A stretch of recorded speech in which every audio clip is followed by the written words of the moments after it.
today, never, never, not today.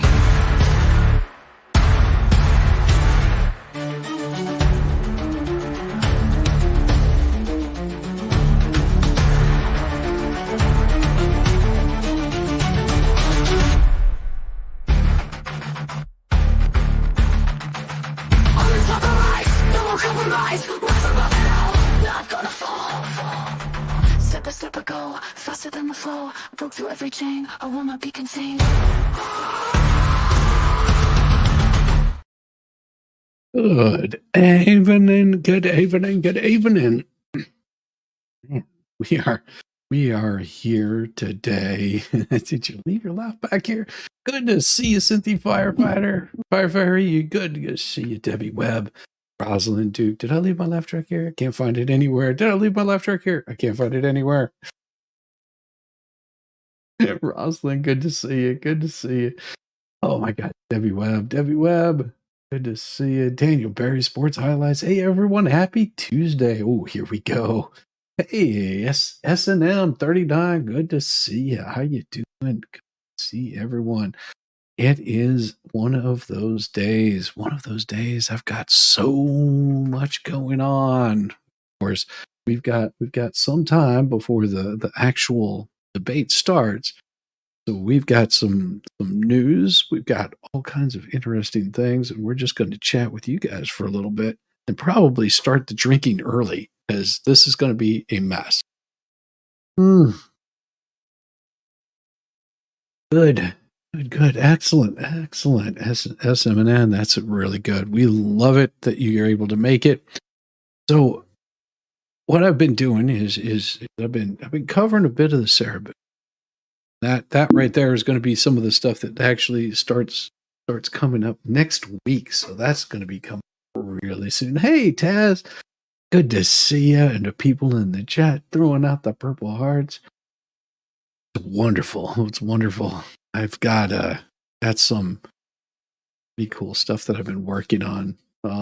Some of it I can't show quite yet because it's not quite ready. But I've got a lot of plans for this month. It's going to be a blast. Hey Wesley, how you doing? Good to see you, man. Good to see you. Yeah, we've got the beauty of all the craziness that's happening in the world today, and then of course we've got this this stuff going on, and I'll probably pull up some of the docs from Sarah Boone if you guys are cool with that. We'll bring some of that stuff up and sort of make a run through those, and probably make jokes about it. I was hoping that somebody would show up on my thing here, but they weren't able to make it in for whatever the reason might be, possibly because they're not dressed. That does happen. Sometimes they end up naked, and whenever you're naked, you don't want to be on stream. It's just one of those things that you don't want to do. I love it. Ah, yes. Oh yeah.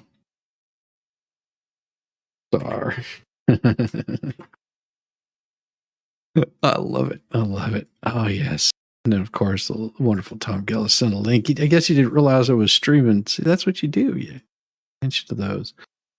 You see if people are streaming. If they are, then you don't send an invite. Good evening. Voting for Trump Vance. Excellent. Good. And here's the thing. You could be voting for whoever you wanted to. That's the good part about it, is over here we don't really mind whoever you're going to vote for. We don't go after people because they have opposite views of us. That's not what we're going to do. We only go after people whenever we find them full of shit, which is me most of the time. That's why everybody comes after me. I'm 110% full of shit, like 90% of the time. It's a beautiful thing. It's a beautiful place to be. It really is a beautiful place to be. Why are my lights so dim? I feel like I'm sitting in the dark, although I'm not. It just feels very dark. Oh, I know what it is. My StreamYard's updated, and now it's like toned down, not as bright. It goes into dark mode, which is really good. We will probably have some fine folks joining us a little bit later on. Looking forward to that. They're having to put children thing. So you guys interested in hearing about it? We don't vote for them. Well, I hope not. They have very little control over your mind or your body. You're dressed. What's that? You're dressed. StreamYard ready. Meow.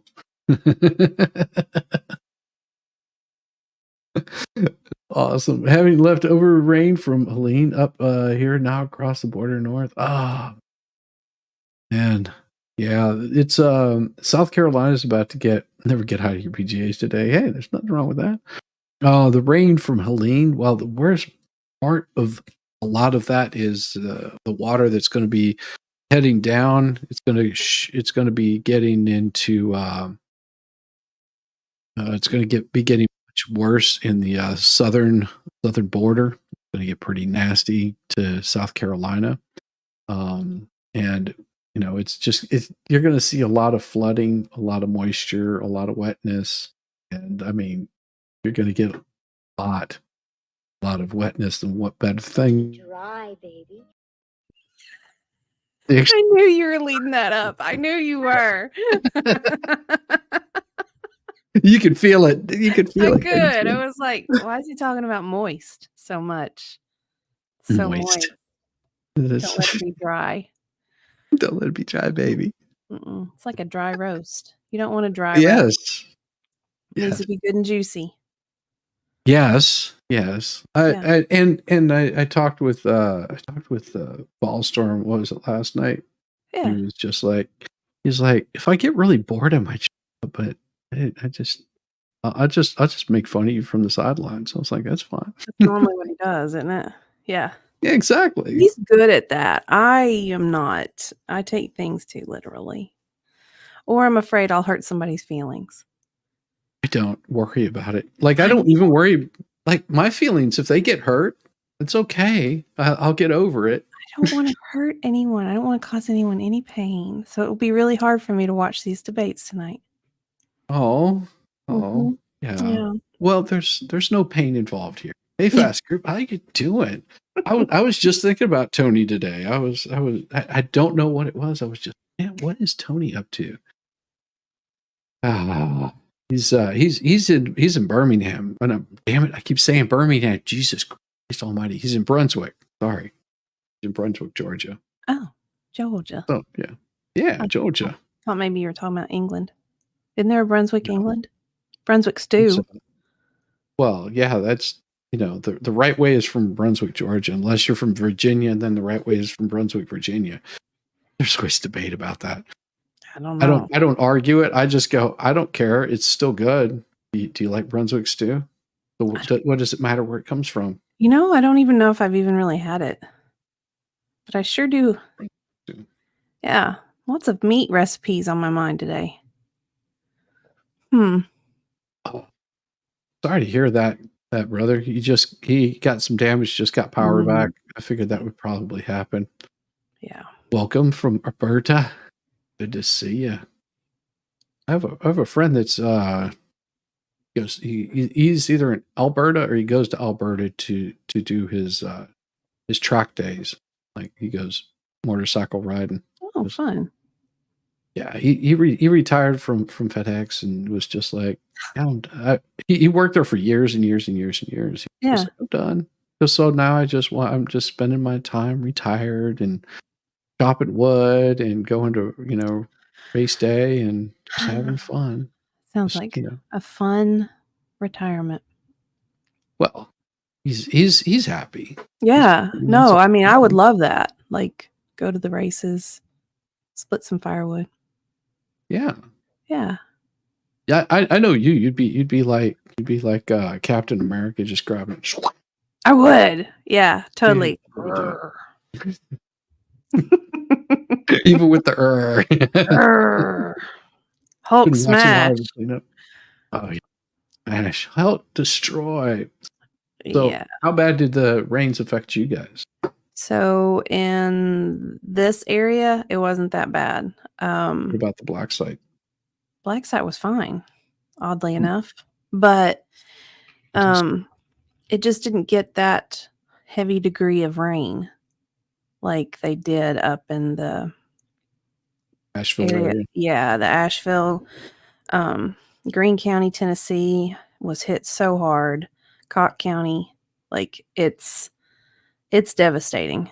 I think I heard yesterday that there are 17 bridges affected, at least 17 bridges have been affected and 5 have been just completely washed out from the flooding. And these were like major roads, not like little secondary roads, but major roads. And that just sucks bad. Yeah. Yeah. And I mean, I did get some, and this isn't mine. This comes from the Tennessean school. They have like a lot of their flood stuff here. So, Yes.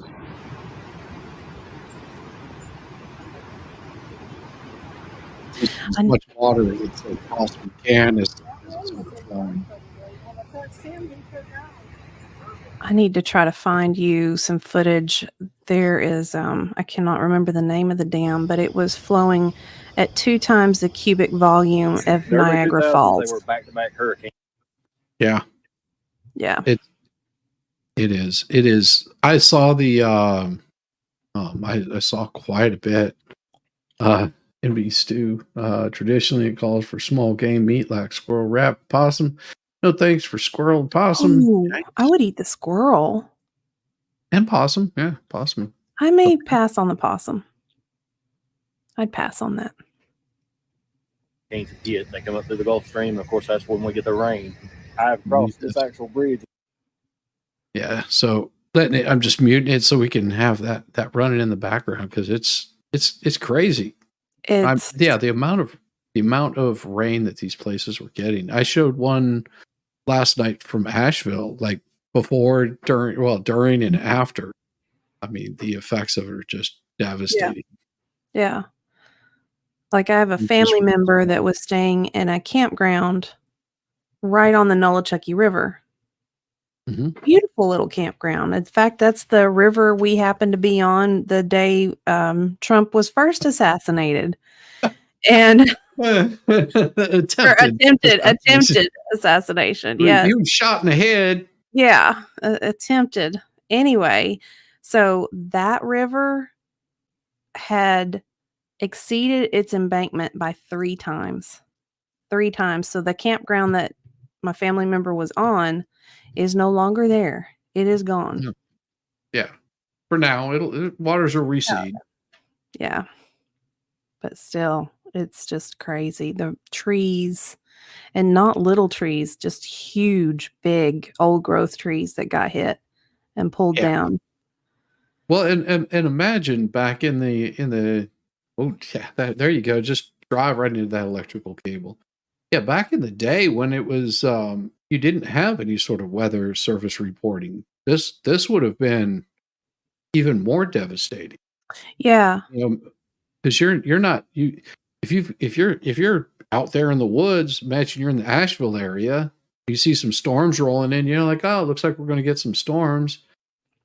And then they hit. Mm-hmm. It's fast moving. I mean, within 24 hours from it making landfall, it flooded Asheville. Yeah. Yeah. And just dumped tons of water.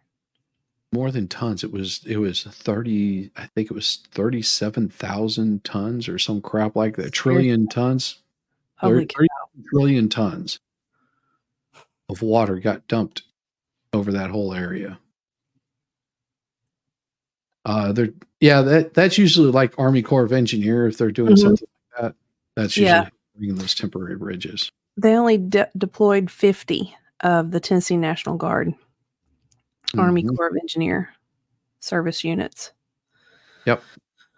Yeah, it's pretty disheartening. In North Carolina, they didn't even deploy the 82nd, and they didn't pull any of the Marines out of out of what is it, Camp Lagoon? Mm. It's really odd. I probably this is my tinfoil hat. I don't know if they're holding back the relief efforts Because because we're of about safety to go to concerns. war.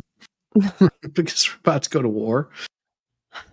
I mean, that's the way it appears to me. Because I'm a member of a volunteer reserve corps, and as soon as they said, hey, there might be a possibility for volunteer opportunities, I signed up. I was like, hey, I'm ready. And got an email back within an hour or so, said our request for relief volunteers has been denied.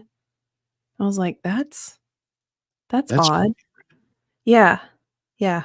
That's really weird. That makes no sense. Why would they I don't know. not be bringing in volunteers from? I don't know. And I don't want to hazard a guess but it just feels weird. And I know a lot of civil They're OnlyFans volunteers. I know, Diva. It's you're volunteering. They're like, no, we can't fill up any more volunteers. Can't make this content. This is not the appropriate. Yeah. This is not the appropriate place to do No, it was really odd because it's a national response volunteer group. And I was like, that's really Oof. Interesting. Yeah, this is just devastating. Yeah. Oh, look, Zach is here. Such a beautiful view. Hey, Zach, how you doing? Hey, CJ, how's it going? I'm not trying to ignore chat. I really am not. I'm just in complete awe. And of course, just sitting there playing with their hair, and I'm just like, for Zach's sake, I want to make sure that it's poodly enough for him.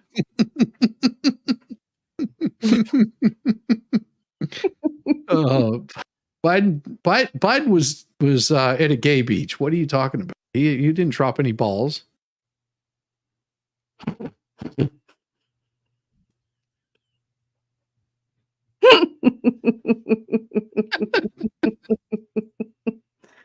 There was no ball dropping. He didn't lose a single one. He had them. He was fondling them just fine. Makes me think of bad grandpa. Yep. Oh God, that was the point. It's just like, oh, that's so disgusting.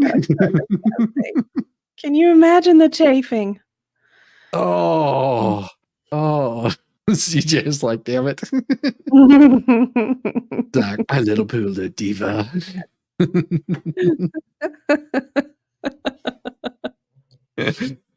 Oh God, just so insane. And I mean, you see the amount of this devastation. And if you knew what it looked like normally, you're like, yeah.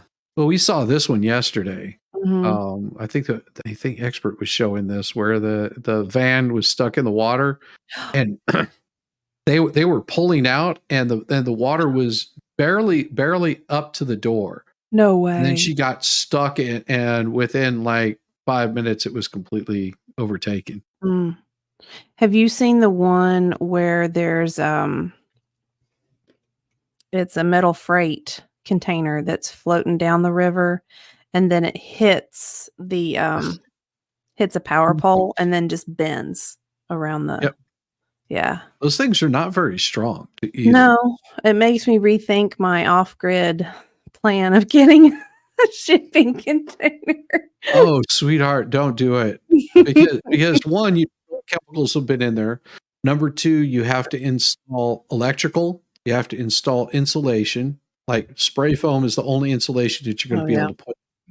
Then you're going to have to cut hole. You're also going to have to cut holes in it to attach other pieces to it, because just a little shipping container isn't very big. Yeah. And by the time all is said and done, the amount that you spend on materials and wiring and the drilling of holes and the time and the effort, it's like you've got a metal box where you could have had a really nice looking house. Exactly. With more square footage. It's a fun thought. Oof. Not that fun, but it's kind of a fun thought. It is a kind of a fun thought. I mean, if tree houses.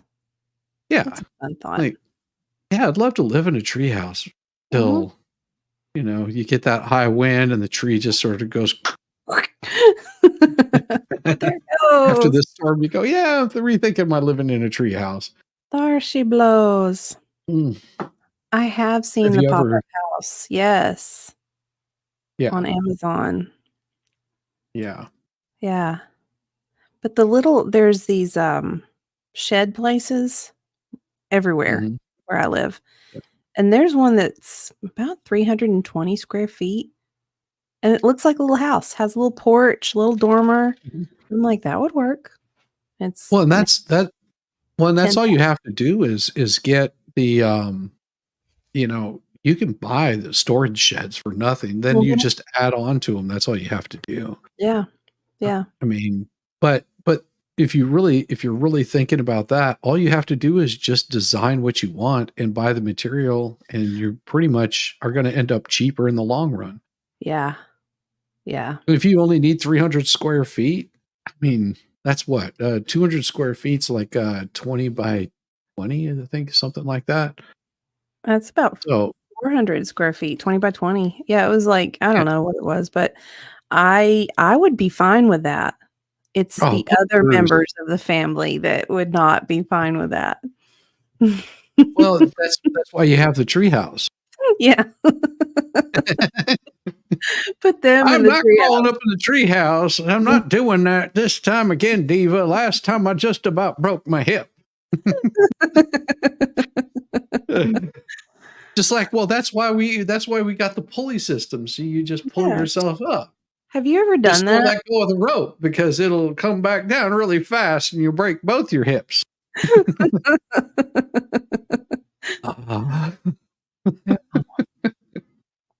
Uh, 86 8 by 36 foot trailer, not a safe place in a windstorm. No, it's not. No. No. It's like, let's just lift it up. Yeah.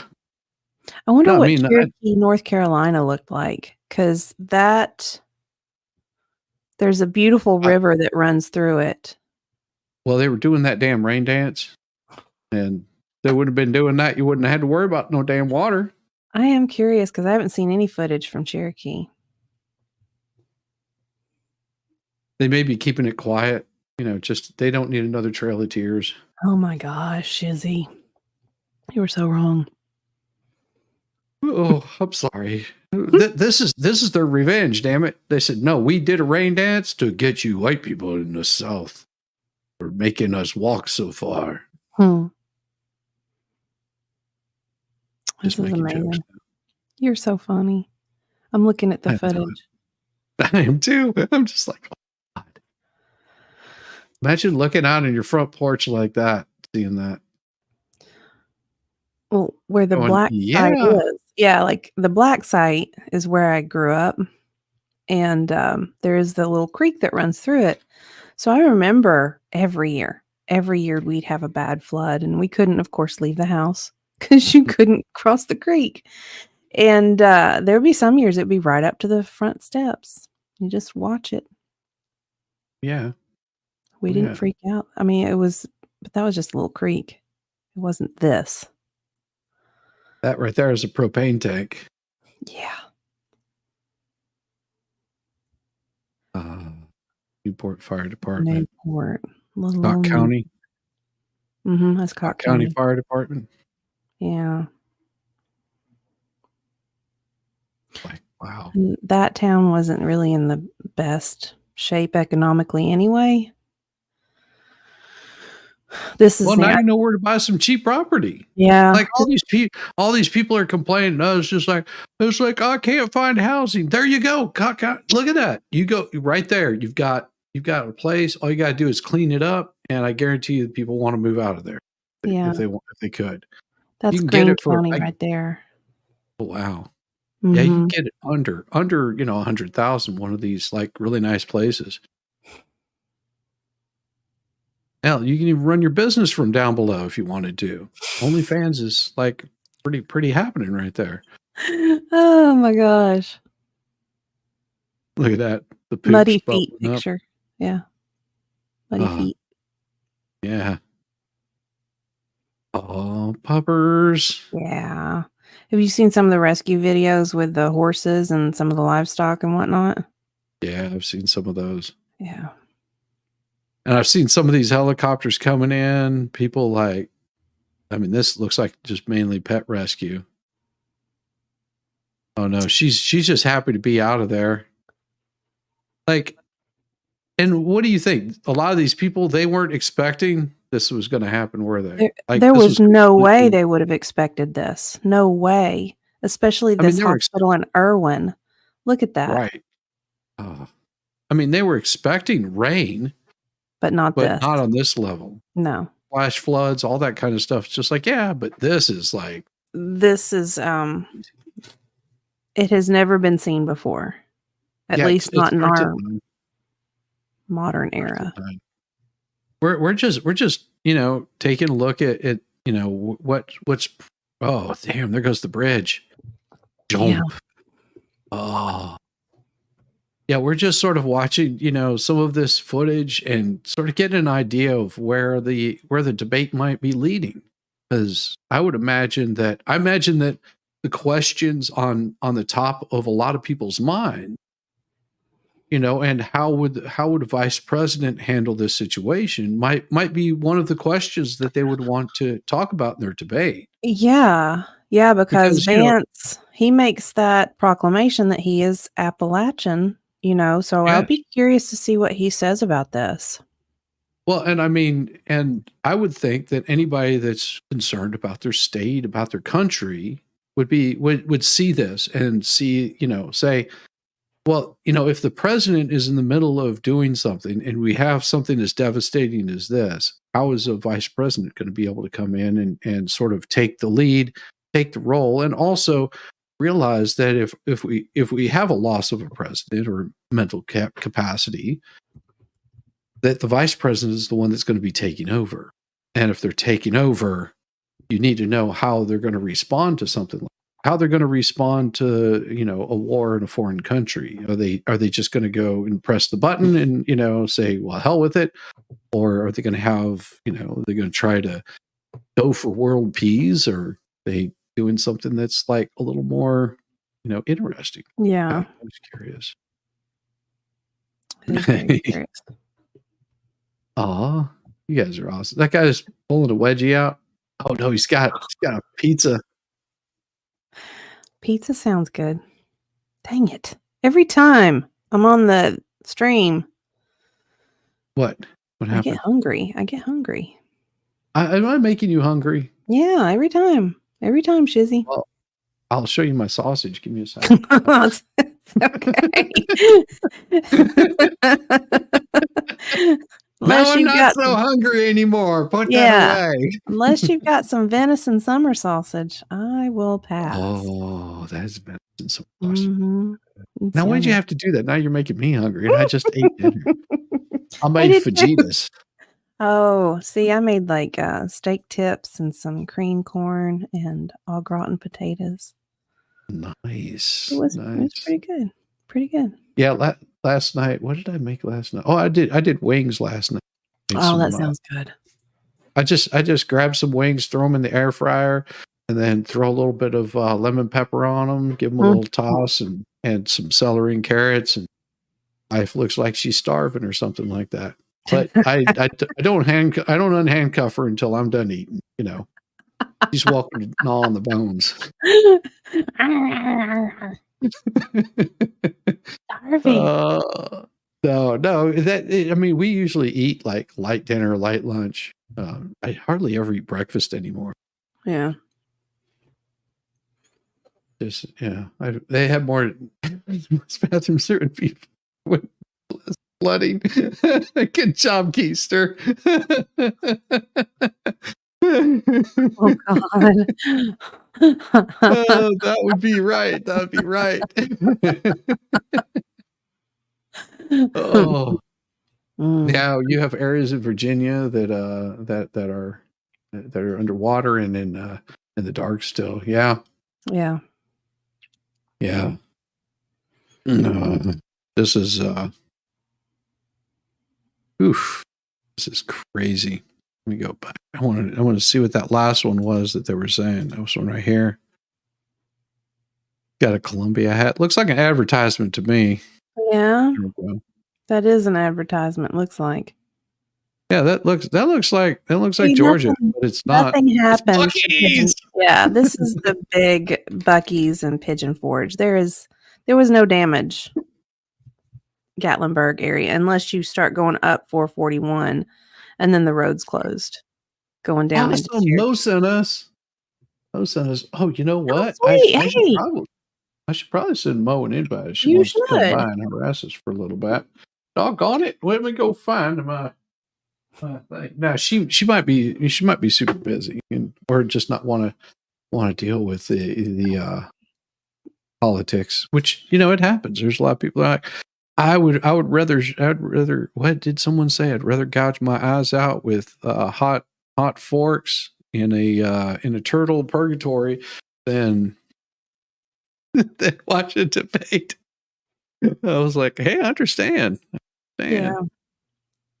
Oh, let's see if I can find. Damn it, it's been so long since I talked to the Mo. Oh, so awesome. I know. I don't think Mo and I have ever been Really? together. Yeah, I don't. Maybe once. I don't remember though, because I have a horrible memory. I have a horrible memory too. I really do. I'm just like, hey, good to see all of the Mo Raid. Thank you, Mo Raiders, for coming by. Thank you for coming by. Never saw a picture of that before. My sausage. I keep that hidden away. Well hidden away. The deer sausage, you keep it hidden. Oh yeah. Oh dear. Yeah. Oh dear. It has to stay hidden away. Yeah. My wife has issue with me showing my sausage to everyone. My Velcro slippers. Rightly Yes. so. Rightly so. Just let Mo make fun of everybody. She doesn't have to. That's exactly. That's why I like Mo so much, because she'll totally make fun of everybody. She doesn't. She doesn't give two damns at all. Love that. Hey, wait, that road's familiar. I've seen this road before. Yeah. Because that was expert going. I'm heading out to Dollywood. Heading out to Dollywood. Yep. So that's the road heading out to Dollywood right there. Yeah. Yep. Now he might have made a turn one way or the other, but I just remember this road. I was like, oh. Mm-hmm. Yep. Gatlinburg, Pigeon Forge. Yeah. I can't believe they did a thing of this. So you can tell whenever people have LED taillights, because they give that little blink, that weird blink where it's all. Yeah. It's just the camera and it sync up or out of sync.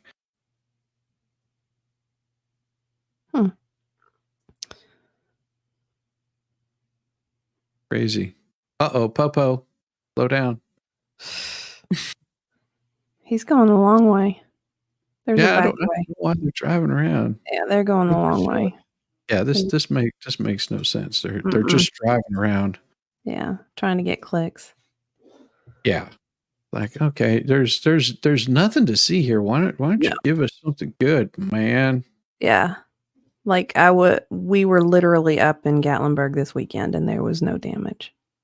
Tons of people up there. Yeah. But no damage to Gatlinburg. It's not like when those fires roared through. That was crazy.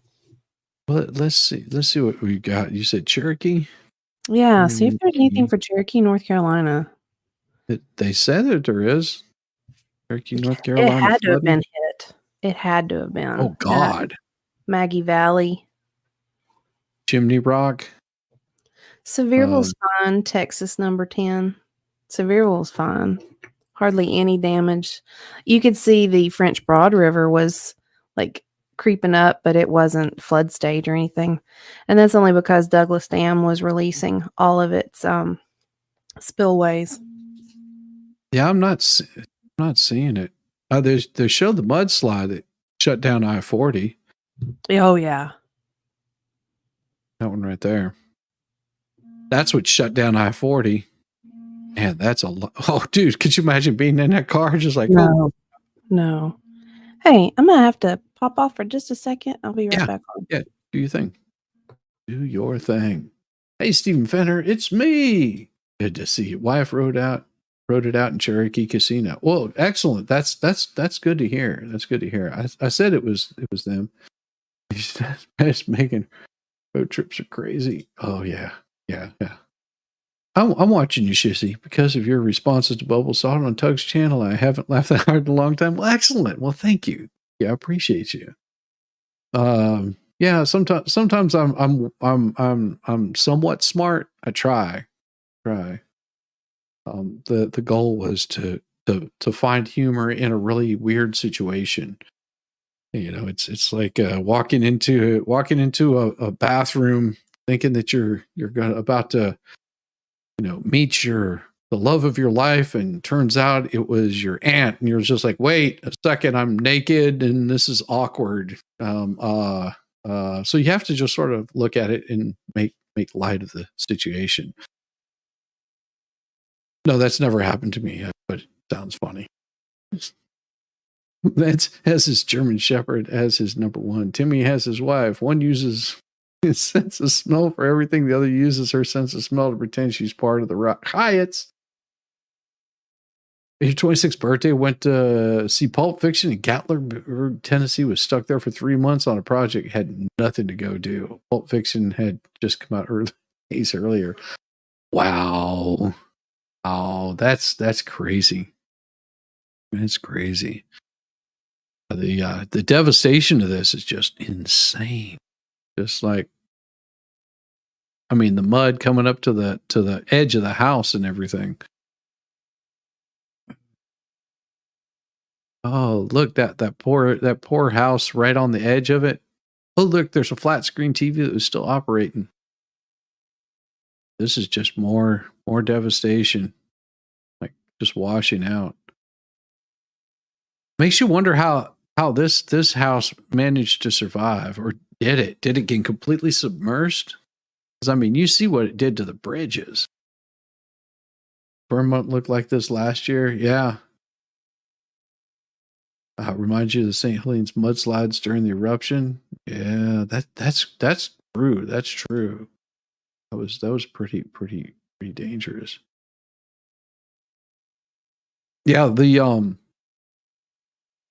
I mean, and see, this happens in California on a regular basis because of the undergrowth not getting cleared out like it should. Then you end up with a forest fire and it burns, and then it burns a whole bunch of wooded area. Then they get a bunch of rain, and then all of the mud slides because they don't have any trees or anything to really slow it down. So, I mean, if you look, there's parts of this area that, you know, could have been totally salvaged, or it could have been much worse had, you know, they just come in and clear cutted everything. At least nobody got stuck in the Astrodome or any other enclosed stadium like they did in Katrina. Katrina was a joke. Katrina was an absolute joke, because the worst part about Katrina, and I'll say this from the bottom of my heart, because I went out there and I had somebody that was pretty high up in the American Red Cross that was there in Mobile when it got hit by Katrina.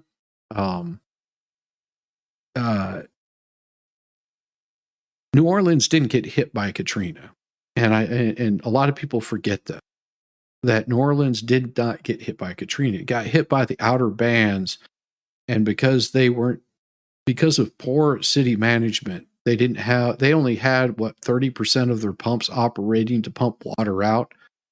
And it broke over the levees, and whenever the water came over the levees, they couldn't pump it back out. And that's all she wrote. That's why it went underwater.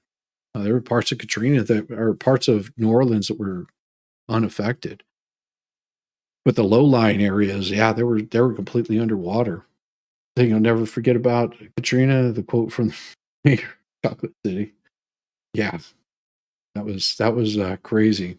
You forget all those trees you see on the mountain; those are soil that's hanging onto rock. Exactly. There's a big area that islands know where people. Yeah, Katrina was bad. There's some big areas. There are islands now where people can't get out. Yeah, Yeah, that does happen. You think they would have better water diversity retention? No, they do. No. Actually, New Orleans does have a really good water retention system and a way of getting rid of the water and keeping that level down. But the problem is just from poor city management, that they just let things get neglected, not taken care of. And so those pumps, whenever they were most needed, they fail. And that's what really screwed them up. I mean, other than that, they would have been just fine. And then, of course, you had a lot of people that were more of the hand me out generation, I guess, of people that were just like, hey, give to me, give to me, give to me. And, I mean, because like I said, they worked for the Red Cross. They went in and they were just like, was it Mobile, Biloxi? I mean, just completely like wiped. There was like nothing, like gone. And they were just like, yeah, we got this. And they took care of their own. And then whenever they went to New Orleans to sort of help them out, it was just like, you're not doing enough for them. You're not doing enough for them. You're not doing enough for them. So it was a really weird situation. I mean, I went in and sort of helped out, by supporting the local community. Don't block me. That's a sarcastic comment. What? Oh, I'm going to block you. You're absolutely fine. And if anybody decides to block you or something, they'll pay the price with me because I give them hell.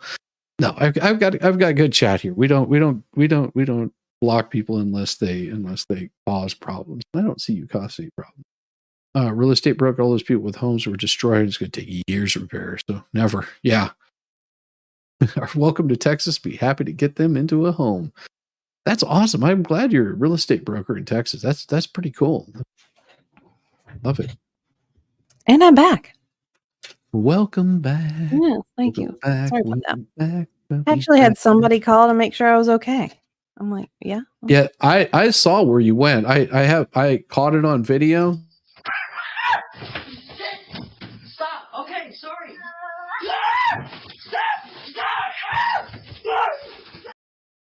That's exactly what happened. Yep. 100. Yep, you were doing fine up until you started to clean out the litter box, and then they just like, I got you. So just don't clean out the litter box. You really just shouldn't ever. Yeah, and just so you know, Diva's hair, that's really a wig. It fell off, and she's got a much gravelier voice. Yeah. Have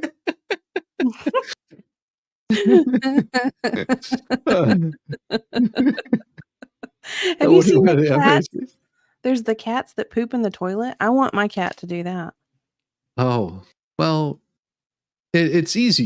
You have to break their little legs first, and then you super glue the front ones on, and you feed them. I mean, that's the hard part, is feeding them.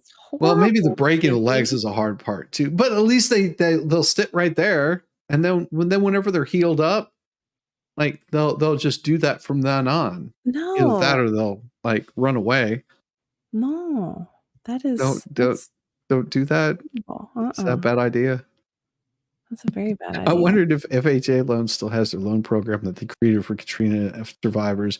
They paid 9% commission to a buyer's agent and gave the buyer 20% down, but they had to buy a HUD foreclosure. Oh. Wow, that's crazy. FHA loans, yeah, I'm sure those are still around because we've run into some of those. Mm-hmm. But that's a sweet deal, How is that a sweet deal? It's horrible. Why? If I had to pay a 9% commission to a buyer's agent, that's not a sweet deal. But if it's a foreclosure, If it's a foreclosure, you go buy the damn foreclosure. It's a sweet deal. It's a sweet deal.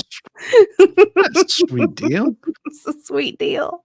It's great for the real estate agent. 9%. That's nice. Yeah, that's pretty damn awesome. And they're only buying a damn foreclosure. But if it's like a $20,000 piece of property, that commission is junk. But it's not a $20,000 piece of property. That's the thing. No. If it's a foreclosure, then the bank is wanting to get all the money out of it they possibly can. Normally, it's only what's owed on the note. I doubt it's going to be 20 grand. Well, sometimes some people lose everything and they only have Okay, like the a year. government paid the 9%. Yeah, that would be bad. That It wouldn't be wouldn't bad. be bad. I mean, for the agent, sucks for the taxpayer, but hey, you know. Who cares about them? We'll find out At tonight least- in the debates. Who cares? Oh, you know. So, how do you think this debate's going to go? What's your over and under? You think that he's going to get that Vance is going to get totally rompered, No. or do you think that he's going to do just fine? Vance is going to do fine. Waltz is just he's going to do political speak, kind of like corporate speak, just a bunch of jargon, bunch of dogma. Do you think that he'll avoid the word salad? That's what I watched his prior debate that he had, and he rambles and makes it all word salad. He's as bad as camel toe whenever it comes to, like, it just, you're like, okay, what were you saying? I wonder if that's just a new method of communication that the politicians have, where they don't actually say anything, but then there's enough words where people can relate to it, and they're like, Well, yeah. I was born middle class, and they have to tell you this story about it, and it's just like, just answer the freaking question. Yeah. I mean, that it's like, what's your stance on economic policy? Well, my stance is X, Y, and Z. But no, they go into like this whole diatribe of, I was back on the farm, whenever I was walking uphill both ways to go to school in a snowstorm during a hurricane. And it's just like, what in the hell are you talking about? And then by the time they're done, it's just like, what was the question I asked you again? Yeah. And I wonder if it's because people just don't have long attention spans. So they can just keep spilling out the word salad, and there's a few words that maybe hit, and people are like, yeah, that makes sense.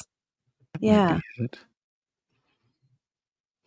Because I'll see if I can pull it up, because it was the most like disheartening thing that I saw today. And I was like, what is she? Let me see if I can pull this up. It was right.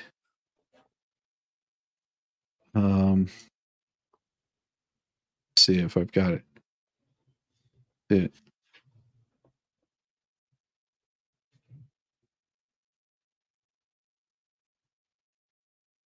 me a second.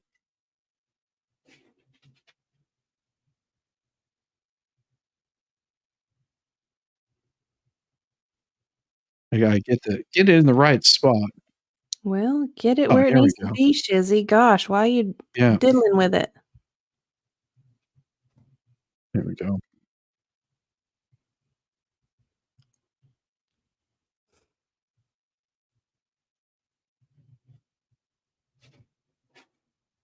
Ukraine, 13,000 people who have been convicted of murder crossed the border illegally and are living among us. So how much danger are U.S. communities in right now So- because of this? I'm assuming you're talking about the ICE data. Yes. So just a couple of things, and I think it's important to correct the record here. First of all, the false representation. So remember the question. 13,000 illegals. All of these are 13,000 criminals that are currently in the United States unprosecuted. How does this affect us? Of the data ICE shared. So that was what we are seeing, false representation. I got to call that out. We got to call that out. And it's been fact checked by some of your colleagues here, by multiple. Yeah, fact checking a fact checker, and repeating the same fact does not make it true. No. Yeah, that doesn't fact check. But again, what was the question? 13,000 people, illegals, criminals, convicted criminals are running loose in our streets right now. What are you guys doing about it? Outlets that has been debunked on what has been falsely misrepresented here. So we have to call that out. And so, look, Can you this clarify is what the misrepresentation is? I love him. I love That was like Can you clarify chef's what the kiss. misrepresentation is? Chef's kiss. Can you clarify what the misrepresentation is? If it's not 13,000, what's the correct number? If it's not, is it lower? Is it higher? Give us an answer here, but Yeah. here it comes. Get your dressing ready. the numbers that is being put out about how many people are out has been falsely represented here. If you look at the total returns and removal of the past year, that has been higher than every year under the previous administration since 2010, if you look at it. And if we're going to report something, a data that's out there, we got to do it in a way that is not confusing the American people and certainly not lying. She Okay. never clarified. Never clarified. No. How many illegals voted last time? Well, we have to do this in such a way that's not confusing to the American people and certainly not lying. Certainly not lying. And so this has been fact checked. And Okay, so what's the fact? What It's is been the fact fact? checked. Well, what's the fact? That it's been fact checked? I mean, what's the numbers? so this is the way that is being falsely represented here. I agree. This is exactly the way it's being falsely represented here. Just not okay. And they'll got to be really clear about that. On Helene, people in Yeah, he was just like, I'm not going to get an answer out of her on No. this. Never mind. There's somebody sitting there going, stop this question. Stop asking this question. We're right in the middle of an election. You can't do this. Oh, he so destroyed her. I think there's this guy sitting here right next to him asks it again, but in a different way. I want to see if it's there. Whenever he starts asking again, because he asks a little bit later, and I was like, oh, he like hit her hard.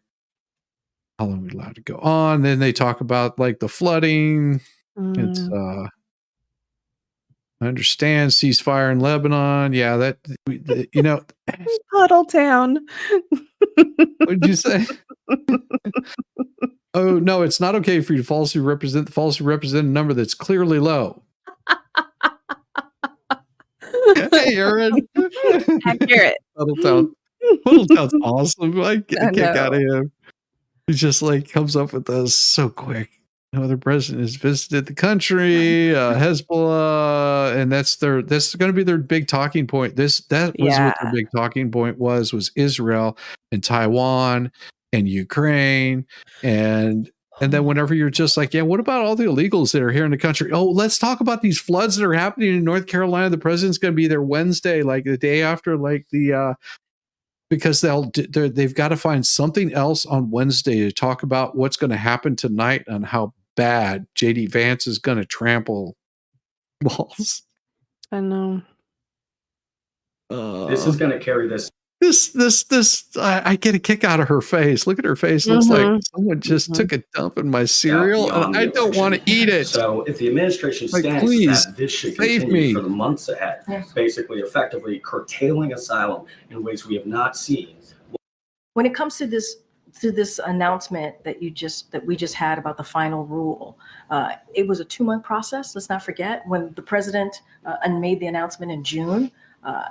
This is Action, right? And to do Immigration advocates saying that this is ignoring the asylum.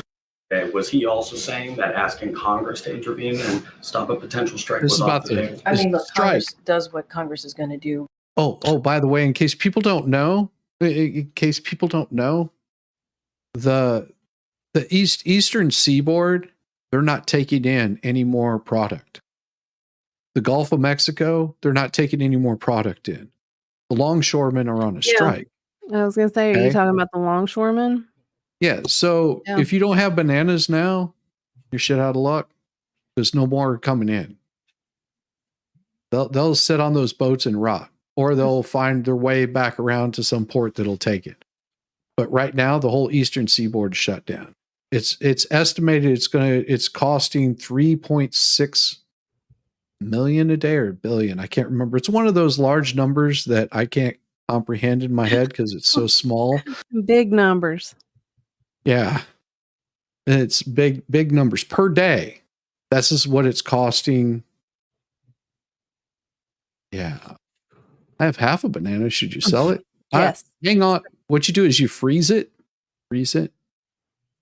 and you can unthaw it. It'll make a good smoothie. See, Regardless of what the president says, what I will say is the message of the president has been very clear. Our message has been very clear. We support collective bargaining. That's what we've been clear about. I've mentioned Secretary Buttigieg, Secretary Liu. We have our NEC director who's been in touch with both parties. And what we have been encouraging to do, and this is something that we've been pretty consistent. What I'm saying here, we've said before, which is we believe both parties should come to the table in good faith. And so to come to a fair agreement. Yeah, but you also have to have both parties know that it's one issue, not multiple issues that you're trying to cram down everybody's throat that nobody agrees with. That's sort of what good faith is like one issue, one vote, very short read. You go, okay. This sounds good. This looks good. But whenever you got a 1,500 page document over multiple different things that are going to be happening, it's a lot. Ports are closed. Yep. Yeah, ports for shipping are closed. I mean, you can still come in and go, but the ports are closed. Yeah. But nobody's talking about that. Did you notice that it's just like, oh, they're on strike because they're not getting enough pay. And that's all they say. It's like, okay, how does this affect our economy? Yeah. Oh, you're about to find out. You're about to find out. Wait till next week.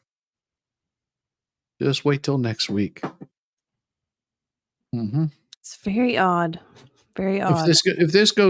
If this goes on longer than 2 weeks, you're going to start running out of food. Yeah.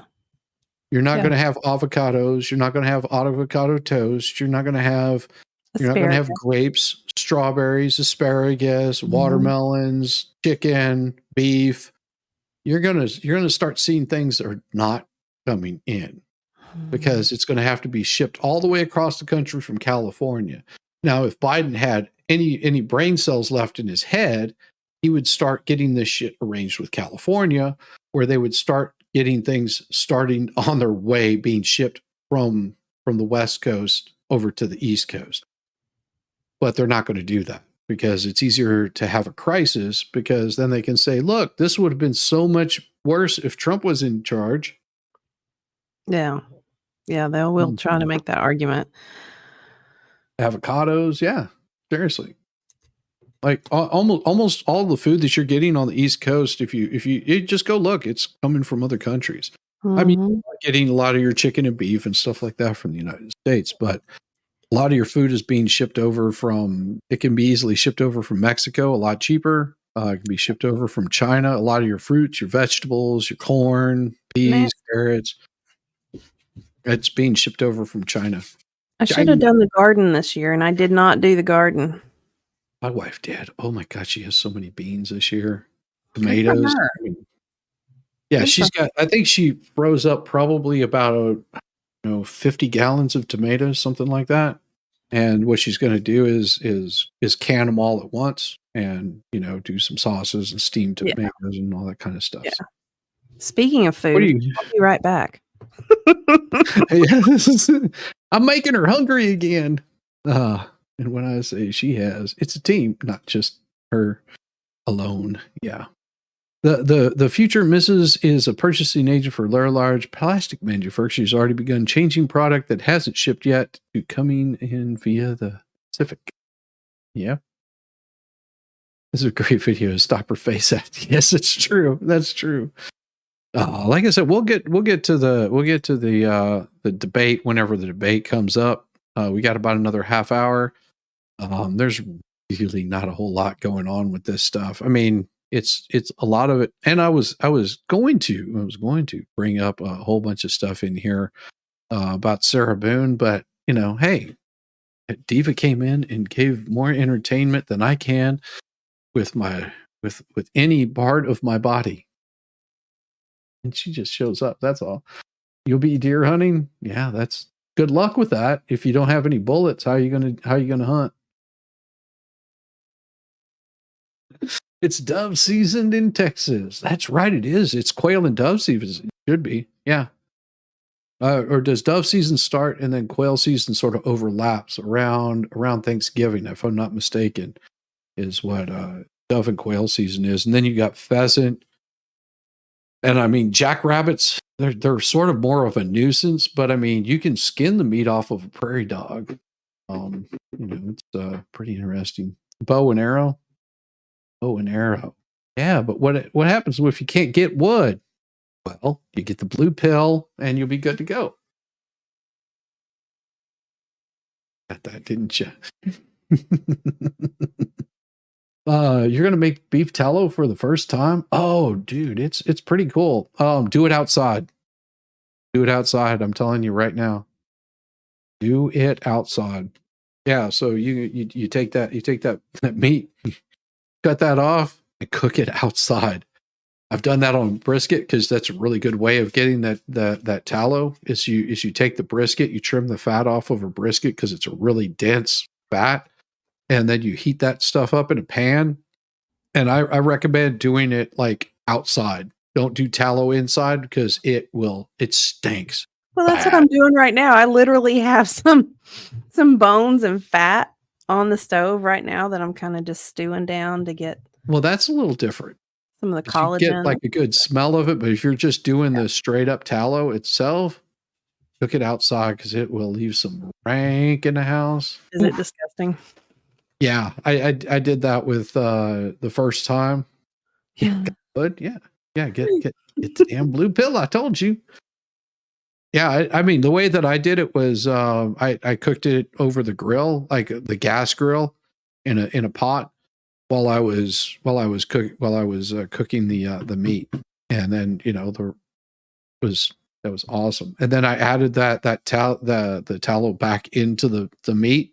Oh yeah. So all of that oil, what I would do is I would pour it back in, just not all of it, but I would pour that back in there as it was cooling off, and it sucks it right in. It sucks all that juiciness back in. Yeah, nice.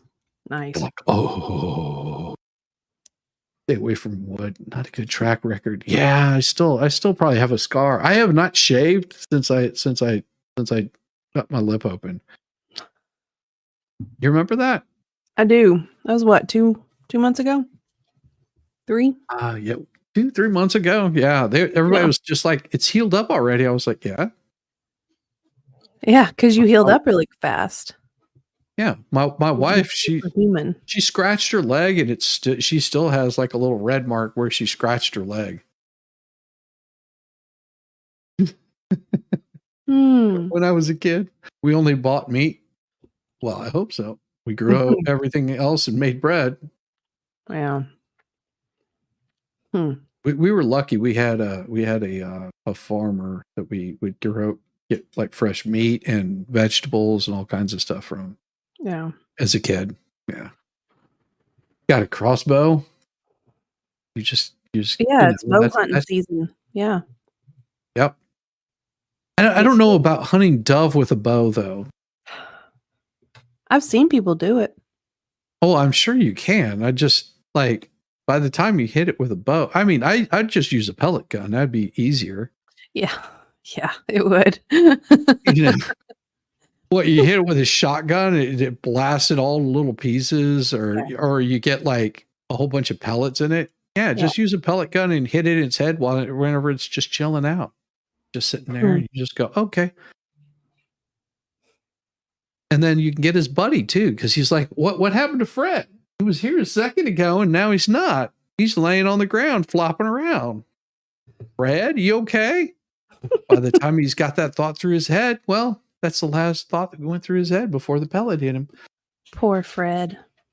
Fred and George sitting in a tree. Now they're all like sitting on my plate. Happily. Dove kebabs made easy. Yes, Dove kebabs made Yeah. easy. That would be cool. Get a whole bunch of them lined up and just Pow, pow, pow. especially if it's like a good metal stick. I'm thinking of recipes. You know, you just put recipes up for Dove. For Dove. Dove. So good. Yeah, I haven't had Dove in a while. I haven't had pheasant in a while either. Like in New Mexico, you would have pheasant, dove, and quail all like in the same time period. It was around Thanksgiving. Yeah. And I mean, like your limit on them is like 30 or some crap like that. Not pheasant. I think it's like 2 or something like that. Yeah, I think pheasant are still a little endangered. But dove and quail, those were pretty. Yeah, tiny little drumsticks. Yeah, very tiny little drumsticks. we ate dogs on Bama Sun. Man, I'm going to punch you in the head. I'm just going to outwrap. It's me knows I'm just joking around. We've been giving each other a hard time for the past couple of days. It's good. I enjoy it. Yeah. Yeah, you know, that's the thing. You do have to take the licks with the wins. And of course, you know, the dogs have had less licks than losses, so just saying.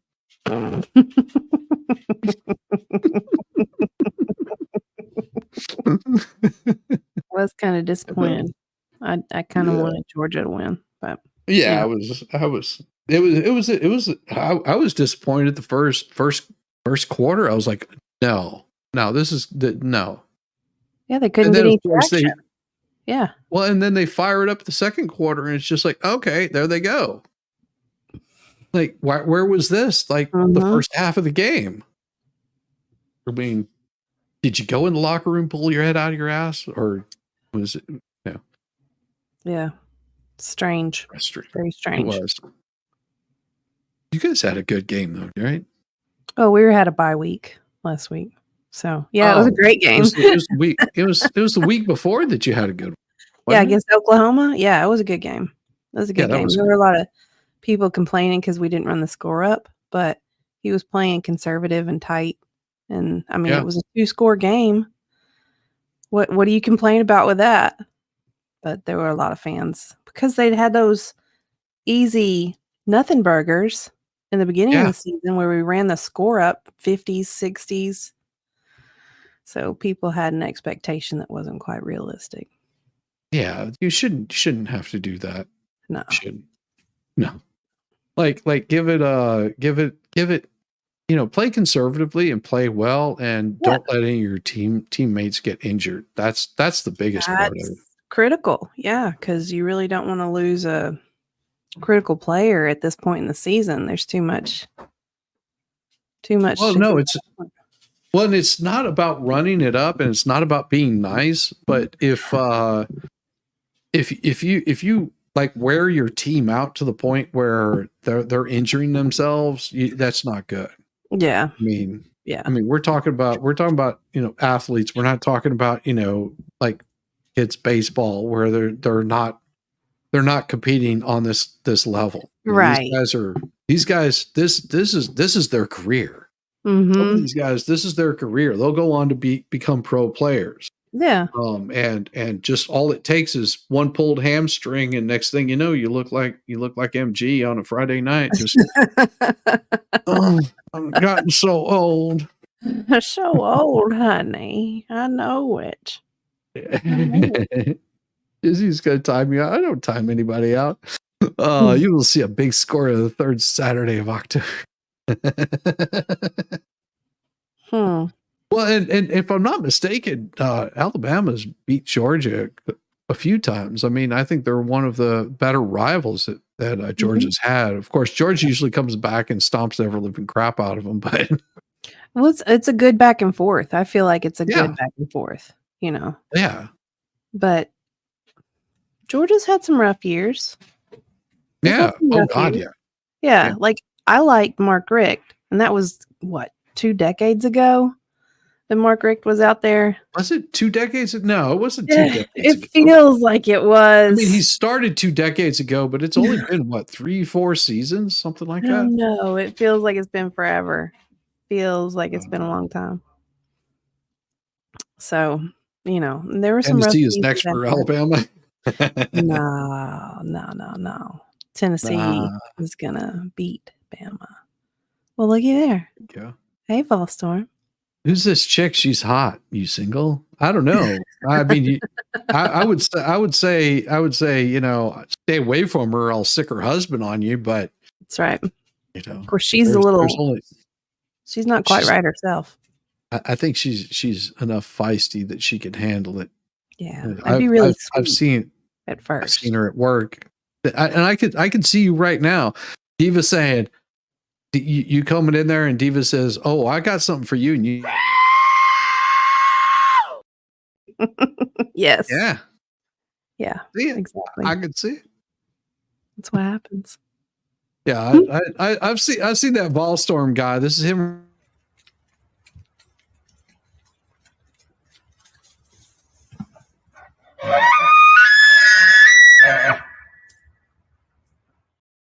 Hey, Rosalind Duke. Very nice.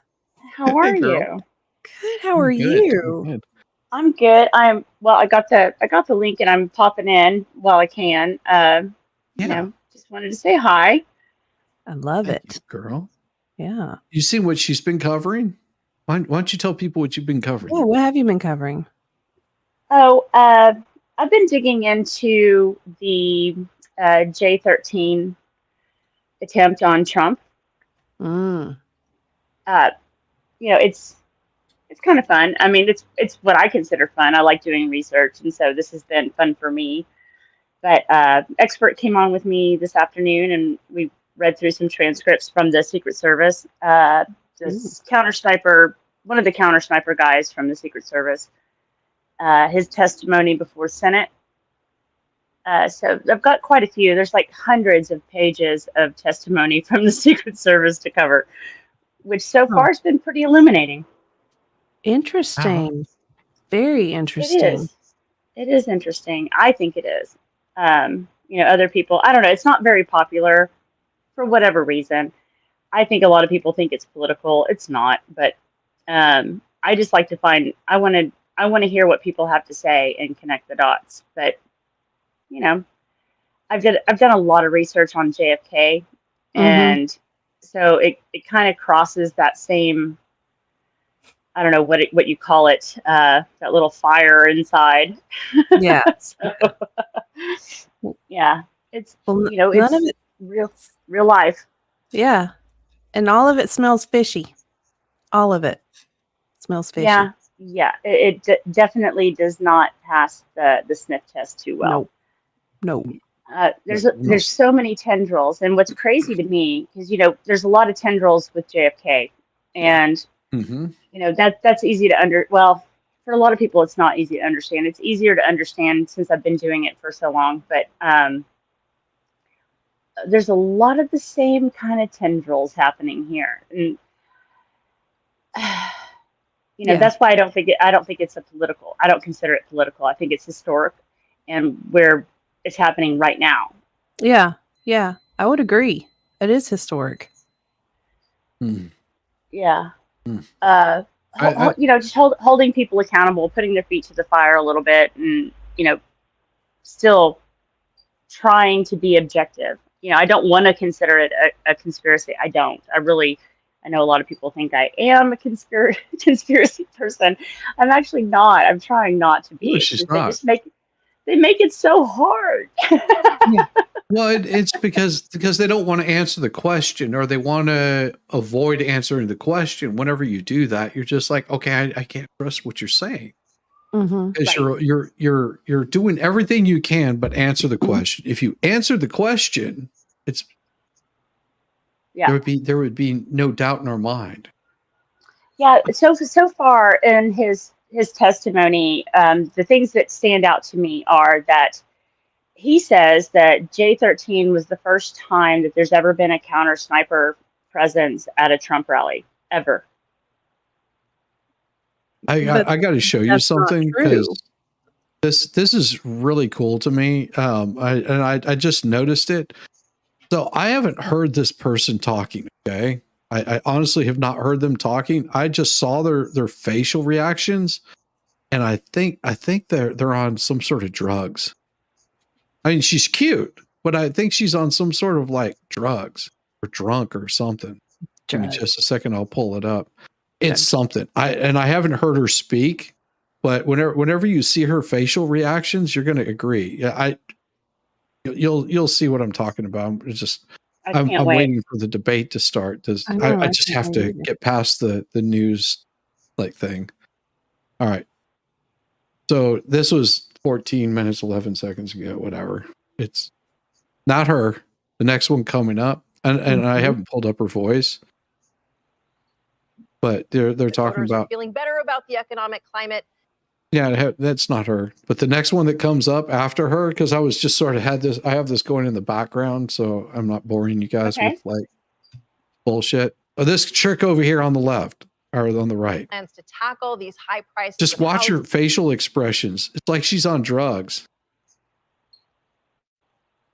Just whenever they zoom into her and she starts talking, you're just gonna be like, I don't know what I'm doing here. I'm so stoned. I just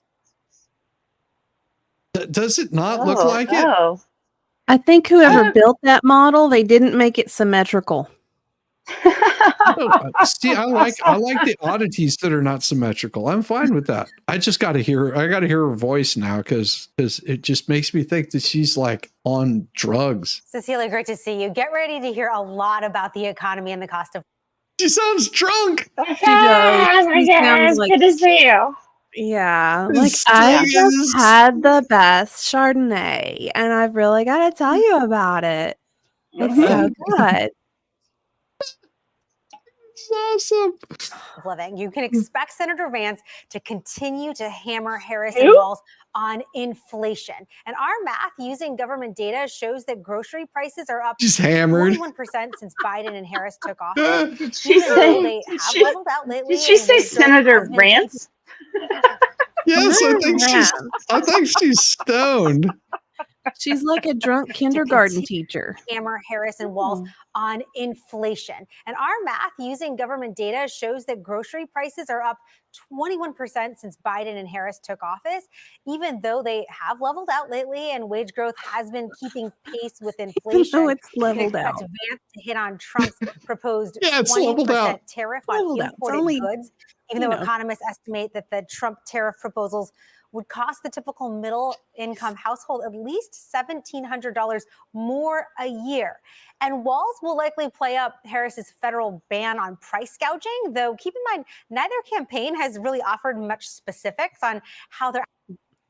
Okay, first of all, there's been how many, federal laws on price gouging for how long? For longer than this chickie baby's been alive. Exactly. I'm like, what are you talking about? Well, these are the talking points. That's the thing. These are the talking points. Yeah, she's awesome. So cute. Yeah, I know. That's what I'm saying. She's a cutie. I'm like giving it to her. She's a cutie, but I think she is lit. Just like, I don't know. This like, yeah.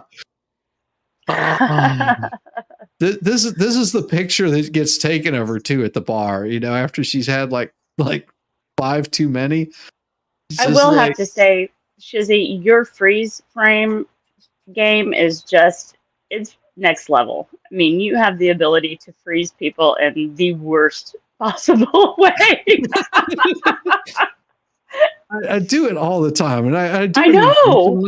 Because, you sort of expect, like I was noticing this pattern on her shirt right here, and she has these 2 spots, and then this line that goes up here, that all around this whole area, and it's a really nice pattern.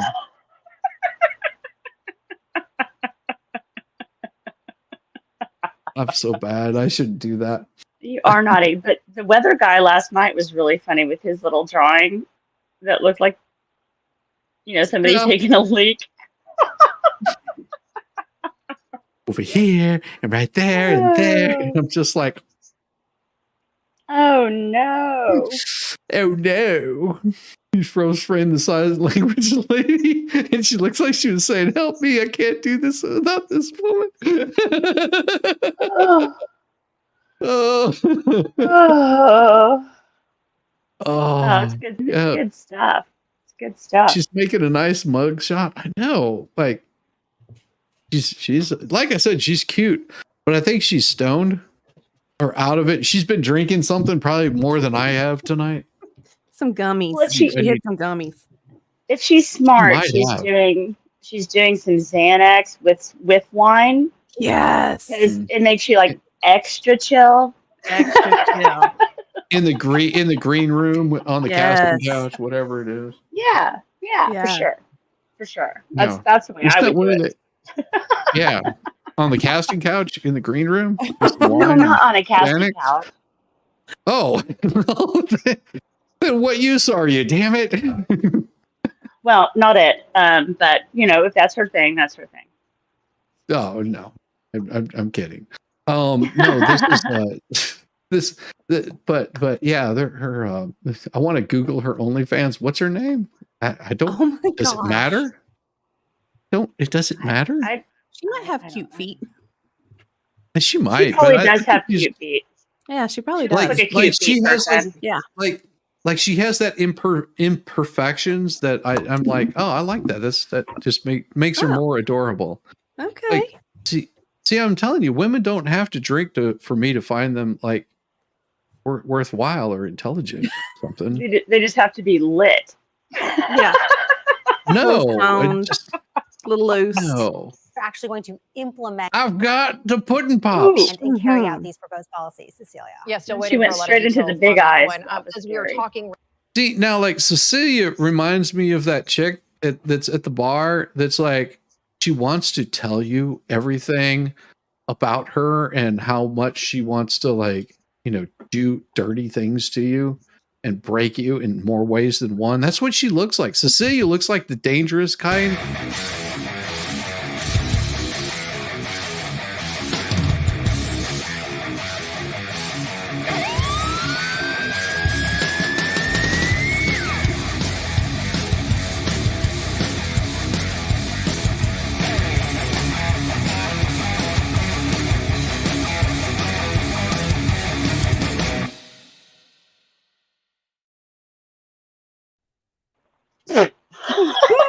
Let's do it. I was like, that's so perfect right there. Oh dear. I had it paused right there, and just as that, like, all of a sudden, you're expecting Volstorm to be there, and what do you got? That guy. Whatever that is. I don't know what that is. Impressive set of oculars right there. The industry is to get you to play. That's somebody who's had the jab too many times. Yeah. Raising the stakes. America's growing gambling addiction problem. Boost me, baby, boost me. Oh.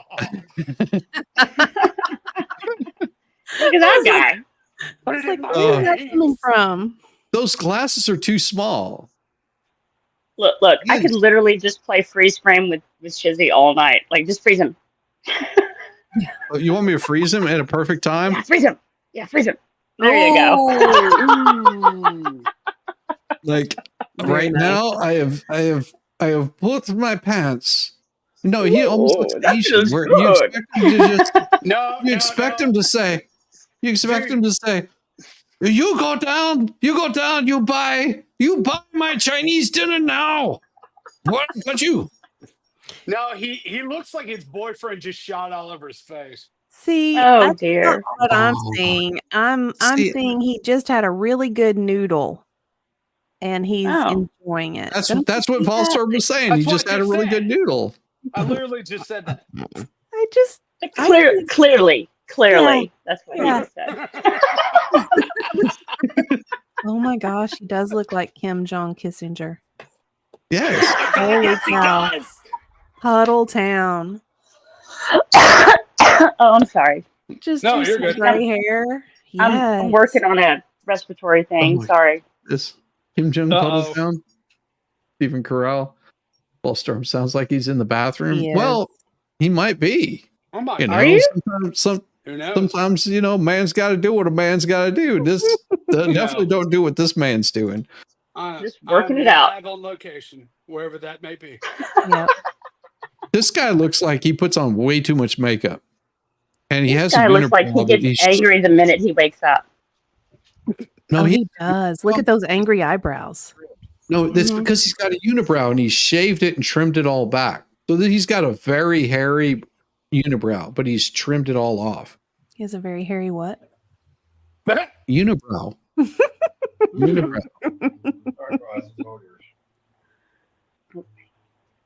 Blah blah blah blah blah blah. Blah blah blah. Everybody, we're gonna feed him the information. Oh, she coughed. Where'd she go? It happens. She needs to connect her mic and cam. She sneezed really hard and then went away. It does. Yeah, see? I can pause these at like some of the best moments. Did you notice the little stain on her shirt over here and this other little stain? And then, then it just, Oh my gosh. what? I didn't finish drawing my picture. What happened? Looked like Did I cherries. do some cherries? Hey Shizzy, I'm just thankful that you Oh, here it comes. Here it that comes. you allowed Diva to be on top of me. In Florida and Georgia the next day. And here we see the vice presidential candidates there. Tim Walz standing a lone man behind his lectern. Ed, give us your last thoughts. Vance is just like, yeah, I don't need to debate you. Vance is off in the wings Goodbye. for the moment. Oh, there he is. It's performance. That seems obvious, but no faux pas. And they're looking for a viral moment. No focal That's what they'll be pause. looking for tonight. No handshake. fecal pauses. No handshake. What? And there you have Governor Walz appears to be taking some notes. JD Vance Why doing would the Vance same. They're with just- our colleagues. This is what he's drawing. He's drawing like That's right. this little drawing we right have, here. It the looks vice something like presidential debate this. coming up in a And of moment. course, It will be moderated by JD is our over here Laura drawing like and Margaret cherries. Ohio Senator JD Vance and Minnesota Governor Tim Walz take the stage. Well, they've taken the stage. So stick with us here and join us also on our streaming channel, CBS 37 News seconds. 24/7 for exclusive content you won't see. We will anywhere say else. thank you Thank you for before because we're special kind of morons. If you ever were to draw a person's vocal fry, that's him. Yeah. Yeah. I just draw a person's vocal fry and you be awesome. Well, hello, my name is Bob, and this is And my I'm friend Bob. Susie here. Hello, Bob. Hello, Susie. We're a couple of special kinds of goofballs here. My sister here, she has a 2-head, while I have a 9-head, but I've got some hairspray in. It makes it look like it isn't going to move. I don't know. Her hair's pretty impressive. I'm liking the hair. She got a little bit of love from the last guy. Maybe. back, and we are ready to. Oh God, I can't handle listening to this guy. He's It's bad enough we got to listen to him in person, much less his highlights. yeah. Oh, it's so highlighted. Well, there's no earrings. They don't need earrings for this one because here's the thing. You're going to see softball questions being thrown at him. Yep. Good evening. Well, let me guess. The first thing they're going to talk about Thank you for joining abortion. us for tonight's CBS News Vice Presidential Debate. We want to welcome our viewers on CBS, on other networks here in the U.S. and around the JD, world. do what you We do have best. a Come on. consequential night ahead, and our focus is the issues that matter to you, the voter.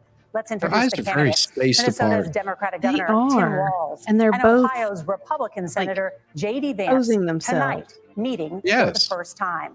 Why'd they pick 2 women to do this? What do you think?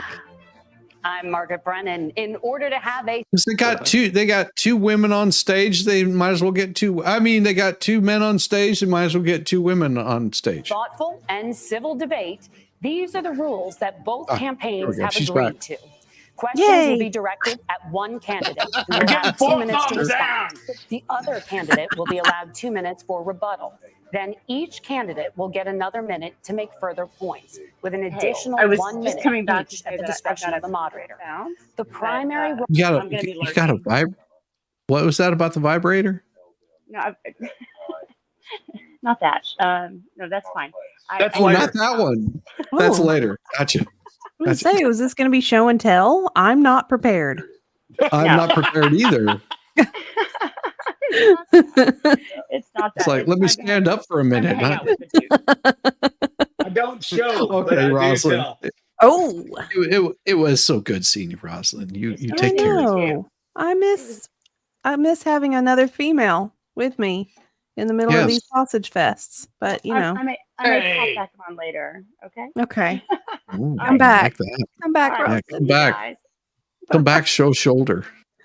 Ooh, Role of the moderators is to facilitate the debate between the candidates, enforce the rules, and provide the candidates with the opportunity to fact check claims made by each other. How are they gonna do that? yeah. How are they going to do that? I like Yeah, when Crowder that does is a it. curious question. How are they going CBS to do it? News reserves the right to mute the candidates' microphones to maintain decorum. We have not shared the questions or topics with the campaigns. The stage is set. Governor, Senator, thank you for joining us. Let's get started. Tonight, our country is facing several unfolding crises. The Middle East is on the brink of war. Americans are suffering from the catastrophic. Oh, On the Middle East is on the brink of war. Have you paid attention Middle the East. last?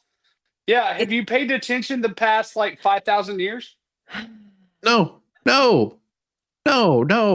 because that's not the war they're talking about.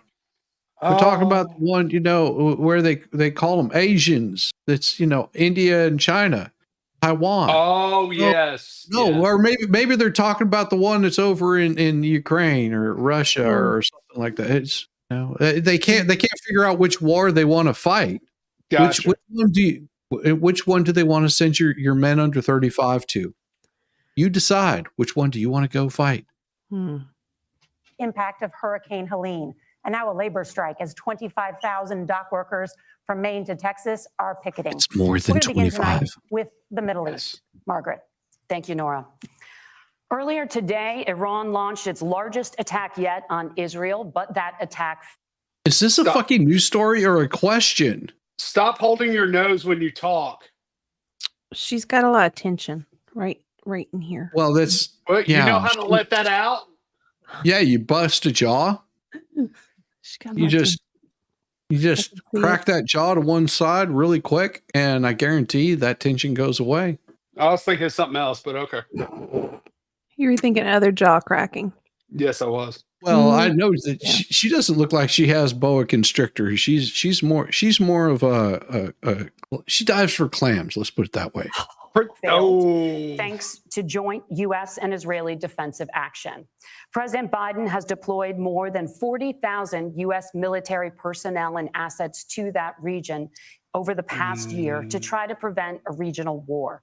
No, he hasn't. Iran is weakened, but the U.S. still considers it the largest state sponsor of terrorism in the world, and it has 'Cause it is. drastically reduced the time it would take to develop a nuclear weapon. It is down now to 1 or 2 weeks' time. Yeah. Governor Walz, if you were the final voice in the Situation Room, would you support or oppose a preemptive strike by Israel on Iran? Solid. You have 2 minutes. Well, thank you. And thank you for those joining at home tonight. Let's keep in mind where this started. October 7th, Hamas terrorists massacred over 1,400 Israelis and took prisoners. No. 5,000 years ago. Israel's ability to be able to defend itself is absolutely fundamental. Getting its hostages back, fundamental, and ending the humanitarian crisis in Gaza. But the expansion of Israel and its proxies is an absolute fundamental necessity. Okay, that is the weirdest pause. Yeah, it's like he's got teleprompter. Are these teleprompted? No, but he's But- pausing like he's reading. pausing like wearing he's reading or earrings? somebody's speaking in his ear. Yeah, is he wearing earrings? No, he's not wearing earrings, but he's pausing like somebody's telling him what to say. Yeah, he is. That's the weirdest pauses.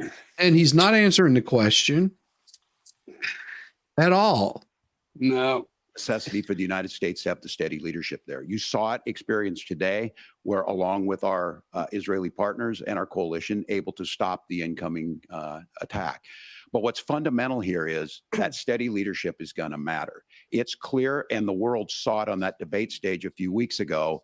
A nearly 80-year-old Donald Trump talking about crowd sizes is not what we need in this moment. Why? But it's not. What relevance is that? What's wrong with that? What relevance is that to the question you asked? None. So okay, Diva, what was the question that was asked? What are you going to do if you have to make that decision? And he's On not what? answering it. Would you support Israel Yeah, defending preemptive. itself? Exactly, a preemptive strike. Okay. Yeah. So what does this have to do with the question being asked? Not just that. It's those that were closest to Donald Trump that understand how dangerous he is when the world is this dangerous. AD is going to eat His him Chief of alive. Staff, John Kelly, said that he was the most flawed human being he'd ever met. And both of his secretaries of defense and his national security advisors Who said were he should fired. be nowhere near the White House. Now, the person closest to them, All right, sweetheart, Walz. Here's the answer. You're already dead. That's the answer, because you cannot think on your feet at all whatsoever. You've got to get your talking points in. You can't think on your feet. You're dead already. That's it. Over. They just dropped a nuclear warhead right there in the center of fucking Washington and blew your ass to bits. You're done. That's it. You're over. Donald Trump said he's unfit for the highest office. That was Senator Vance. What we've seen out of Vice President Harris is we've seen steady leadership. We've seen a calmness that is able to draw on the coalitions to bring them together. Understanding that our allies matter. When our allies see Donald Trump turn towards Vladimir Putin, turn towards North Korea, when we start to see that type of fickleness around holding the coalitions together, we will stay committed. And as the Vice President said today we will protect our forces and our allied forces, and there will be consequences. Governor, your No, time there is won't. up. Senator Vance, the JD same Vance is question. about to eat him Would you alive. support That look on his or eyes. oppose a preemptive strike by Israel on Iran? You have 2 minutes. So, Margaret, I want to answer the question. First of all, thanks, Governor. Thanks to CBS for hosting the debate. And thanks, most importantly, to the American people who are watching this evening and caring enough about this country to pay attention to this vice presidential debate. I want to answer the question, but I want to actually give an introduction to myself a little bit, because I recognize a lot of Americans don't know who either one of us are. I was raised in a working class family. My mother required food I hate when people assistance do for that. periods of her life. My grandmother required Social Security help to He's raise full of it, Kamala. She raised me in part because my own mother struggled with addiction for a big chunk of my early life. I grew up in a middle class family. I don't like when people do that. Why are you resume building? Nobody gives two shits about this. Yeah, don't do that, man. Don't do that. What you should have done is answer the question and go next question. Yeah, none of this. Stop wasting your time on this. I went to college on the GI Bill after I enlisted in the Marine Corps and served in Iraq. And so I stand here asking to be your vice president with extraordinary gratitude for this country, for the American dream that made it possible for me to live my dreams. And most importantly, I know that a lot of you are worried about the chaos in the world and the feeling that the American dream is unattainable. I want to try to convince you tonight over the next 90 minutes that if we get better leadership in the White House, if we get Donald Trump back in the White House, the American dream is going to be attainable once again. I'm sorry. Now, to your answer time this is up. particular question, we have to remember that as much as Governor Walz just accused Donald Trump of being an agent of chaos, Donald Trump actually delivered stability in the world, and he did it by establishing Answer the question. effective Answer the question. deterrence. People Answer the are afraid question, of stepping out dumbass. of line. Iran, which launched this attack, has received over $100 billion in unfrozen assets thanks to the Kamala Harris administration. Okay, What do they good- use that money good for? barb. They use it to buy weapons that they're now launching against our allies, and God forbid, potentially launching against the United States as well. Donald Trump recognized that for people to fear the United States, you needed peace through strength. They needed to recognize that if they got out of line, the United States global leadership would put stability and peace back in the world. Now, you asked about a preemptive strike, Margaret, and I want to answer the question. Look, it is up to Israel what they think they need to do to keep their country safe. There and you we go. should support There you our go. allies wherever Accurate. they are when they're fighting the bad guys. I think that's the right approach to take with the Israel question. So he did Wow. answer the question. Yeah, It was a long-winded way of getting there. No, here's what it is. He knew he had plenty of time, which is why he put all that filler in there, because he had a very succinct answer. Yeah. Yeah. Unlike Walz, who didn't even answer the damn question. Well, and he Walz- probably also knew that he would not have another opportunity to actually introduce himself to the True. American public, and maybe, Exactly. yeah. Yeah. All And so right. I think once he got this out of the way, so rocky start for Vance, rocky start, horrible start for Walz because he never answered the question. Rocky start for Vance, but he did answer the question. Yeah. Yes. I give him a point tag. Okay. Thank you, Okay. Senator. Governor Walz, do you care to respond to any of the allegations? Well, look, Donald Trump was in office. no You'll allegations. sometimes hear a revisionist history, but when Donald Trump was in office, it was What There was allegation? no allegations. There was no allegations. There was all he said was, "This is what Trump would do." Biden Harris has been causing problems, and move on. That's the There's allegation. no allegations. What allegation? What allegation? He spoke the Hey, truth. Donald How Trump, dare he? How who dare we you? had a coalition of Hey, nations Betsy. that had boxed Hey. Iran's nuclear program in, the inability to advance it. Donald Trump pulled that program and put nothing else in its place. So Iran is closer to a nuclear weapon than Not they were true. before because of Donald Trump's fickle leadership. Who gave the money? Who gave him the money? Because Who he gave didn't him give the him the money? money. That would have been Kamala and Biden gave him the money. Iran was broke. They couldn't develop a nuclear program. And then lo and behold, Biden gets in office and gives him $8 billion. How'd that happen? Huh. And when Iran shot down an American aircraft in international airspace, Donald Trump tweeted, because that's the standard diplomacy of Donald Trump. No. That's No. not all that Donald Trump did. Just remember there might have been somebody on an aircraft and just sort of disappeared one day. Yeah. Yeah, was that just a tweet? No. He also said, "Hey, I have a picture of your house that I'm about to blow up. You might want to chill the hell out. You might want to back off." Back off. Yeah, let's put it this way. Walz is talking out of his ass of things that, and these are just talking points. He's not making any valid points right now. It's all word salad. All word salad. And when Iranian missiles did fall near U.S. troops and they received traumatic brain injuries, Donald Trump wrote it off as headaches. Look, our allies understand that Donald Trump is fickle. He will go to whoever has the most flattery or where it makes sense to him. Steady leadership like you witnessed today, like you witnessed in April. Both Iranian attacks were repelled.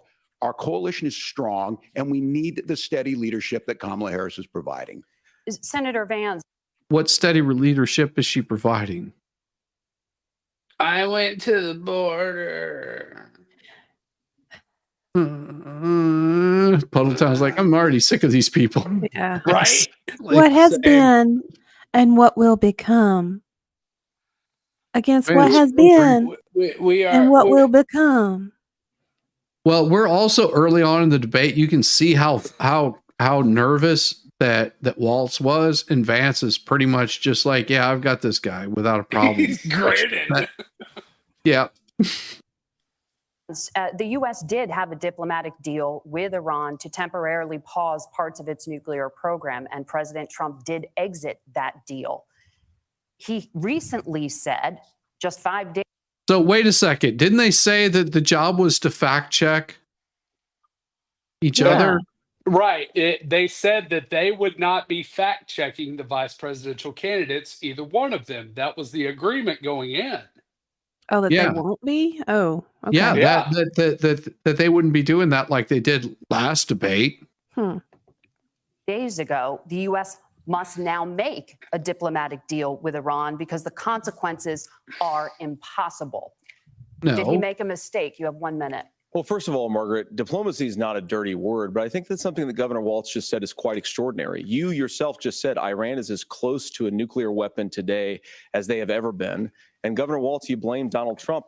Who has been the vice president for the last 3.5 years? And the answer is your running mate, not mine.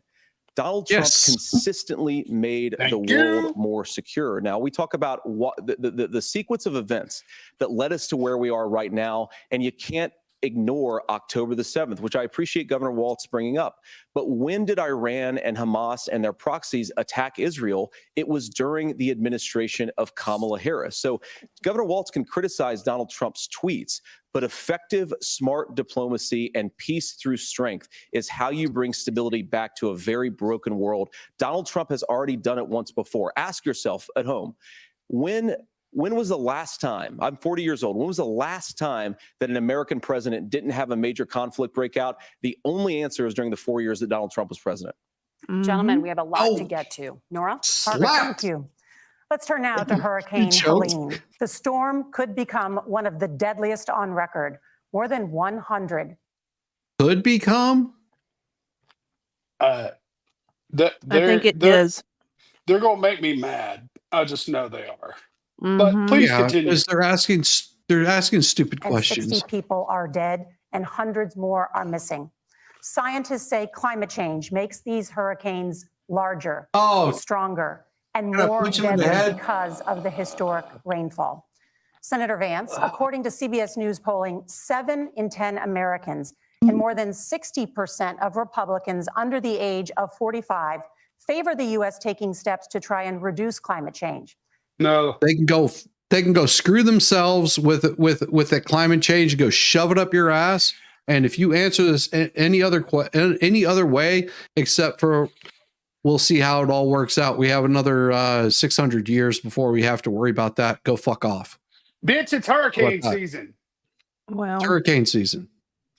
Senator, what responsibility would the Trump administration have to try and reduce the impact of climate change? I'll give you 2 minutes. Sure. So first of all, let's start with the hurricane because it's an unbelievable, unspeakable human tragedy. I just saw today actually a photograph of 2 grandparents on a roof with a 6-year-old child, and it was the last photograph ever taken of them because the roof collapsed and those innocent people lost their lives. And I'm sure Governor Walz joins me in saying our hearts go out to those innocent people, our prayers go out to them, and we want as robust and aggressive as a federal response as we can get to save as many lives as possible, and then of course afterwards to help the people in those communities rebuild. I mean, these are. And I hope, and I will say this, I hope he completely avoids this climate change bullshit question because it's a trick question. It's just like saying, well, you know, everybody prefers blue pudding pops, but you know, we've got excessive red pudding pops. And how are you going to handle it that nobody's eating the blue pudding pops? No, there has never been, nor will there ever be a blue pudding pop.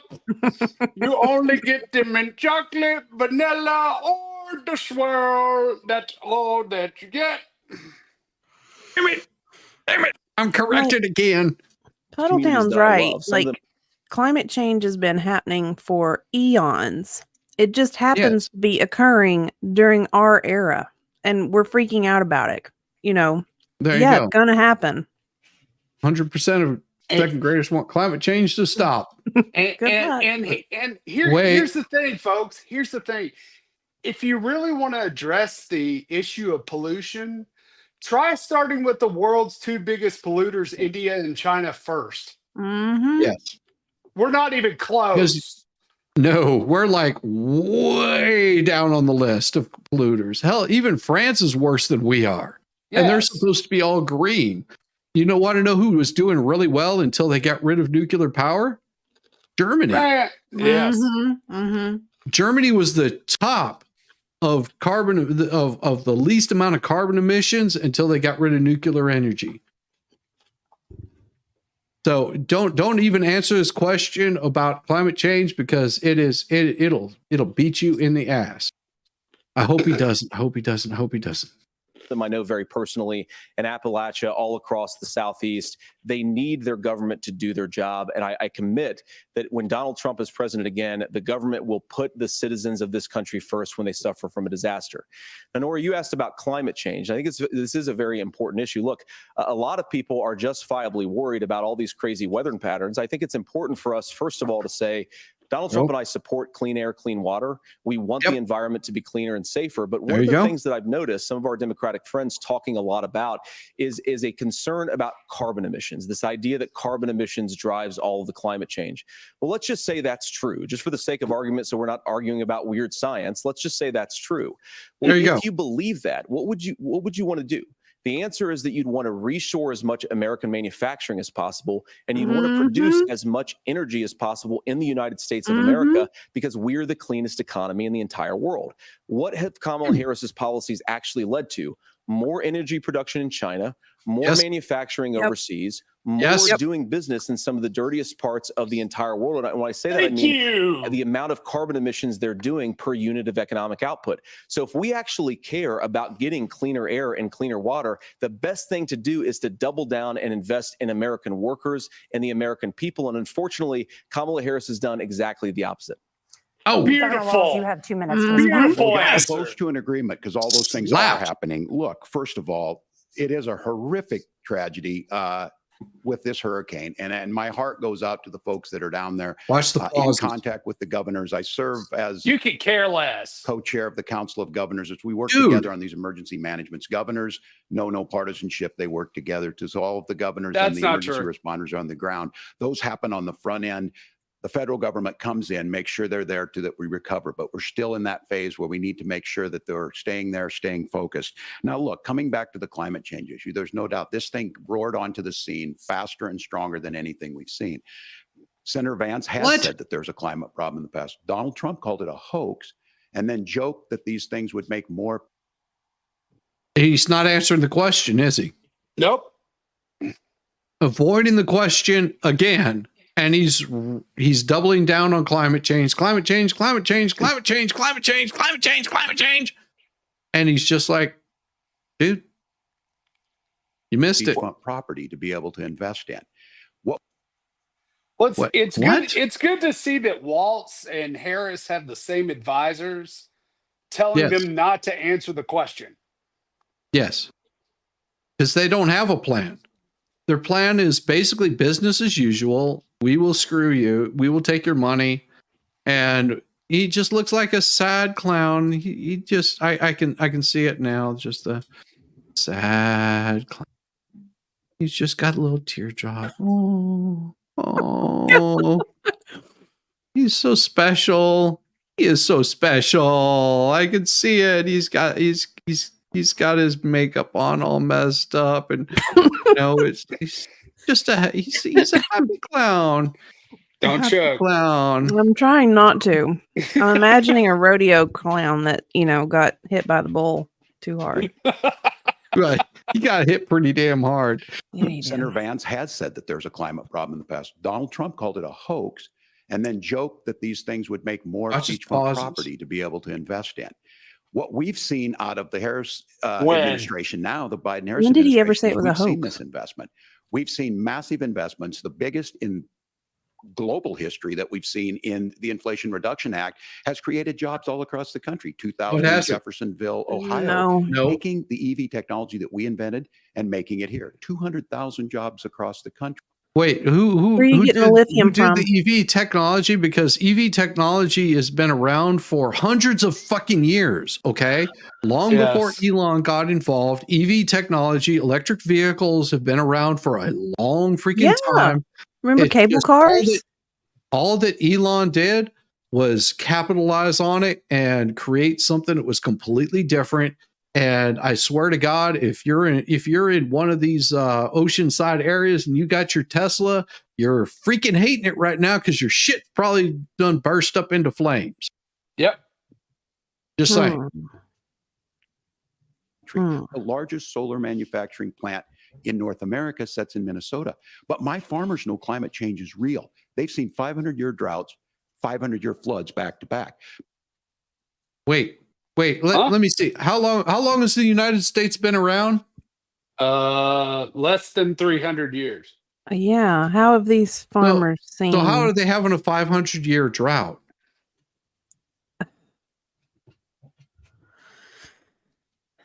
That's impossible. Unless they're just doing some weird science. Wait. I'm thinking the last drought we had, wasn't that like in the 30s? Didn't they have like something they called the Great Dust Bowl? Yeah. Well, that was bad soil management too. So we're not within 500 years, right? No. Just saying that. Not last time I checked. No. Okay. But now nobody will be here in 500 years. So what does it matter? I mean, we're all going to be eating dust and crickets.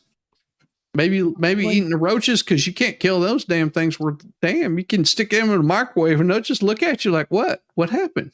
Exactly. What you doing? But what they're doing is adapting, and this has allowed them to tell me, look, I harvest corn, I harvest soybean, and I harvest wind. We are producing more natural gas and more oil at any time than we ever have. We're also producing more You clean harvest energy. corn because you've made it a subsidy and you've put that crap in my gas tank for years now. Yep. Yes. And destroyed it. Not to brag, but I have survived about a half dozen extinction events. I didn't realize you were that old, Stephen. Lord. I'm impressed. You don't look a day over 300. Jack Bug's like, you are the carbon they intend to reduce. Well, yeah. Yes, facts. Yes. Sometimes it is upset and terrible things, and then it renews. Nothing we do is going to destroy the earth unless some idiot presses the button. Even then, I don't think it'll destroy the earth. It'll destroy us, but the earth is just going to still survive. And this is the thing that I think people get caught up in their little bubble, and they picture them as this ginormous creature or something on this little bitty planet. Yeah. And all I have to say is take your ass out into the middle of the freaking ocean, about a mile offshore where you can't see shore. It's about a mile and a half. You can't see shore. Okay. And sit out there for 7 days and tell me how big you feel. Tell me how big you think your carbon footprint really is on this planet. And you'll begin to realize that you're a minuscule as compared to what this planet has. There is nothing that these assholes are talking about makes a damn bit of sense, because they think they're king of the freaking hill, and they've got this overlook of, I will collect all this money and subsidies from all of my populace that you will bow down and worship me. So the solution for us is to continue to move forward, that climate change is real. Reducing our impact is absolutely critical, but this is not a false choice. You can do that at the same time you're creating the jobs that we're seeing all across the country. That's exactly what this administration has done. What job is Harris creating? An energy superpower for the future, not just the current. And that's what absolutely makes sense. And then we start thinking about, how do we mitigate these disasters? Thank you. Senator, I want to give you an opportunity to respond there. The governor mentioned that President Trump has called climate change a hoax. I'm curious about something, What the president has said is that if the Democrats, in particular Kamala Harris and her leadership, if they really believe that climate change is serious, what they would be doing is more manufacturing and more energy production in the United States of America, and that's not what they're doing. So clearly, Kamala Harris herself doesn't believe her own rhetoric on this. If she did, she would actually agree with Donald Trump's energy policies. Now, and she also wouldn't be buying a $6 million plane to be flying to events. Well, because if you're worried about it, you tell me whenever you buy this jet and you're flying from point A to point B, because you got to be there. Because I'm the vice president of the United States.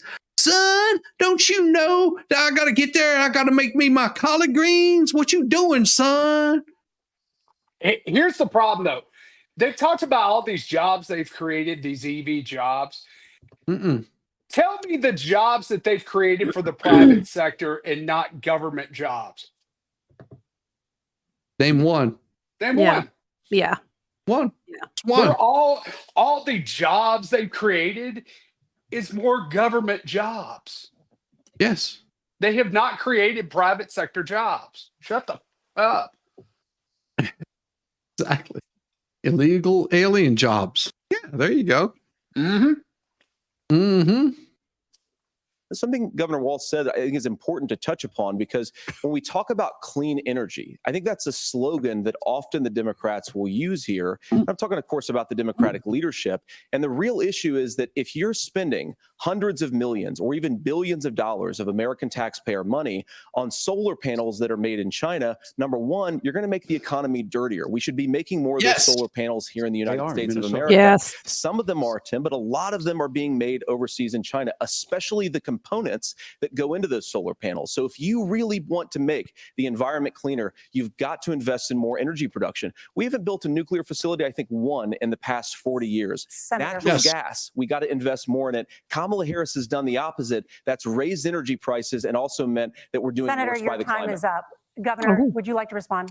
Well, No. look, we're producing more natural gas than we ever have. There's no moratorium on that. We're producing more oil. But Liar. folks That's know- only, no, that's only out of That your is- ass. That is a lie. These are not. That's It's a only out of That is your a ass. lie. That is an absolute lie.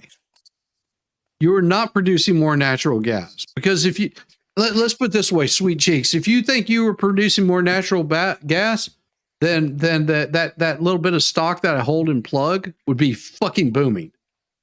You know why it's tanking? Because they're not producing natural gas.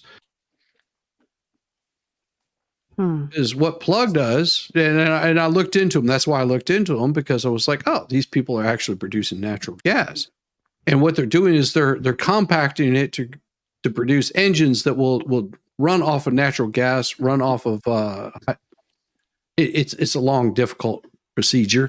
But anyhow, no, they're not producing more natural gas. No. And because they also have been saying, well, because we got cows fart and we got to get rid of that. What do you think cow farts are? That'd be natural gas. It's called methane. If I could just have a car that would run off my natural gas, I could go for miles. and you'd be well fed, because Diva would be just like, honey, get your ass in the trunk, because I'm going to be feeding you beans tonight. Here's some beans, baby.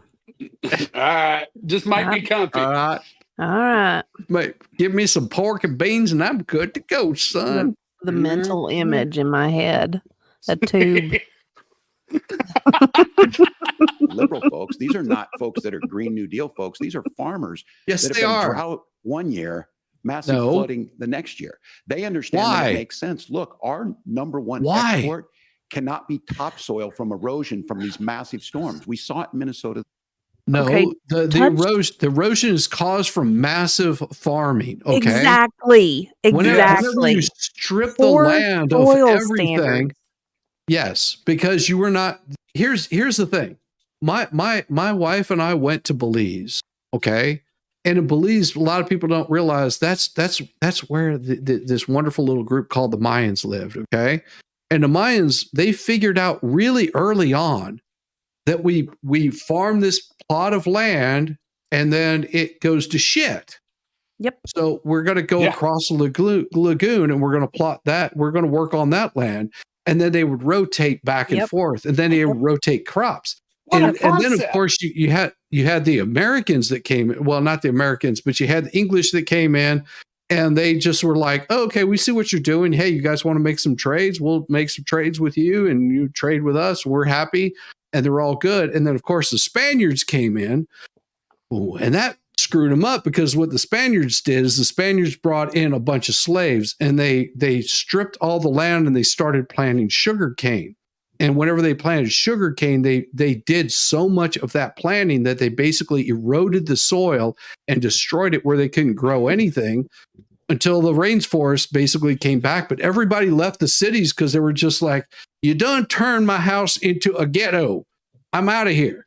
And they left. In the ghetto. Because everyone thinks, oh, the Mayans got totally destroyed. No, they just left their cities because it was just completely like overrun, and you couldn't get any food or proper resources. And this is what's going to happen to America if you look back at history that's been going on long before we were around, and they figured this crap out. And this asshole still hasn't figured out that whenever you farm a land, you have to rotate your crops.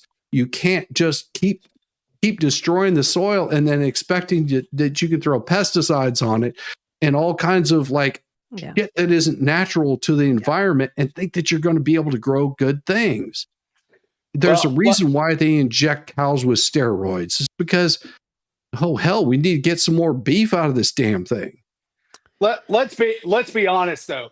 When he's talking about farmers, he's talking about these big manufacturing farms, industrial farms. He's not talking about your regular everyday farmer who is trying to feed his family, who might be trying to feed his neighbors or even selling enough at the farmer's market. No, they can't do that anymore. The big ones. Well, yeah. Yeah. He is completely referring to industrial farming. He's not referring to the mom and pop farmers that have held their farms for 100 years. He's not talking about that. And actually know how to take care of it and keep it running. Yeah. But they get pushed out by the large industrial farm. Yeah. Yep. And mom and pop farms, that's the thing about it. Mom and pop farms, they can't keep any of that food to feed themselves. Nope. Because they'll be arrested, they'll be thrown in jail. There have been so many farmers in our area. Like if you make it to the 100-year mark in the state, you're kind of recognized by the U.S. Department of Agriculture and by the state. But most of those century farms have had to sell off pieces of their property just to make it, or they've had to go to agritourism to find another income stream because they can't rely on the crops and to go organic. To go organic is one of the most difficult. It's a scam. It is. It's one of the most difficult and regulated processes. It's just not even really worth it. But the farmers know that if they don't have that organic symbol in some markets, they're not going to sell their produce. You know the best part about organic? All of the small animals that get caught up in organic food, it is so glorious. I'm like, oh, you have no idea? Oh, you're vegan? Guess what? You're eating rabbit.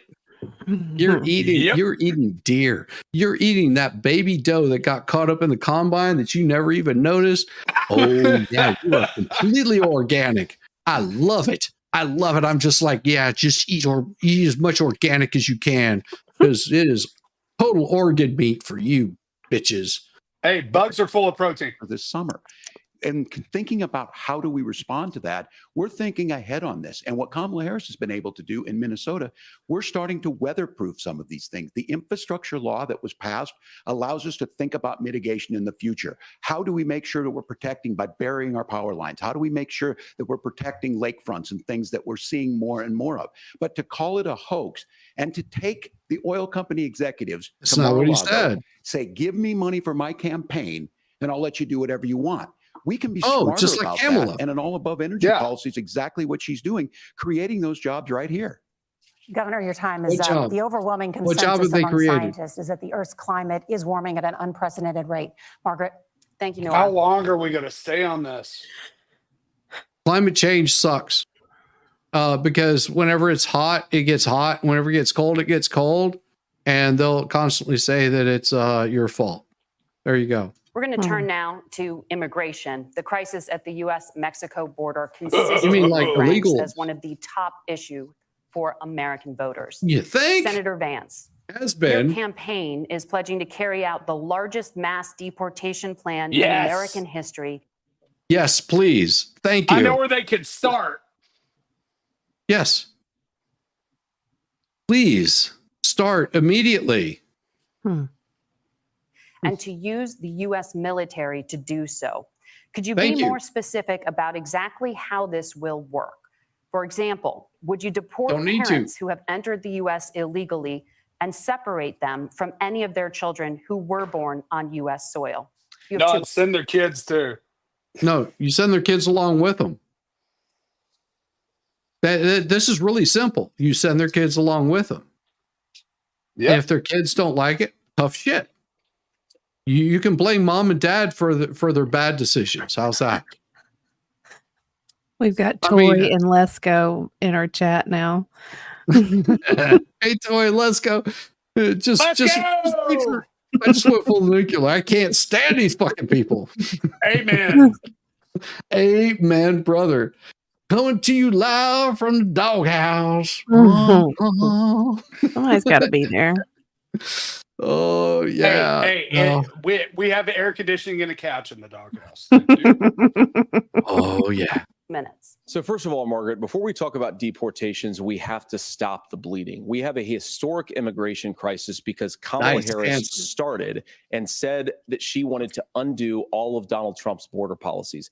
94 executive orders suspending deportations, decriminalizing illegal aliens, massively increasing the asylum fraud that exists in our system. That has opened the floodgates. And what it's meant is that a lot of fentanyl is coming into our country. I had a mother who struggled with opioid addiction and has gotten clean.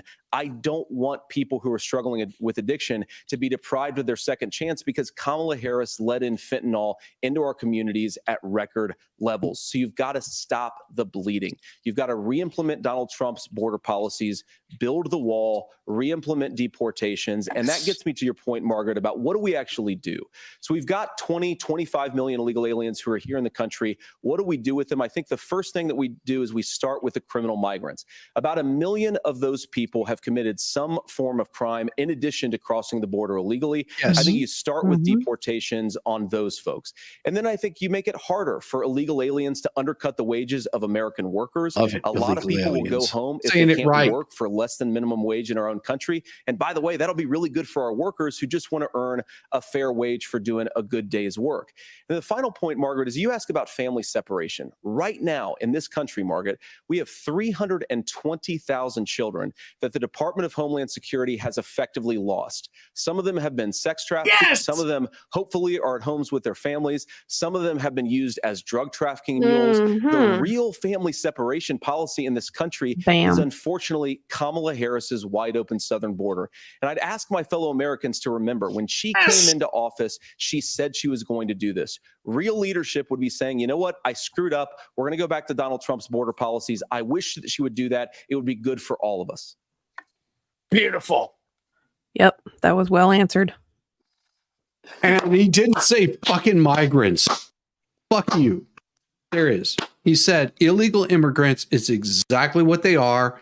Yep. Because migrants come and they fucking go.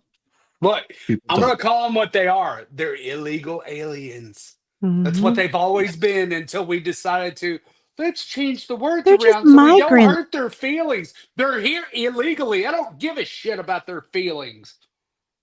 Oh, Ball Storm, my fifis are hurt now.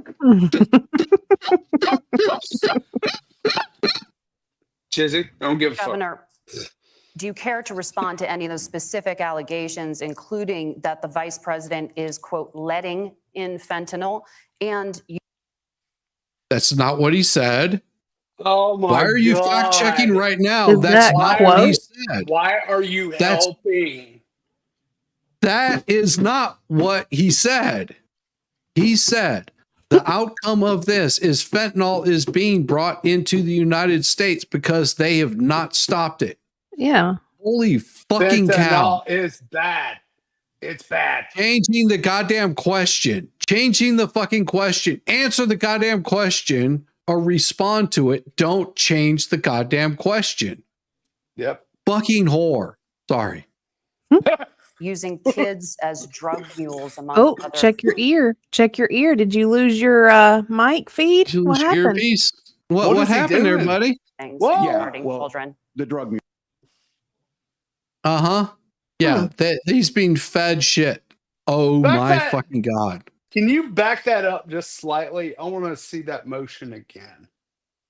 Yeah. Including that the vice president is, quote, letting in fentanyl and using kids as drug mules, among other things regarding children. The drug mule is not true, but I will say about this, about the fentanyl. Yeah, it this is. a crisis of this, the opioid Yeah, it crisis. is. And the good news on this It is is true. the last 12 months saw the largest decrease in opioid deaths in our nation's history.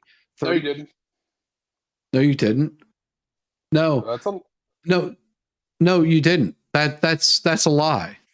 In our nation's history? That's a lie. That's a lie. % decrease in Ohio, but there's still more work to do. But let's go back to this on immigration. Kamala Harris was the attorney general of the largest state, a border state in California. And she sucked at it. And she sucked. That literally sucked like multiple times. There's a reason why she has knee pads on fucking rent. She's the only person in this race who prosecuted transnational gangs for human trafficking and drug intervention. Let's go. That's a lie. We all want to solve Let's this. go. Most of us want to solve this. And that is the United States Congress. That's the Border Patrol agents. That's the Chamber of Commerce. That's most Americans out here. That's why we had the fairest and the toughest bill on immigration that this nation has seen. It you was did it. crafted by a conservative senator from Oklahoma, James Lankford. I know him. He's super conservative, but he's a man of principle, wants to get it done. Democrats and Republicans worked on this piece of legislation. The Border Patrol said, this is what we need in here. These are the experts. And the Chamber of Commerce and the Wall Street Journal said, pass this thing. Kamala Harris helped get there. Border bill.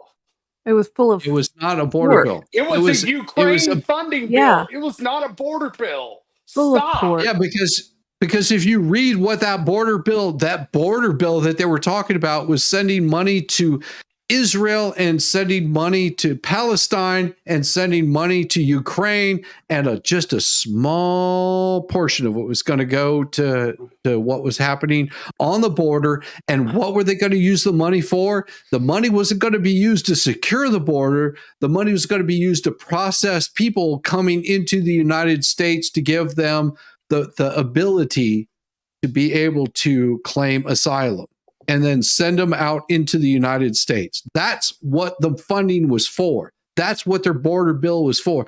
Read the 1,500 goddamn pages of this shit and you would understand it. Motherfucking lying piece of... I need another drink. 200 new border agents. I know, I'm starting to want to for drink now. drugs. DOJ money to speed up these Liar. the adjudications on this, just what America wants. Liar! As soon as I was getting ready to pass and actually tackle this, Donald Trump said no, told them to vote against it because it's a campaign issue. It gives him to, what would Donald Trump talk about if we actually did some of these things? Okay, tell me, who is the fucking vice president? Who is the president of the United States? Who is a private citizen? You're telling me that a private citizen has more control over your fucking Congress than the United States president does. Yeah. The United States president can't tell them, listen, this is what I want to get done. This is how I want to get it done. Oh, no, he can't because he's laying on a fucking gay beach in goddamn Massachusetts or wherever the fuck that gay homo faggot son. Sorry. They need to be done by the legislature. You can't just. I'm sorry. Let's think about this for a second. Mm-hmm. What advantage would Trump have had they had passed that bill? I mean, what would be the disadvantage? Because here's the thing. If that bill goes through, then it's more money from Ukraine, which they ended up passing anyway, more money to foreign relations, and then just a small little smidgen to the border, and you still didn't fix the border problem. So really, how would that have benefited Trump by stopping it? Because it makes you look like assholes. Brandon, you were so right on. Literally, I was yelling at my wife, you think Tampon Timmy knows more about international finance than me? That son of a... I love Brandon. I love you, brother. You're awesome. Oh. He's smarter than you. Just so you know, Tampon Timmy is smarter than you, Brandon. At least that's what his resume says. He not only served in I don't know how many damn wars in Afghanistan as the chief master sergeant, bubble-headed motherfucker. Then he also had him, he was over in the Tiananmen Square whenever he was also in the United States serving in a storage room. Yeah. Ask Tampon Timmy about how many times he's gone to China. Quite a few. Like he spends more time in China. I'm surprised they haven't brought this up yet. We talked about this morning. He's, that Congress is actually, the oversight committee is called on and subpoenaed him to come in and testify about his relationships with China because they think he's been compromised. Yeah. Oh, come on. You mean they wouldn't ask this question that everybody else has been asking? No. Never. Oh, what kind of communist state do you think we live in, son? Well, do this through the actually, executive branch. So look, we have the options to do this. Donald Trump had 4 years. He had 4 years to do this, and he promised you. And what did he do? He did a fucking hell of a lot in those 4 years. I guarantee he didn't send our sons and daughters over to go fight in a war that was never going to be ending. I guarantee you that we didn't have any. Dude, stop saying Trump had 4 years. Trump had 3 years, and then he had the coof he had to deal Yeah, with. 2 years. Stop saying he had 4 years. Trump had 2 years. And those 2 years in between them calling Russia, Russia, Russia, Ukraine, Ukraine, Ukraine, and all the other hoaxes that they could possibly impeach. You know, Charlottesville, it was constantly like, oh, you said this, you said that. And every time you show them, like, that's not what was said. Oh, no, no, no, no, no. If you pull that stuff up, we're going to shut down your channel for hate speech. That's what happened for 4 years of Trump, that they shut that stuff down. Yeah. Oh, most people don't remember the past 4 years. Why? No, but no. The short-term memory is very rich with these. You, America, how easy it would be. I'll build you a big, beautiful wall, and Mexico will pay for it. Less than 2% of that they wall were. got built, and Mexico didn't pay a dime. But here Yeah, we they are did. again, Yeah, they 9 years did. after he Yeah, came they down that did. Yeah, they escalator, did. dehumanizing people and telling them what he was going to do. As far as the deportation should plan, be at one point, dehumanized. Senator Vance said it was so unworkable. The pauses. They're illegal. They're illegal Yes. aliens coming into the country. I'm sorry. The whole point of allowing this mass immigration, I believe, is for continued economic development, because we have this huge generation of people who are aging out, no longer consumers. So what's the best way to make sure that there is a consumer population, but to bring in a bunch of people who think the American dream is a bunch of crap that they buy from a store? And what's the other benefit of bringing in all those people and giving them government Yes, voters. benefits? Bingo. Brandon, voted. I will tell you, I will make this offer to you. I will send you an invite, and you are welcome to come on any damn time and explain this. I am telling you right now. You got my email address. Drop me an email. I will send you a fucking invite. You can come in here and explain every damn bit of this. Sorry, but He's that's like, not sorry, but that's not how it works. I love Brandon. He's so awesome. He's awesome. Yes. You got MG trashed. So that's where we're at. Yes, he That's did. the bill. She'll sign it. Governor, your time is up.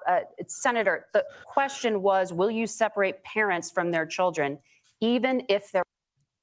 No, I will send them all the fuck back. How's Yeah. that? I hope he answers just like that. I hope I'm he going to answers. keep families together. I'm going to send them all back.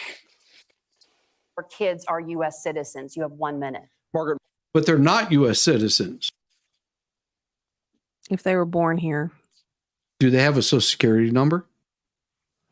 Well, if they were born in a typical system. Cool. Then they can apply for dual citizenship. Send their ass back. Exactly. Technically they are, but they're also citizens of whatever country that their parents come from. Yep. Yeah. So they can apply for dual citizenship. Send their fucking ass back. Simple as that. And then whenever they're of age, they can come back and apply for citizenship if they want to stay in the United States so bad, and they can abide by all the rules that the United States citizens abide by. Yep. My point is that we already have massive child separations thanks to Kamala Harris's open border. And I didn't accuse Kamala Harris of 350,000 inviting gone. drug mules. I said that she enabled the Mexican drug cartels to operate freely in this country. And we know that they use children as drug mules. And it is a disgrace, and it has to stop. Look, I think what Tim said just doesn't pass the smell test. For 3 years, Kamala Harris went out bragging that she was going to undo Donald Trump's border policy. She did exactly that. We had a record number of illegal crossings. We had a record number of fentanyl coming into our country. And now that she's running for president, or a few months before, she says that somehow she got religion and cared a lot about a piece of legislation. The only thing that she did when she became the vice president, when she became the appointed border czar, was to undo 94 Donald Trump executive actions that opened the border. This problem is leading to massive problems in the United States of America. Parents who can't afford health care, schools that are overwhelmed. It's got to stop, and it will when Donald Trump is president Senator, again. your time is up. Governor, what about our CBS News polling, which does show that a majority of Americans, more than 50%, support mass deportations? Wait. How's he going to answer this? Hold on. You know what that means, though? If their poll says more than 50%, then it's a hell of a lot more than 50%. Yep. Yeah, we're talking about 75 to 80% of people are agreeing that we need to send people back to the country whence they came from. Yep. That's exactly what that means. And all I hear is all I hear is he's Coach Whistle here, and he's like he's got the little sounds coming out of it.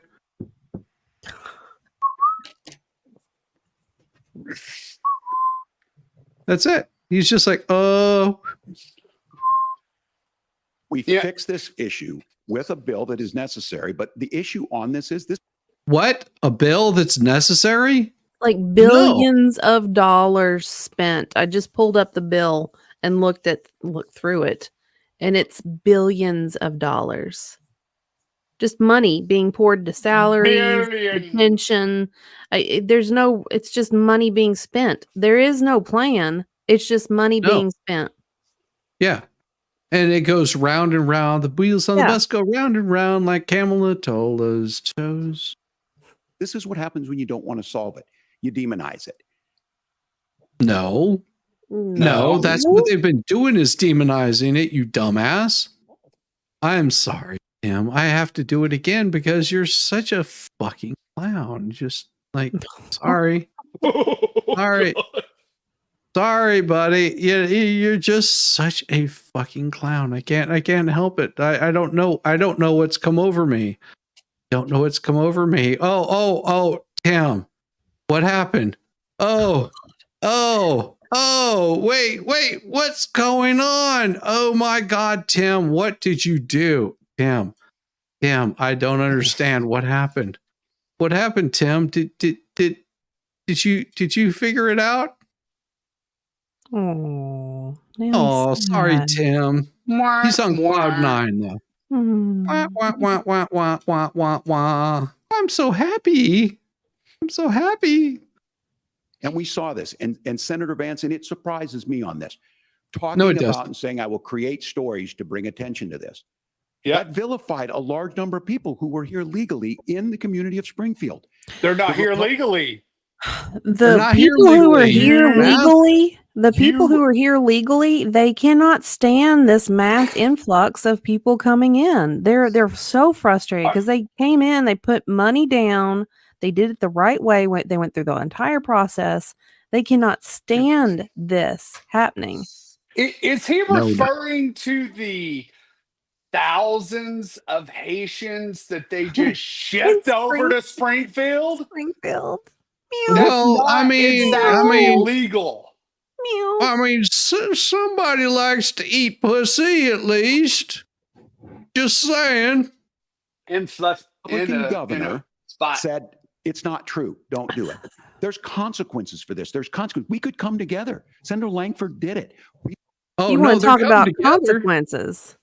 Yeah, you guys have created these consequences, and now it's coming back to bite you in the ass, and you're like, no, it wasn't us. It wasn't Bobby us. Boucher and the chickens are coming home to roost. No, the chicken's been done. Eat, bitch.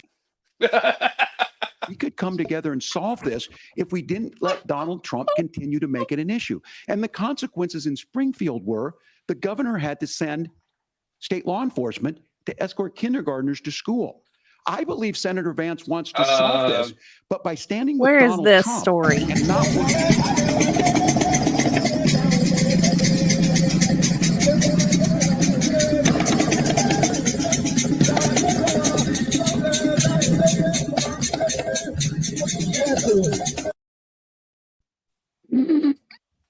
Sorry, couldn't help it.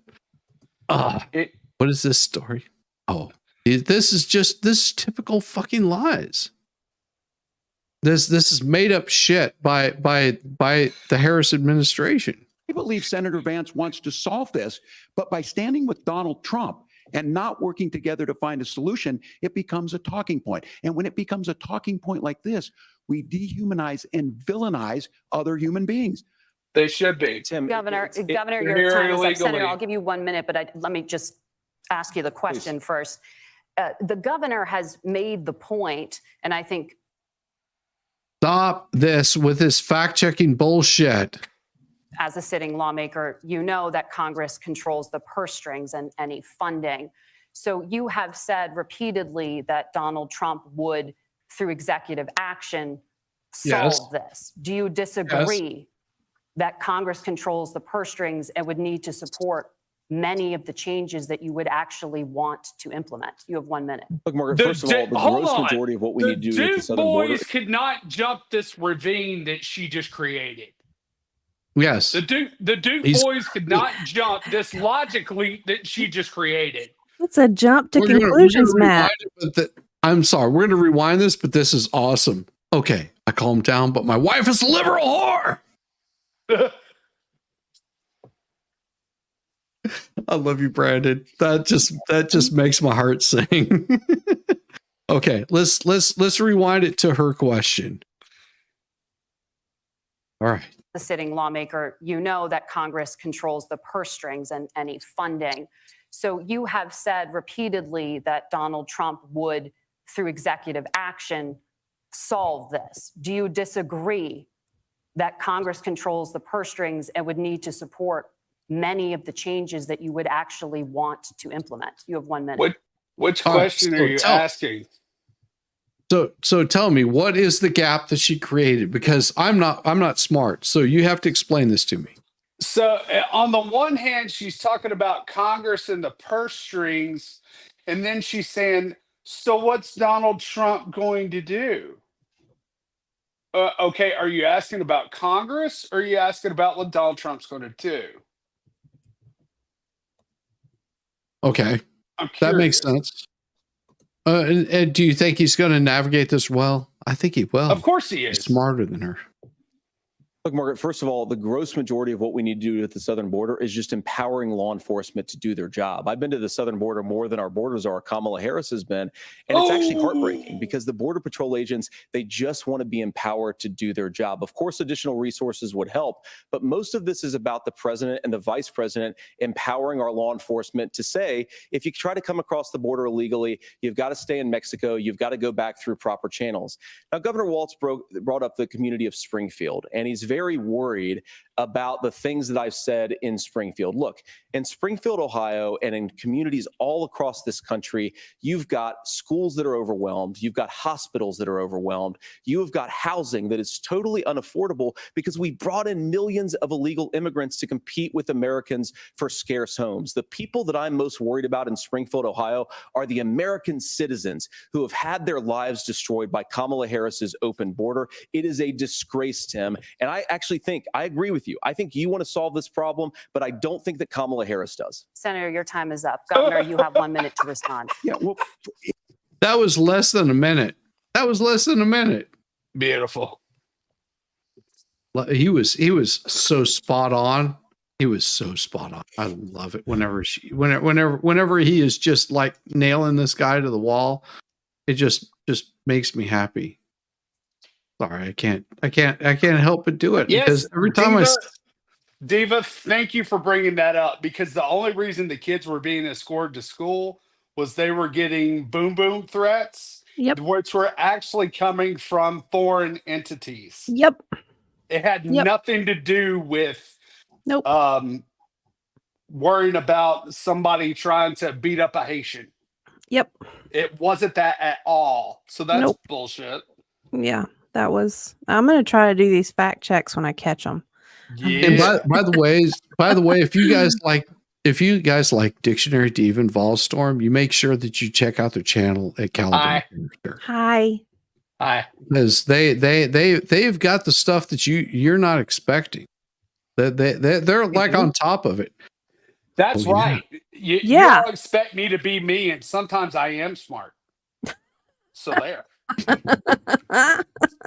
And then Diva, you should have ability to throw up your link there. Throw up the link for Caliburn characters, so these people can sub to you, so they can check you out, so they can see what exactly. So they can check you out. Check me out. Yeah, I mean, it's more than just OnlyFans. It is OnlyFans on steroids, and Diva brings the hotness everywhere she goes. I read poetry. Most of my stuff, I read poetry. It's not.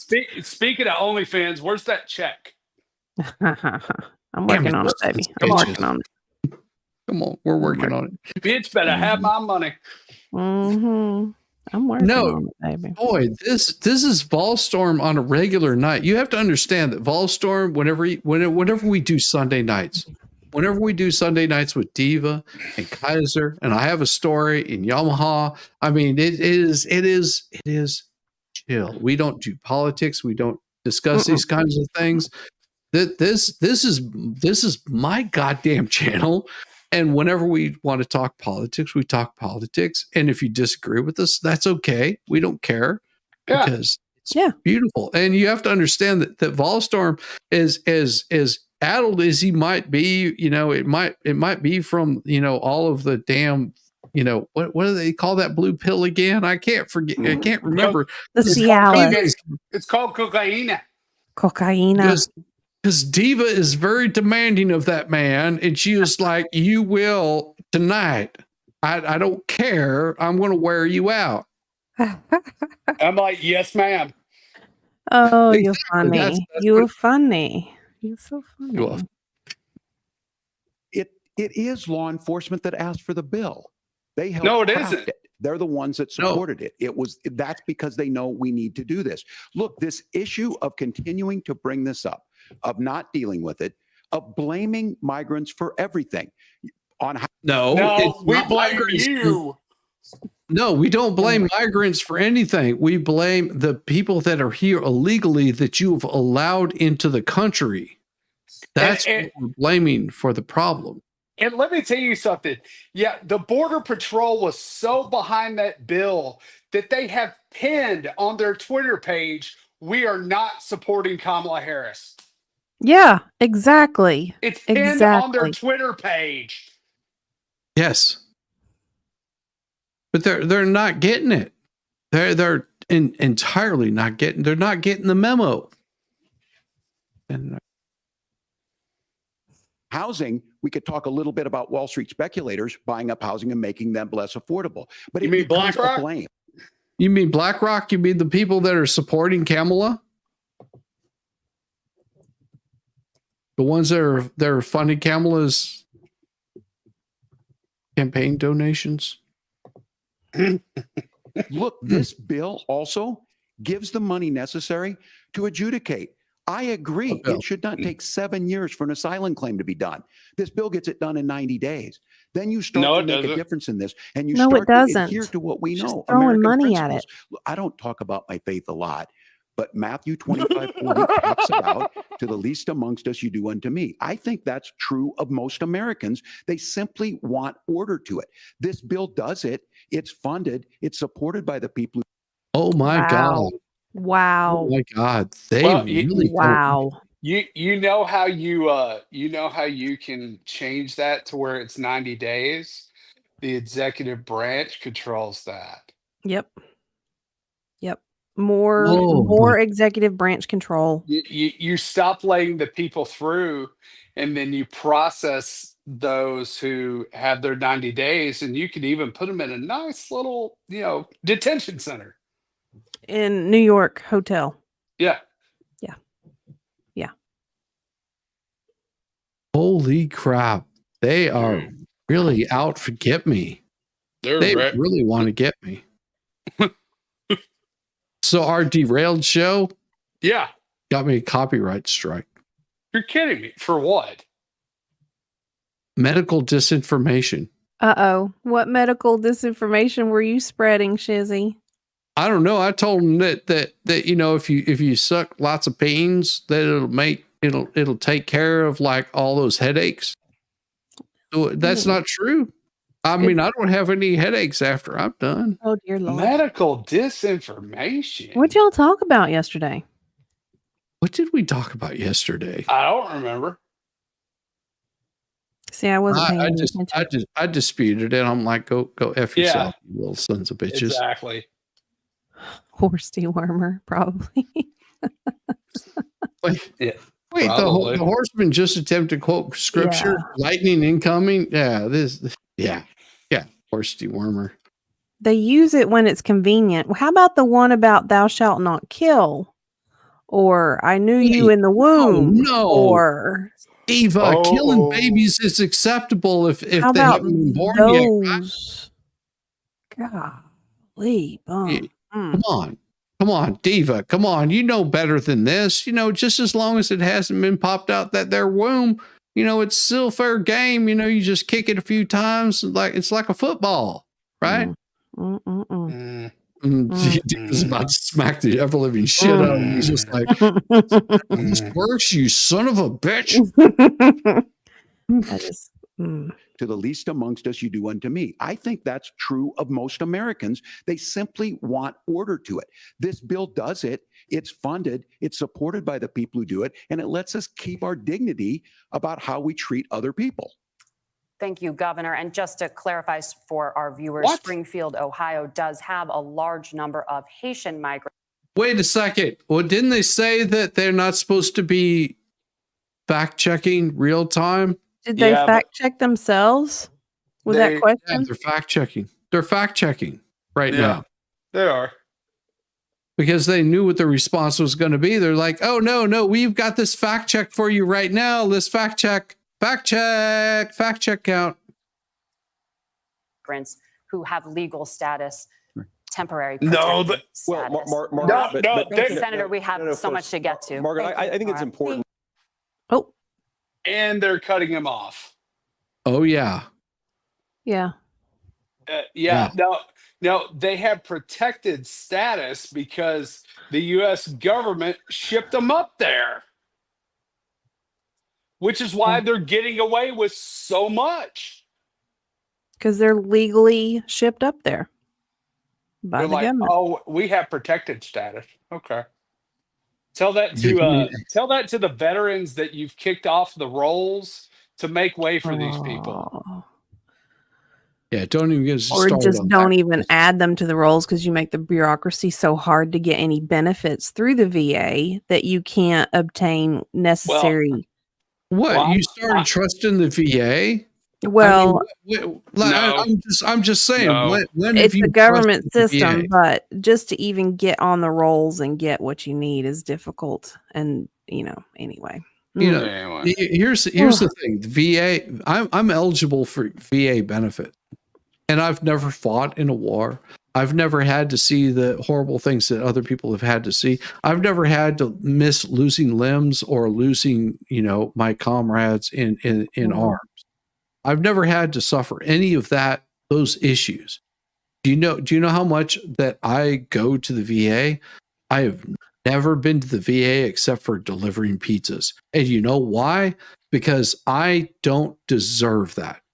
It's as simple as that. I don't deserve that level of care.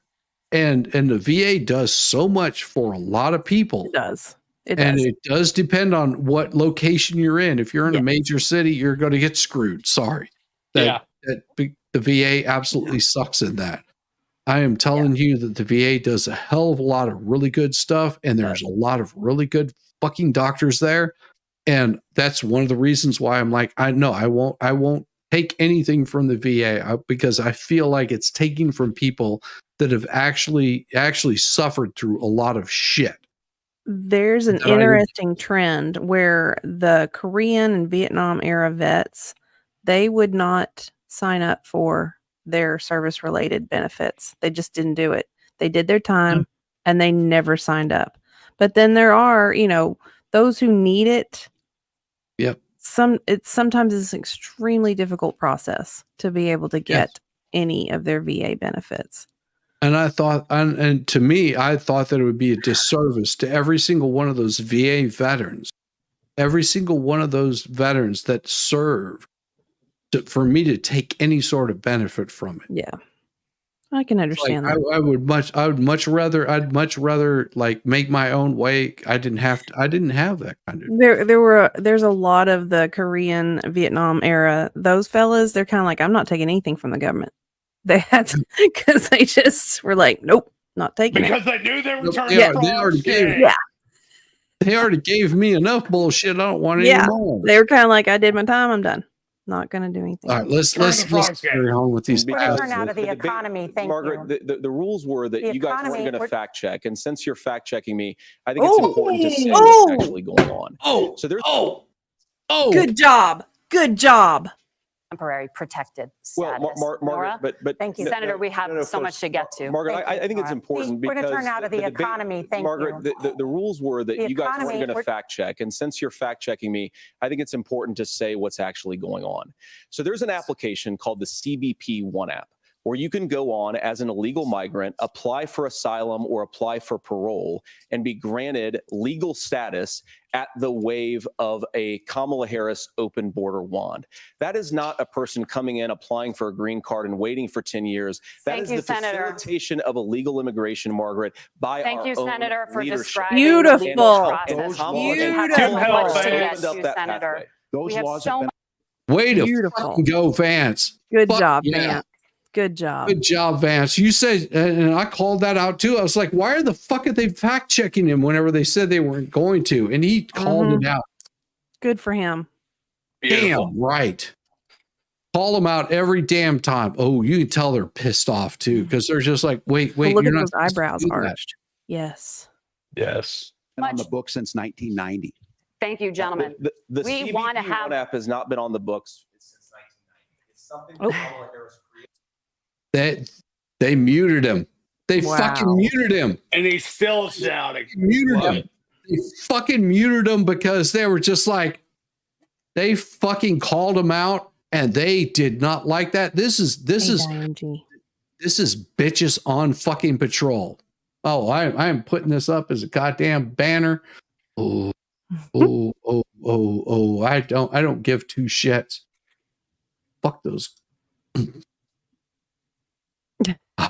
Give me just a second. I'm changing this right here because this is The first one was appropriate too. I may not see the chats right away.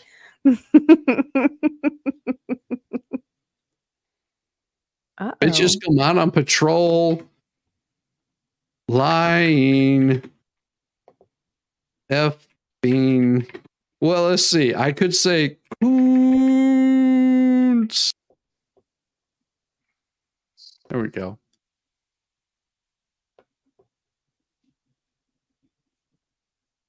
Yeah.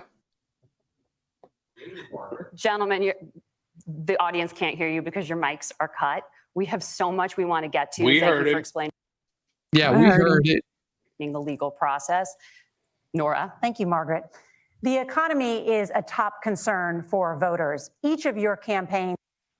If Vance is smart on this fucking question, he'll bring it right the fuck back to the same goddamn thing that they were talking about that they cut his mic on.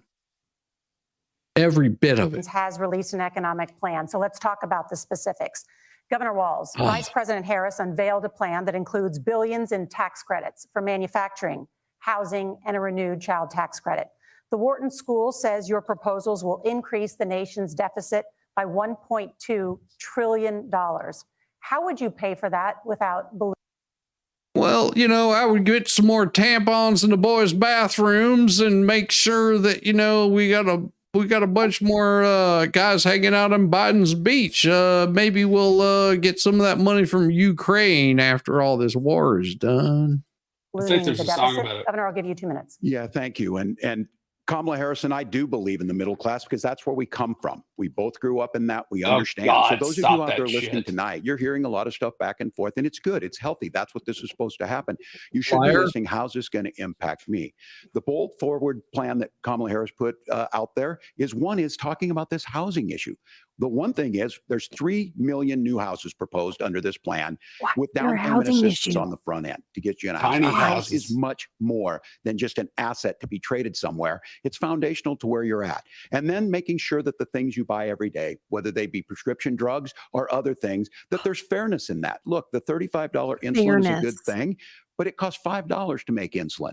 They were charging $800 before this law went into effect. Yeah. As far as the housing goes, I've seen it in Minnesota. 12% more houses in Minneapolis. Prices went down on rent 4%. It's working. And then making sure No, Section 8 is not housing. Okay. I want Vance to respond to all of this. All of this. Yeah. Cuts go to the middle class. They're only going to give them a minute. Credit. We have one in Minnesota, reduces childhood poverty by a third. We save money in the long run, and we do the right thing for families. Yeah, because you basically take money from the poor people and give it to the rich people and line your pockets with their fucking votes. Sorry. Yeah. I mean, it's unfortunate, but I just feel the need to disease again. You know, just can't help it. I don't know what comes over me. It's such an odd feeling to do this. Just like and then getting businesses off the ground. The law as it stands right now is $5,000 tax credit for small business, increasing that to $50,000. Now, this is a what? No, you didn't understand what he was talking about. Tax what he's credit talking small about? business increasing it to 50,000. What? No, they're talking about like if you're selling the hoe on the side of the street, you're going to get 50 grand instead of $5,000 now. Overinflated. Small business. I mean, she's tight. Come sucky, love you a long time. Philosophical difference between us. Donald Trump made a promise, and I'll give you this. He kept it. He took folks to Mar-a-Lago, said, you're rich as hell, I'm going to give you a tax cut. He gave the tax cuts that predominantly went to the top class. What happened there was an $8 trillion increase in the national debt, the largest ever. What? Now he's proposing a 20% consumption or sales tax on everything we bring in. Everyone Do you know what he's saying? He's talking about the tariffs that they're going to be placing on China.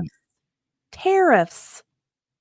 That's you mean regulating trade? Yeah, regulating trade of crap we don't need in our country where people have got storage units full of junk they don't use.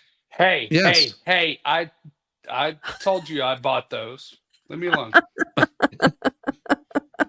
Hey, you will use those bullets eventually, even though they're at the bottom of the lake because of the hurricane. No, exactly. And those were American made anyway. Yeah. Exactly. Agrees, including businesses, it would be destabilizing it. It would increase inflation and potentially lead to a recession. Look, this is simple for you. We're in a recession, you dumbass. Said to do the things she wants to do. We'll just wait a second. Lead to a recession. We're in a recession due to Joe Biden and Kamala Harris. Look, do you think it's going to get better? There is the quote unquote business school definition of a recession, and then there's the street value definition of a recession. We've been in a recession for quite some time. Ever since the pandemic. Yep. Ever since somebody took office. To pay their fair share. When you do that, our system works best. More people are participating in it, and folks have the things that they need. Senator, I want to give you a moment to respond on that. But similarly, the Wharton School has done an analysis of the Trump plan and says it would increase. Wait a second. Did she just fact check again?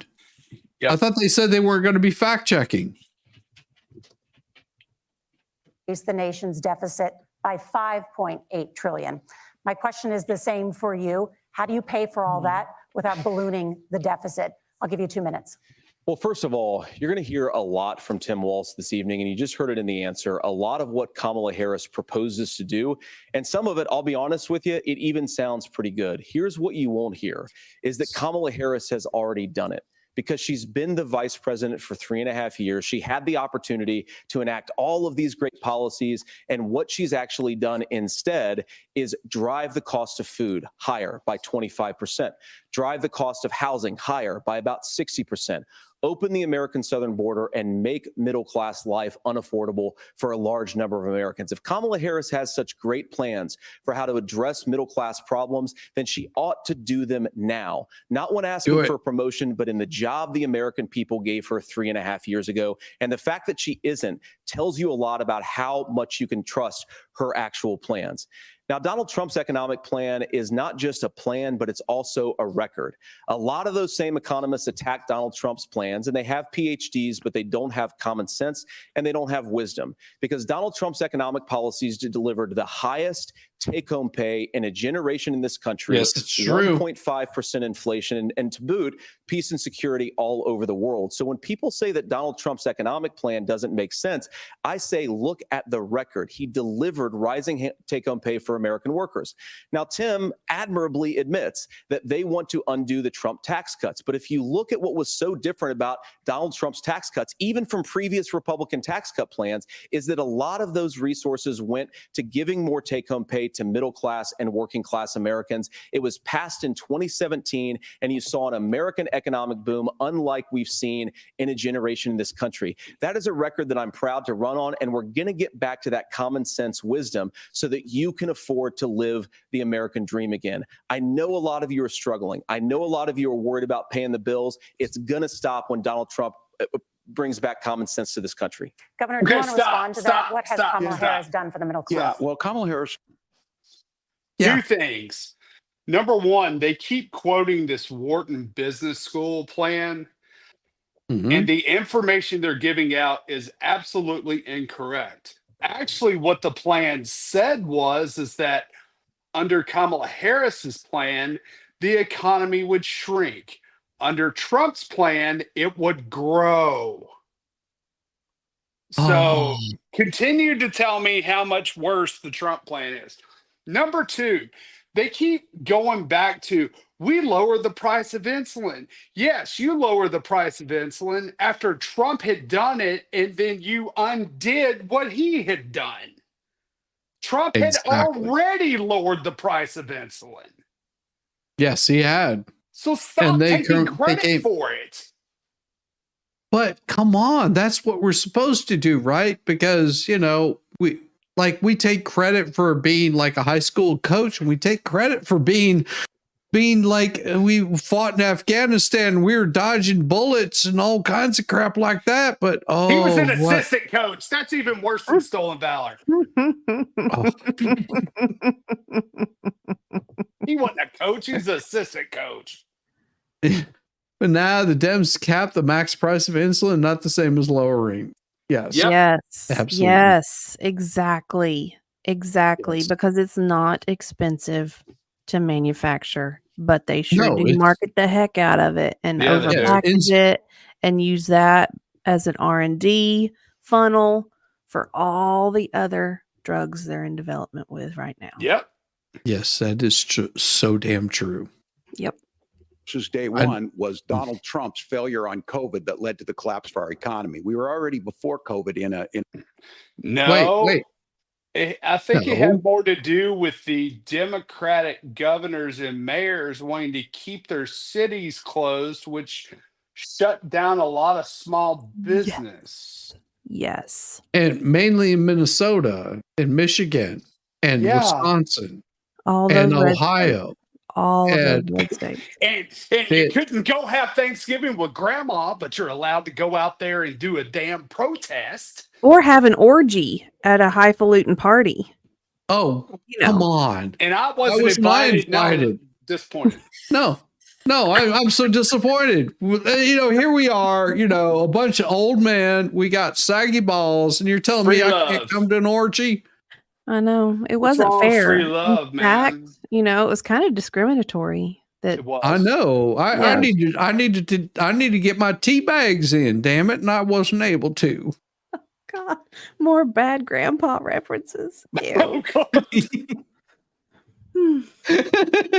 in a manufacturing recession, but 10 million people out of work, largest percentage since the Great Depression. 9 million jobs closed on that. That was day one. Whether it was the infrastructure.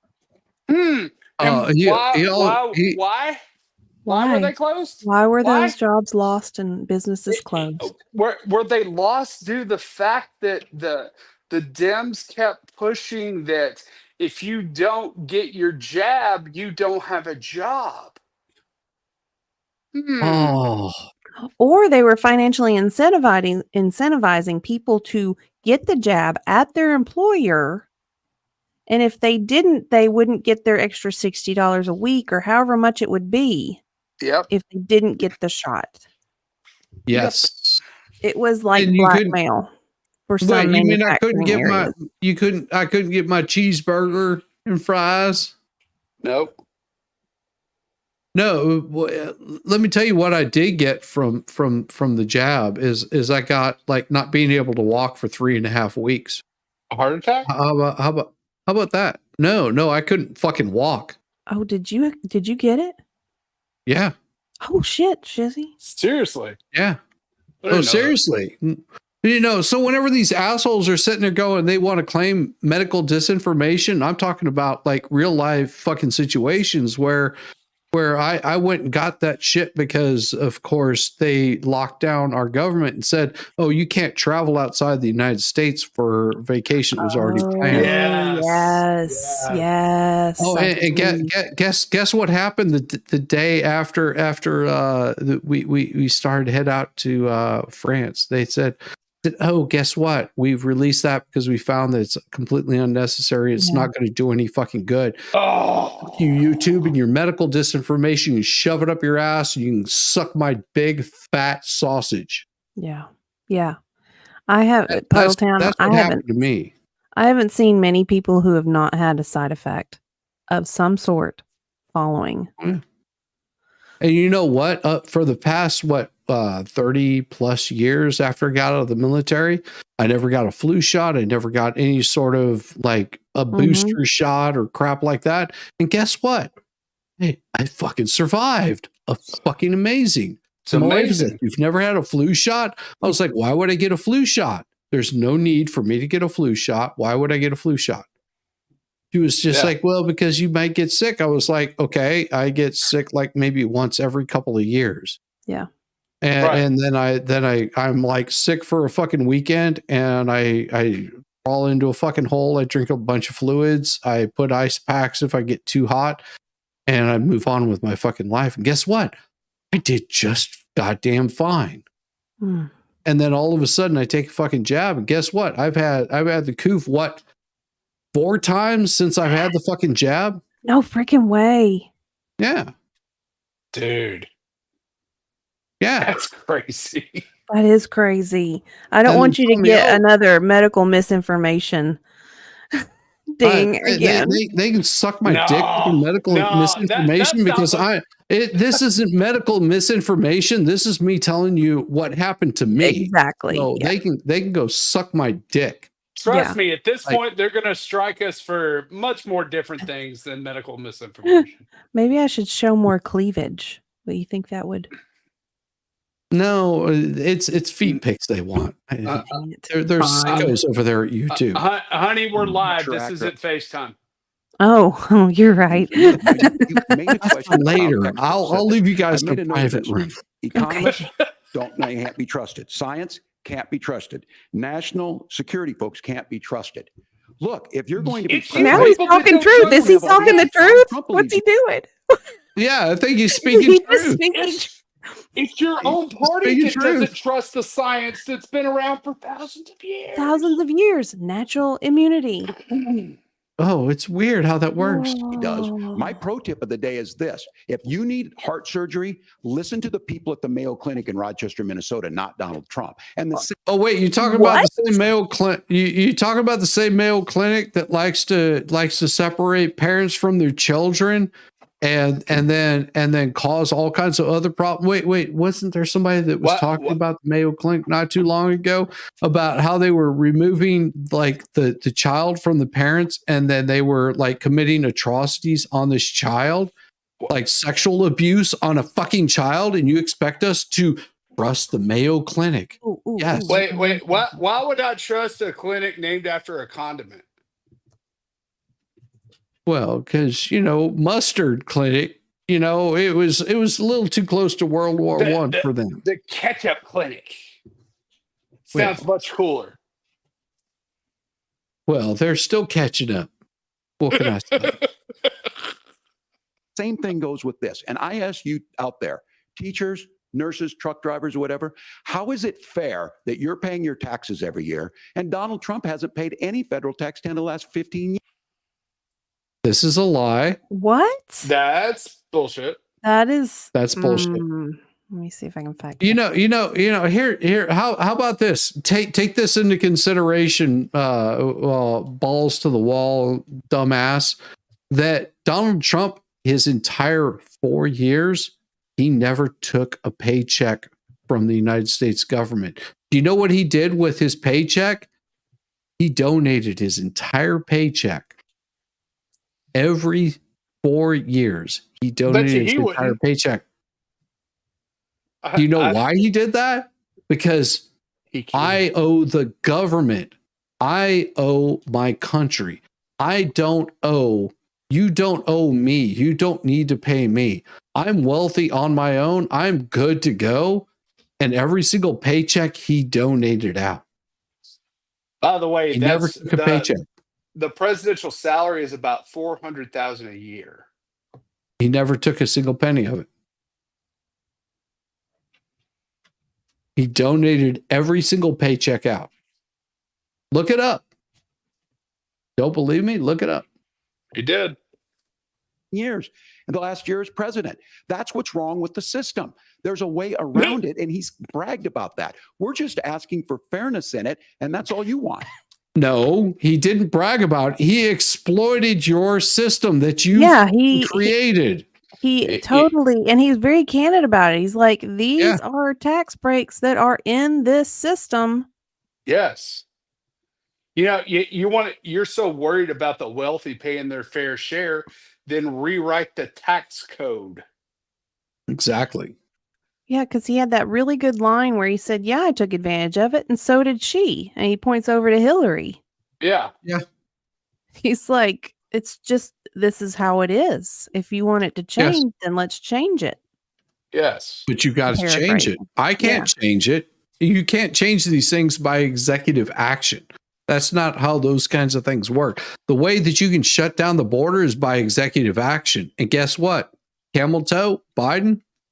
Nope. They never stopped the flow of immigration. They actually, whenever you have Joe Biden during the 2020 election, whenever you have Joe Biden telling people, come on across, because as soon as I'm president, I'm opening up the borders. See, people forget about that part where Biden campaigned. He campaigned on opening the border. But they don't want to talk about that. Well, that's ancient history. That was 4 years ago. Come on, man. I know, man. You have a minute. Governor, you say trust the experts. But those same experts for 40 years said that if we shipped our manufacturing base off to China, we'd get cheaper goods. They lied about that. They said if we shipped our industrial base off to other countries, to Mexico and elsewhere, it would make the middle class stronger. They were wrong about that. They were wrong about the idea that if we made America less self-reliant, less productive in our own nation, that it would somehow make us better off. And they were wrong about it. And for the first time in a generation, Donald Trump had the wisdom and the courage to say to that bipartisan consensus, we're not doing it anymore. We're bringing American manufacturing back. We're unleashing American energy. We're going to make more of our own stuff. And this isn't just an economic issue. I mean, I've got 3 beautiful little kids at home, 7, 4, and 2. And I love them very much. And I hope they're in bed right now. But look, so many of the drugs, the pharmaceuticals that we put in the bodies of our children are manufactured by nations that hate us. This has to stop. And we're not going to stop it by listening to experts. We're going to stop it by listening to common sense wisdom, which is what Donald Trump governed on. Senator, your time is up. Governor Walz, can you address that? I mean, voters say they trust Donald Trump on the economy more. Why? Well, if you're listening tonight and you want billionaires to get tax cuts, you heard what the numbers were. Oh, billionaires. What happened to the millionaires? Because let's point out, Nancy Pelosi is very close to becoming a billionaire. She's in the 100 and some odd $1 million tax bracket. Kamala just bought a private jet to fly her from campaign to campaign to campaign, but yet she couldn't take time out to go visit the people in North Carolina, but that's South Carolina. campaign money. Oh, dude, Yeah, no, that's not campaign money. campaign This is her own private money, because if you use campaign money on a private jet, then you would be committing campaign finance reform, which would get you in your ass in jail. There's a reason why Tim Walz has been called in front of Congress of colluding with the Communist Party of China. There would be a reason why all of these things that you're seeing, why you have people like John Kerry, that you have people like what's that skank that used to be a bartender? You know, it's got the nice AOC. little booty. She's all cute. AOC. Yeah. Sucks a AOC, whatever.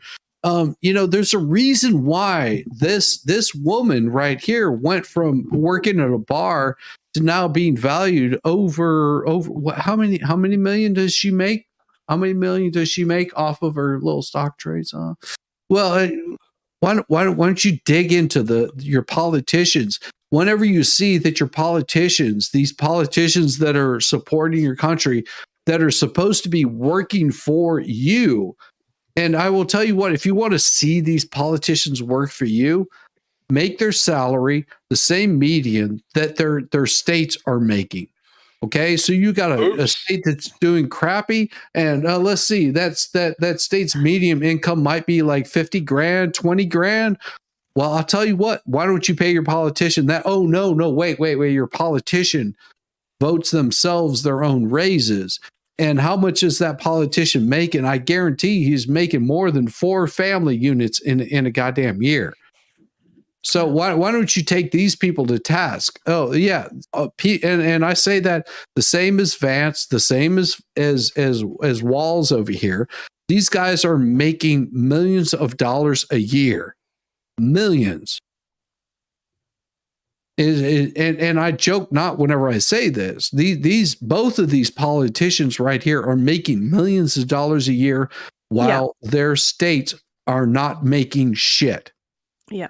While the median income of their state, they are basically just scrounging to get by, and their regulations, their votes, their congressional moves, every single bit of that bullshit is just to keep you a servant. They are nothing different than the tax collectors at the time of Robin Hood. And by the way, Robin Hood didn't steal from the rich. He actually took back from the rich and gave back to the poor what the rich were taking. It is no different than being a fief. That is no different than what you are right now. Tell me I'm wrong. Tell me I'm wrong in this situation. I'll be happy to listen to it because you know, and I hold both Vance and Walz to the same standard. How much are you making off of your political contributions? How much are you making whenever you go out and you do one of these speeches? How much did Bill Clinton pull in and Hillary Clinton pull in whenever they went to the DNC? Because it was, I guarantee you that they pulled in over a cool million just for showing the fuck up. And if you think that these people actually care about you and are concerned about your life and concerned about what happens to you, I doubt it. My opinion. Sorry. Rant over. Get that soapbox. Get that soapbox. Look, I'm a union guy on this. I'm not a guy who wanted to ship things overseas, but I understand that, look, we produce soybeans and corn. We need to have fair trading partners. That's something that we believe in. I think the thing that most concerns me on this is Donald Trump was the guy who created the largest trade deficit in American history with China. So the rhetoric is good. Much of what the senator said right there, I'm in agreement with him on this. I watched it happen too. I watched it to my communities, and we talked about that. But we had people undercutting the right to collectively bargain. We had right to work states made it more difficult. We had companies that were willing to ship it over, and we saw people profit. Folks that right to work states? Right to work states made it harder. Kiss my ass. I live in a right to work state. I would live in a right to work state also. You know, the best part about a right to work state is I can tell my employer, you're not paying me what I'm fucking worth, and I'm going to go over here to another company that's going to pay me because they're going to pay me fucking better. Yeah. And I'm done. I'm done and see you bye. I don't even have to. If you have a crappy employee, you can just fire them. Yep. For the swear jar. The swear jar. Let her rip. Oh, you don't have enough money, Zach. I will drive you broke with my swear jar. So don't start that right there. No, right to work states work really well. And also you have to remember that the same goes for the right to work states, because an employer can fire you without reason, without cause. They can say, you're gone, you're out of here. They don't even have to give you a reason for firing you. They still usually will, because it makes their HR all happy and fuzzy. The same HR that likes to tell you that you can't talk about slapping another guy on the ass because, oh, that might be sexist or some crap like that. No. I have lots of love for right to work states, because the union, whenever you have a union that does collective bargaining and tells you what you're going to get paid, as long as you pay me X amount of dollars, that's fucking extortion. And you can go fuck yourself with your union states, and you can shove it up your ass so far that your mother will bark.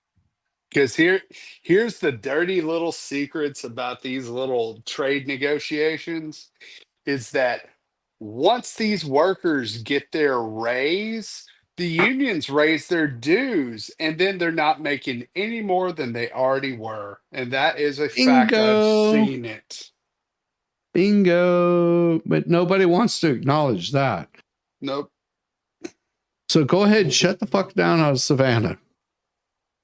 Because you know what? The scabs will come in and they will take your fucking job. You know, the Mexican that you didn't like because he came over here illegally. Guess what? Taking your fucking job. This is a pretty good picture, though. I just have to draw it. I can't help it. Like, God.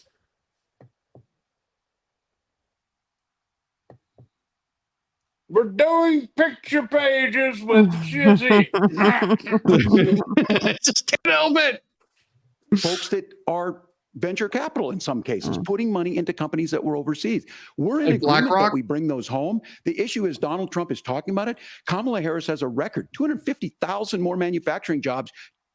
No, she doesn't. Her record is actually no. Let's tell the truth if we're going to tell the truth here. The jobs that supposedly happened under Biden and Harris were jobs that were there before the coup. Getting jobs back that had been lost over the coup are not new jobs. Ruth, brother. So much idiots. Just out of the IRA. May I respond to that? Yes. So appreciate that. So if you notice, what Governor Walz just did is he said, first of all, Donald Trump has to listen to the experts. And then when he acknowledged that the experts screwed up, he said, well, Donald Trump didn't do nearly as good of a job as the statistics that's a show gross generalization. that he did. So what Tim Walz is doing, and I honestly, Tim, I think you got a tough job here, because you've got to play whack-a-mole. You've got to pretend that Donald Trump didn't deliver rising take-home pay, which of course he did. You've got to pretend that Donald Trump didn't deliver lower inflation, which of course he did. And then you simultaneously got to defend Kamala Harris's atrocious economic record, which has made gas, groceries, and housing unaffordable for American citizens. I was raised by a woman who would sometimes go into medical debt so that she could put food on the table in our household. I know what it's like to not be able to afford the things that you need to afford. We can do so much better. To all of you watching, we can get back to an America that's affordable again. We just got to get back to common sense economic principles. God, that was so fucking funny. Oh my God. Did you catch the panic in Walz's eyes? Oh yeah, you see it right there. I want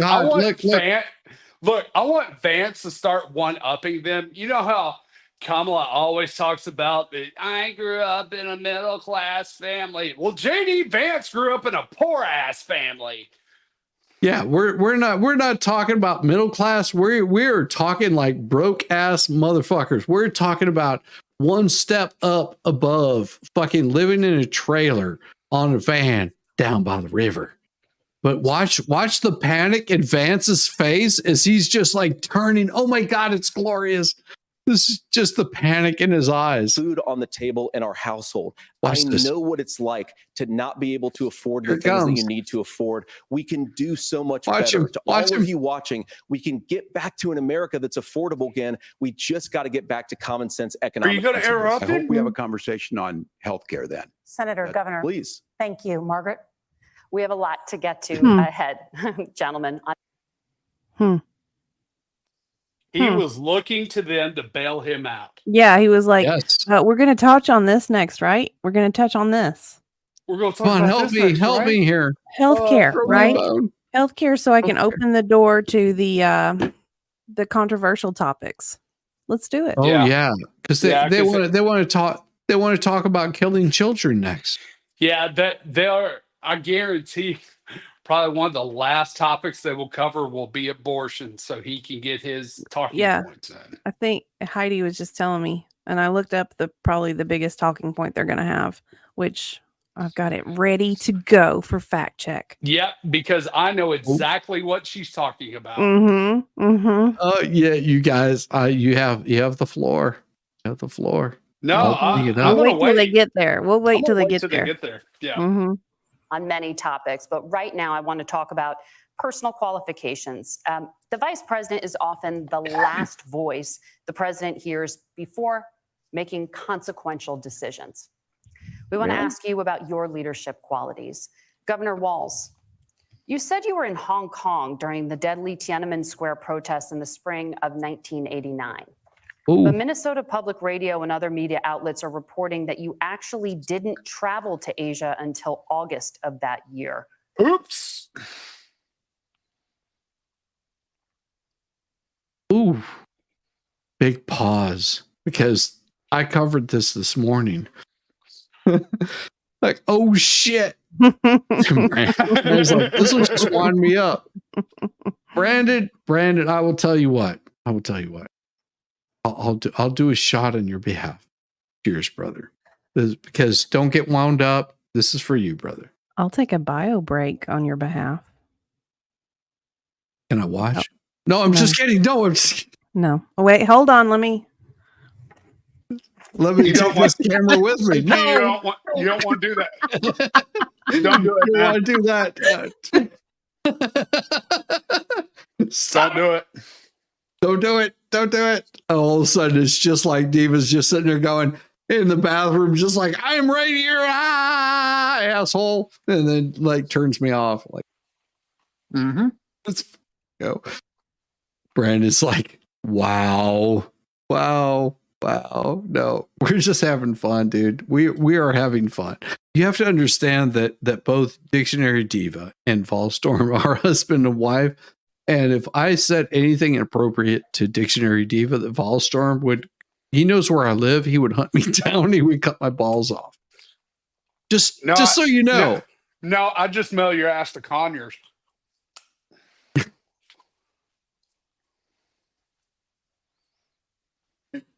Damn right. I love this man. Damn right. I love it. Someone's pants are on fire. Damn it. Oh. what is this? I vote in is that Massachusetts or Maine? Maine is ME, isn't it? Massachusetts. It's Massachusetts. Okay. But it's not going to do any good. Dang blue state. No, still, Diane G, go out there and vote. And I tell this to everyone, vote for who the person that you want to win. If you actually can vote, go out and vote for the person that you want to vote for. Diane, even if you think, like you say, you're in a blue state and you would vote for Trump, you go vote because it's a big FU to everybody else. That's why you do it. Exactly. Like, screw the dumb shit. You go out and you vote every single time. Yeah, vote. I can't do it. These people are so dumb or just indoctrinated. Man, I ain't got no doctrine. You know what my doctrine says? That you fight, you fuck, and you have lots of good goddamn love. What? Can you explain that discrepancy? Yeah, well, and to the folks out there who didn't get at the top of this, look, I grew up in small rural Nebraska, town of 400, town that you rode your. And whose dick were you sucking? What relevance? Let's see. You went over to the CCP, right? You were helping out the CCP. Had a lot to do with them. That actually makes it sound worse. And I'm proud of that service. I joined the National Guard at 17, worked on family farms, and then I used the GI. Wait, so you were working on family farms at 17, and here's the thing. Guard? No, you can do that. Trust me, I worked pipeline construction while I was in the National Guard. It's not impossible to do. Okay, so I and here's the thing. JD Vance has said this before. Thank you, Tim Walz, for all of the service that you provided while you were in the National Guard. His big downplay and his big call out on this was him claiming that he was a command sergeant major, him claiming that he fought in Afghanistan, him claiming all of the things that he's done that is false valor. That was what Vance called him out on. Because Vance has made no qualms about, no, I was a journalist. I served in the military. I served in the Marines. I was a journalist. He's never said that he's gone out there, that he's been a commander of something. It is not about the amount of service that you've done. It's about the claims that you make. Well, he actually saw combat. Even as a journalist, Vance actually saw combat. We don't talk about that. Because that's not what he brags about. That's not what he talks about. He's like, I served my country, I served my time. And I used that GI Bill, and then I took whatever knowledge that I had and I applied that whenever I went and studied law. Right. Like this is just a small portion of his fucking life. It's like, you can talk to people like Valhalla that actually served in combat situations, had their ass blown up, watch friends be injured and disappear and were no longer there.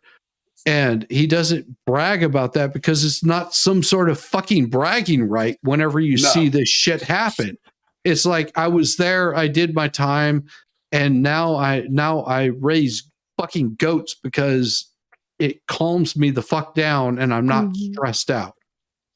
There's a big fucking difference between someone like Valhalla that's been there and done that and doesn't fucking brag about it because it's not something that he's fucking like extremely proud of, compared to this guy that uses that kind of bullshit to say, oh, look at all the wonderful things I did, and he was never fucking there. That's the problem I have with a cocksucker like this. Well, and Valhalla raises goats because he likes doing naughty stuff to the goats. He does not. Don't you say that. Stop. I will smack you down for that. I will hurt you. He is my art compadre. So Become a you teacher, be nice. passionate about it, a young teacher. I could say what I want. He's my friend. First year out, I got the opportunity in the summer of '89 to travel to China. 35 years ago, be able to do that. I came back home. Oh yeah. That's a good freeze frame. Oh my. I do it every fucking time. I don't know why it happens, but it just happens every single time. There's just this whole thing. I don't know how it happens. It's just perfect fucking freeze frame. Sorry, Diva, you didn't need to see that, but it's a fatty. It's a fatty, you got a little bit of smoke rolling off of it, a little bit of, smoke rolling off of it here. What can I say? There's just something to say about it. I'm bad. Home and then started a program to take young people there. We would take basketball teams, we would take baseball teams, we would take dancers, and we would go back and forth. I bet you did. The issue for that was to try and learn. Now, look, my community knows who I am. They saw where I was at. They know who you are. Be the first to tell you, I have poured my heart into my community. I've tried to do the best I can, but I've not been perfect. And I'm a knuckle. What are you doing now, dude? What is he doing now? Why is he self-deprecating? He's self-deprecating because he's got no defense. Yeah. He's going to say, "Oh, I'm not that smart." Well, sweetheart, if you're not that smart, then you don't need to be fucking running the country. Yeah, you don't need to be number 2 in command then. Because his political advisors have told him, whenever they catch you in a bunch of bullshit, then what you need to do is you need to humble yourself. This is him humbling himself. Hey, he thought it meant get on his knees like Kamala, but Well, do you know that the last person that humbled themselves would have been Nancy Pelosi's husband? Just saying. Yeah, I've seen the video. Yeah. My heart into my community. I've tried to do the best I can, but I've not been perfect. And I'm a knucklehead at times, but it's always been about that. Those same people elected me to Congress for 12 years. And they elected a knucklehead to Congress? Bipartisan people working on things like farm bills that we got done, working on veterans benefits. What are you saying? And then the people of Minnesota were able to elect me to governor twice. So look, my commitment has been from the beginning to make sure that I'm there for the people, make sure that I get this right. I will say more than anything, many times I will talk a lot. I will get caught up in the rhetoric, but being there, the impact it made, the difference it made in my life, I learned a lot about China. I hear the critiques of this. I would make the case that Donald Trump should have come on one of those trips with us. I guarantee you he wouldn't be praising Xi Jinping about COVID. And I guarantee. Oh, he's trying to deprecate and minimize his trip to China. Mm-hmm. Gotcha. Exactly. You know why? Because he has been called out by the oversight committee already, and within the next 30 days, which is less than the election, he is going to be called in front of Congress. And guess what? He's going to say, "You can't call me in front of Congress because that looks like you're coming on the attack of me and you're coming after me. And this election is election interference. It's election interference. Oh, no, not that we've tried to prosecute Trump in how many states now that they've tried to go after Trump over various, what was that election? Or something about the election. Oh yeah. We failed to forget about that. Interesting take. Interesting. What a cocksucker. I'm going to take a slight break because I need to. I don't want to leave you guys hanging. So You have to do it can you by handle break. it? Okay. Yeah, I do have to do it by a break. Can you handle music for a little bit? Oh, we do music. Party. Sandy shores, get a tan, Rambo the orangutan. Driving a golf cart, old man Rambo is half crazy, yes he can. Well, that SOB's a sight to effing see. Oh, Rambo's rolling, as the sun he's free at last. While Shizzy has his coffee, these two are having an effing blast.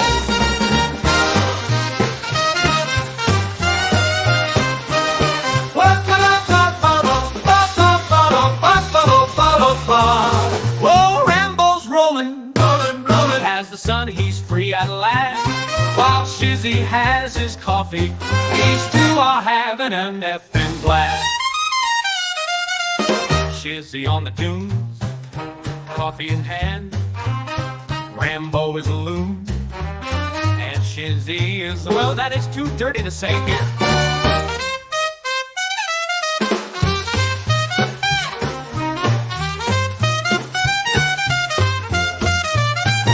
Shizzy on the dunes, coffee in hand, Rambo is a loon, and Shizzy is that is too dirty to say here, Oh, Rambo's rolling, has the sun, he's free at last, while Shizzy has his coffee, these two are having an effing blast. Otters in the surf, hummingbirds in the sky, Rambo honks the horn and spits in Shizzy's eye. Oh my! Oh, Rambo's rolling, has the sun, he's free at last, while Shizzy has his coffee, these two are having an effing blast. Oh, Rambo's rolling. Rambo takes a turn, driving to the wave. Otters wave their paws, telling Rambo, not sure, but if you could understand, Otter, it probably wasn't nice.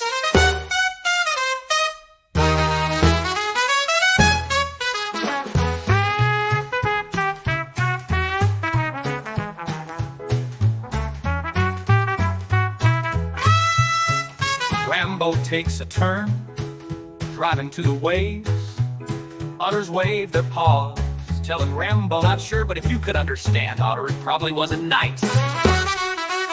Oh, Rambo's rolling, has the sun, he's free at last, while Shizzy has his coffee, these two are having an effing blast. So here's to Rambo, otters and hummingbirds by the edge of the ocean, and Shizzy, well, he might just be there too.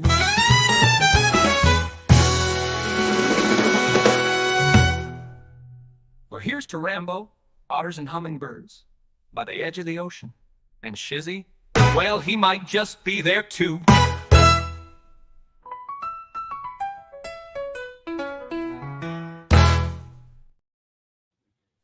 I feel so much better. You feel better now? You can tell Shizzy Yeah, had to go take a shit because I've never heard the extended remix version of this before. You never see my jaws floating. It was not that. It was just like my jaws were floating. That is the longest version of that song you have ever played. I know, it's just supposed to be for a short break, and I actually was back early. I was just like, I've got to let it play out because Ballstorm's never seen it. Well, now I was confused. I was like, "Who's Rambo? What am I missing?" You know who Rambo is? The golf cart driving orangutan? You've never seen Rambo? Oh, Rambo. Okay, Yeah. okay. Yeah. Okay, I have seen. Oh, That by goes. the way, that goes I did a little spoiler alert and been watching the reaction to the debate.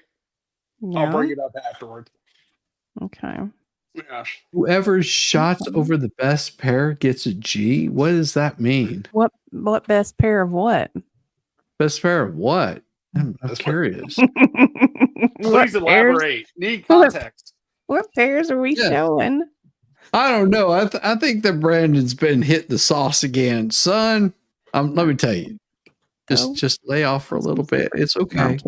I know you got excited over MG because unless MG shows up and shows up and barks out words, He needs to show up. Oh, You Shizzy could Rosalind's sliding into your DMs, dude. Oh, tits.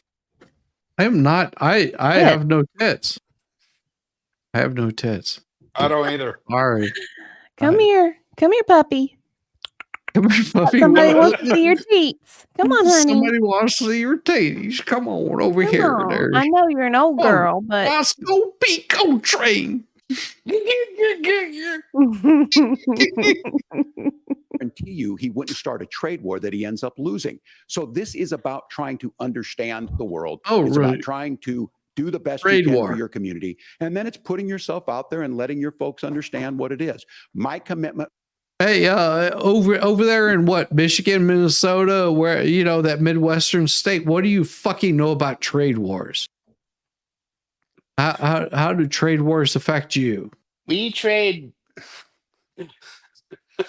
I don't know what they trade for the maple syrup with the Canadians. That's all they fucking know about. No, the only thing that they trade is goddamn spit. Whether it be Don't through they have a teaching, lot which of I was medical good at, marijuana or up whether there? it was being a good soldier or was being a They have good member of gummies, Congress. maybe. Those are the things that I think are the values that people care about.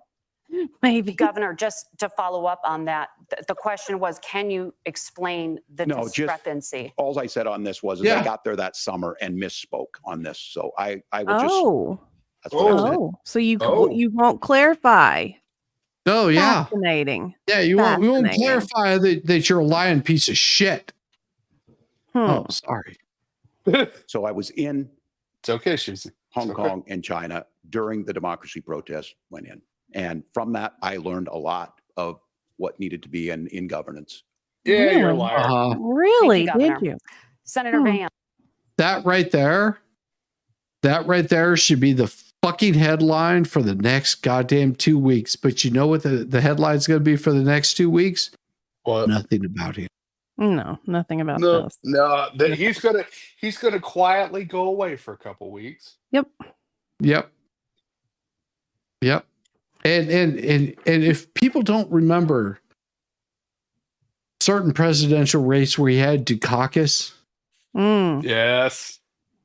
yeah, a lot of people won't remember that. They're too young, honey. They can't remember that. Well, they're not that young on my channel, damn it. Trust me. I've got a lot of cougars out here. And They don't they're even remember Mondale. Meow. I'm excited now. In 2016, you called your running mate Donald Trump unfit for the nation's highest office, and you said he Vance. could be. Now look at the big difference between what the bullshit that Walz said, which was false valor, as compared to what Vance is going to respond in this. Let's do it. Because Walz was just like, I will suck your dick, just make me the vice president. And then watch what Vance says. Be America's Hitler. I know you've been asked many times, and you've said you regret those comments and explained you then voted for Donald Trump in 2020. But the Washington Post reported new messages last week in which you also disparaged Trump's economic record while he was president, writing to someone in 2020, quote, Trump thoroughly failed to deliver his economic populism. Yes. You're now his running mate, and you've shifted many of your policy stances to align with his. If you become vice president, why should Americans trust that you will give Donald Trump the advice he needs to hear? Fair and question. not just the advice question. he wants to hear. Yep. You have 2 minutes. Well, first of all, Margaret, because I've always been open. And sometimes, of course, I've disagreed with the president, but I've also been extremely open about the fact that I was wrong about Donald Trump. I was wrong, first of all, because I believed some of the media stories that turned out to be dishonest fabrications of his record. But most importantly, Donald Trump delivered for the American people. Rising wages, rising take-home pay, an economy that worked for normal Americans, a secure southern border, a lot of things, frankly, that I didn't think he'd be able to deliver on. And yeah, when you screw up, when you misspeak, when you get something wrong and you change your mind, you ought to be honest with the American people about it. It's one of the reasons, Margaret, why I've done so many interviews is because I think it's important to actually explain to the American people where I come down on the issues and what changed. Now, you pointed out the messages from 2020. Margaret, I've been extremely consistent that I think there were a lot of things that we could have done better in the Trump administration the first round if Congress was doing its job. I strongly believe, and I've been a United States Senator, that Congress is not just a high-class debating society. It's not just a forum for senators and congressmen to whine about problems. It's a forum to govern. So there were a lot of things on the border, on tariffs, for example, where I think that we could have done so much more if the Republican Congress and the Democrats in Congress had been a little bit better about how they govern the country. They were so obsessed with impeaching Donald Trump, they couldn't actually govern. And I want to talk about this tariff issue in particular, Margaret, because Tim just accused this of being a national sales tax. Look, the one thing, And you're not, probably surprised to hear me praising Joe Biden, but the one thing that Joe Biden did is he continued some of the Trump tariffs that protected American manufacturing jobs. And it's the one issue, the most pro-worker part of the Biden administration, it's the one issue where Kamala Harris has run away from Joe Biden's record. Think about this. If you're trying to employ slave laborers in China at $3 a day, you're going to do that and undercut the wages of American workers unless our country stands up for itself and says, you're not accessing our markets unless you're paying middle-class Americans a fair wage. Senator, your time is up. Did Oh, you no, he already see- finished. Did you see Waltz's reaction during that whole thing? Yes. He panicked. He kept looking over at him, looking down at his notes, looking over at him, looking down at his notes. He'd look up and he just had this scare. He'd have this Joe Biden look on his face. Oh God, yeah. Yes, I saw every single bit of that. I'm just like watching him, just like, and he's been doing that the whole time. He has just like had this look of a deer caught in headlight the whole time. Oh. And you have to understand that Walz spent his entire time, the past 2 weeks, Walz has been spent with a bunch of advisors telling him how to debate Vance. Yes. But the problem is Vance is all he's doing is he's spitting out facts. He's not debating Walz. He's debating all three of these people in this group right here. He's telling people, this is exactly where I stand. Yes, what I said was led by false statements, but by the media. And my dumbass, we all are all aware that we've done this. Listen to what the media was saying, what Fox News was saying, what CNN was saying, what CNBC, NBC, CNBC, all the fucking mainstream channels. We were falsely led by the lies that they were telling, that they were fact-checking one another, that the lies that came out, and I was falsely believing this shit. And now, once I actually sit down and I talk with the person one-on-one, I realize that the lies that the media has been telling me, and my opinion changed of how I feel about Trump. Yeah, I have to say, comparing this 3-on-1 debate versus Trump's 3-on-1 debate, Vance is killing it. Yeah, he's a lot. He is owning all three of them. Speaking of owning, I'm about to go own my pillow. Go sleep. Well, go own your pillow, sweetheart. we will This talk was to fun. you. We will talk to you. We love you, Diva. And throw your link up there again for Caliber and Character, because I want people to go check you out. Oh my God, it's hard work, isn't it? Yeah, I know, I just suck, but you can do it. You can do it. You can throw it up there. You can say hard this is work. Caliber and Character, because if you want to check out my two wonderful hosts right down here, my co-hosts that are Dictionary Diva and Volstorm. Hi. Go check out Caliber and Character. Make sure you sub up to them. What we want to do is we want to get these folks monetized, and they will give you as little content as they feel giving you, and you can go suck a dick if you don't like. We guarantee not to clog up your YouTube timeline. We guarantee it. 100% guaranteed. It's going to be, you know what, Volstorm, it's a Sunday and Shizzy's not streaming. Why don't we do a stream? And Volstorm will say, yes, dear, I love you. Yes, dear. Yes, Whatever you ask for, dear. Let's do a stream.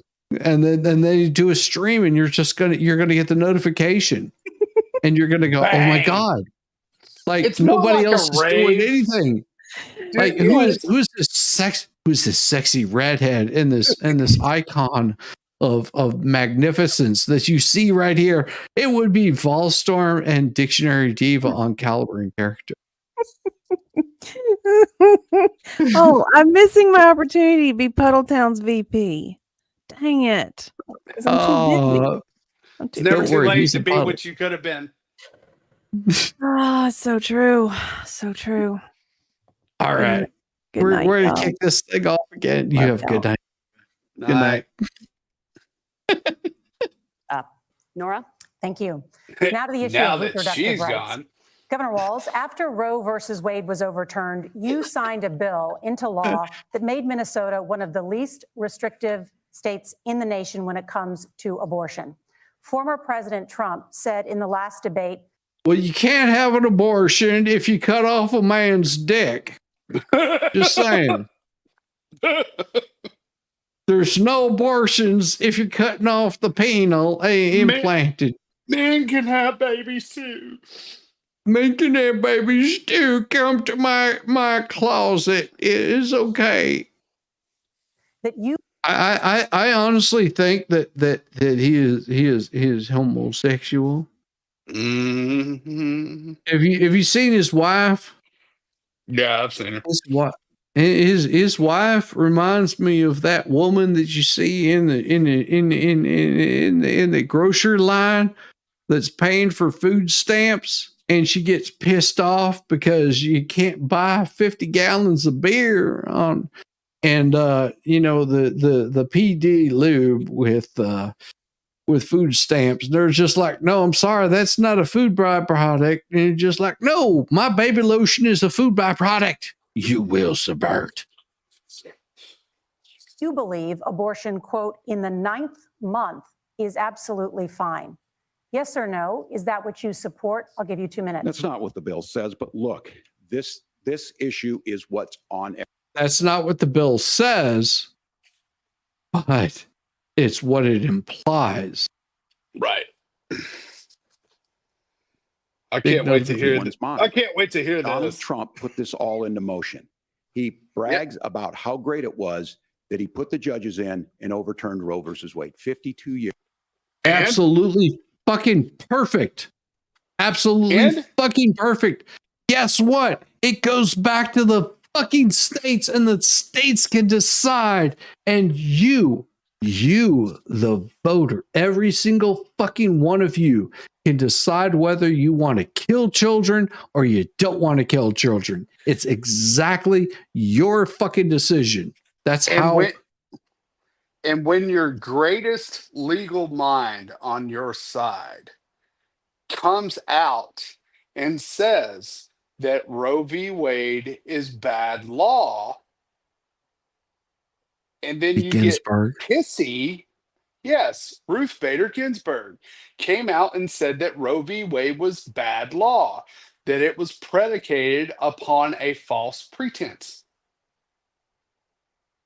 It was not going to hold up. We don't want to talk about that because, that would be medical disinformation. No, this is legal disinformation. This is not medical. Is it legal for men to have abortions in Minnesota? I don't know, but I will tell you, there's only one way to find out. We can just put a little to your ring. Let's hear Tampon Timmy. All right, Tampon Timmy, speak away. Years of personal autonomy. And then he tells us, we send it to the states. It's a beautiful thing. It is. Amanda Zaworski would disagree with you on it's a beautiful thing. A young bride in Texas waiting for their child at 18 weeks. She has a complication, a tear in the membrane. Sweetheart, that is also a very isolated incident. You know what it also is? It's also incorrect because in that instance, it has nothing to do with abortion. That is a medical complication. It's different. Yes. And he knows it, but they want to constantly bring up these little straw men and outliers to the abortion issue, which are factually incorrect. But just and this is something that all you fine ladies out there need to remember. It is not about It is not about them. It is not about Tim Walz. It's not about JD Vance. It is not about, the guy that you decided to screw in downtown Buckhead on a Friday night without a condom because you were too fucking drunk to goddamn remember, because you got shit faced out of your fucking mind. It is not that decision. The decision becomes whenever you go, I am in serious medical condition. This child, if I give birth to it, there's a possibility that I would die. As compared to saying, you know what? I screwed up on Friday night, and so I'm going to go down to the clinic 8 weeks later, 9 months later. What does it matter? 9 months later, and I'm going to go and have this child removed. You know why? Because I couldn't convince baby daddy that I sucked off in the back of the parking lot, and he stuck it in there. And I thought, well, it was dry, it was clean. He couldn't get me pregnant at this point in time. It's not like he could build up that much semen in that short a period of time. And guess what? You got knocked up again because that didn't quite work. And it really sucks for the woman to understand, oh well, there's consequences to your actions. There's consequences for a man's actions that you have to take responsibility at some point in time in your fucking life. And oh gosh, damn, it really sucks that now you're having to make those adult decisions. So what do you do? Do you do the right thing and put on a condom, or do you decide that you're just going to say, fuck it, this just feels so much goddamn better? That's all it takes. That's all it takes. And most people, as dumb as I like to think that I am, you would think that you would say, you know what? Abortion is not contraception. Abortion would be deleting somebody. And if you're fine with that, carry on, my wayward son. But if you say, hey, this is not proper, this is not appropriate, maybe I should tell dude to put a condom on. Maybe I should stay on birth control. Maybe there's a day after. Maybe there's other options. Maybe I could give up my child for adoption because I am just not prepared to do this. There's many other options, but you decided to.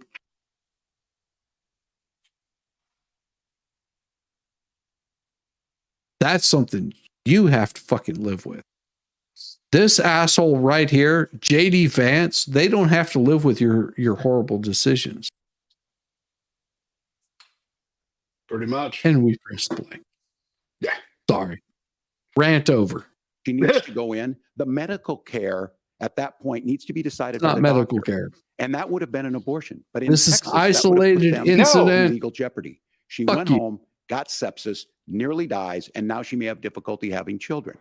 Or in Kentucky, Hadley Duvall, a 12-year-old child raped and impregnated by her stepfather. Okay. So tell me, is her stepfather in prison? So Tim, here's the thing. That's fucking illegal. Yep. It's illegal. And this man right here should be sent to fucking prison. Is that man in prison? Anyone want to tell me what did you just dox this guy? Are you saying that this guy should be sent to prison for raping his 12-year-old stepchild? What about that, he'd rather use her as a political talking point. Oh, well, that's right. Because, you're not going to send this guy to fucking prison. You would let this guy the fuck out the next goddamn day because you'd just be like, oh, no, it's okay. It's fine. Hey, Tim, what about your friend Jeffrey? Those are horrific. Now, when God asked about that, Yes. Senator Vance said 2 wrongs don't make a right. There is no right in this. So in Minnesota, what we did was restore Roe versus Wade. We made sure that we put women in charge of their health care. But look, this is not where, if you don't know, Amanda. No, that's Minnesota. Because you know what? Georgia did something different. And California did something different. And New York did something different. Massachusetts, and guess what? They took it out of the hands of the federal government. Go fuck yourself. Or a Hadley, you soon will. Their Project 2025 is going to have a registry of pregnancies. What? Project 2025 is going to have registry of pregnancies? Wait, you guys seem to know much more about Project 2025 than anybody else. Just remember that This is funny. Camel Toe supports Project 2025. Prove me wrong. It's going to make it more difficult, if not impossible, to get contraception and limit access, if not eliminate access to infertility treatments. For so many of you out there listening, me included, infertility treatments are why I have a child. That's nobody else's business, but those things are being proposed. And No, fuck you, Tim Walz, because you made it everybody else's fucking business. Here's the goddamn fucking thing. If you make your private business public, you have made it everybody else's fucking business. Whenever you fucking lie about the bullshit that your fucking wife went through, the fucking psycho-eyed fucking cat lady bullshit, whatever the fuck she is, if you make that goddamn public about her, you made it goddamn public. Fuck you. Hey, let Waltz talk and then watch Vance destroy him. Trust me. And the catch-all on this is, well, the states will decide what's right for Texas might not be right for Washington. That's not how this works. This is basic human right. We have seen maternal mortality It's not a skyrocket right. in Texas, outpacing many other countries in the world. This is about healthcare. In Minnesota, we are ranked first in healthcare. It's not healthcare. We trust women. We trust doctors. Killing Senator, do you want children to is not respond to the fucking governor's claim? healthcare. Will Here you you go, here create a goes. federal pregnancy monitoring agency? No, Nora, certainly we won't. And I want to talk about this issue because I know a lot of Americans care about it, and I know a lot of Americans don't agree with everything that I've ever said on this topic. And, you know, I grew up in a working class family in a neighborhood where I knew a lot of young women who had unplanned pregnancies and decided to terminate those pregnancies because they feel like they didn't have any other options. And, you know, one of them is actually very dear to me. And I know she's watching tonight, and I love you. And she told me something a couple years ago that she felt like if she hadn't had that abortion, that it would have destroyed her life because she was in an abusive relationship. And I think that what I take from that as a Republican who proudly wants to protect innocent life in this country, who proudly wants to protect the vulnerable, is that my party, we've got to do so much better of a job at earning the American people's trust back on this issue where they frankly just don't trust us. And I think that's one of the things that Donald Trump and I are endeavoring to do. I want us as a Republican Party to be pro-family in the fullest sense of the word. I want us to support fertility treatments. I want us to make it easier for moms to afford to have babies. I want it to make it easier for young families to afford a home so they can afford a place to raise that family. And I think there's so much that we can do on the public policy front just to give women more options. Now, of course, Donald Trump has been very clear that on the abortion policy specifically, that we have a big country and it's diverse. And California has a different viewpoint on this than Georgia. Georgia has a different viewpoint from Arizona. And the proper way to handle this, as messy as democracy sometimes is to let voters make these decisions, let the individual states make their abortion policy. And I think that's what makes the most sense in a very big, a very diverse, and let's be honest, sometimes a very, very messy and divided country. Governor, would you like to respond and also answer the question about You know what that was? Yeah, well, the question got asked, and Donald That Trump was a gave live on the TV accusation that wasn't true slaughter. about Minnesota. Well, let me tell you about this idea that there's Yes. That was a live on TV slaughter. He just took back that issue.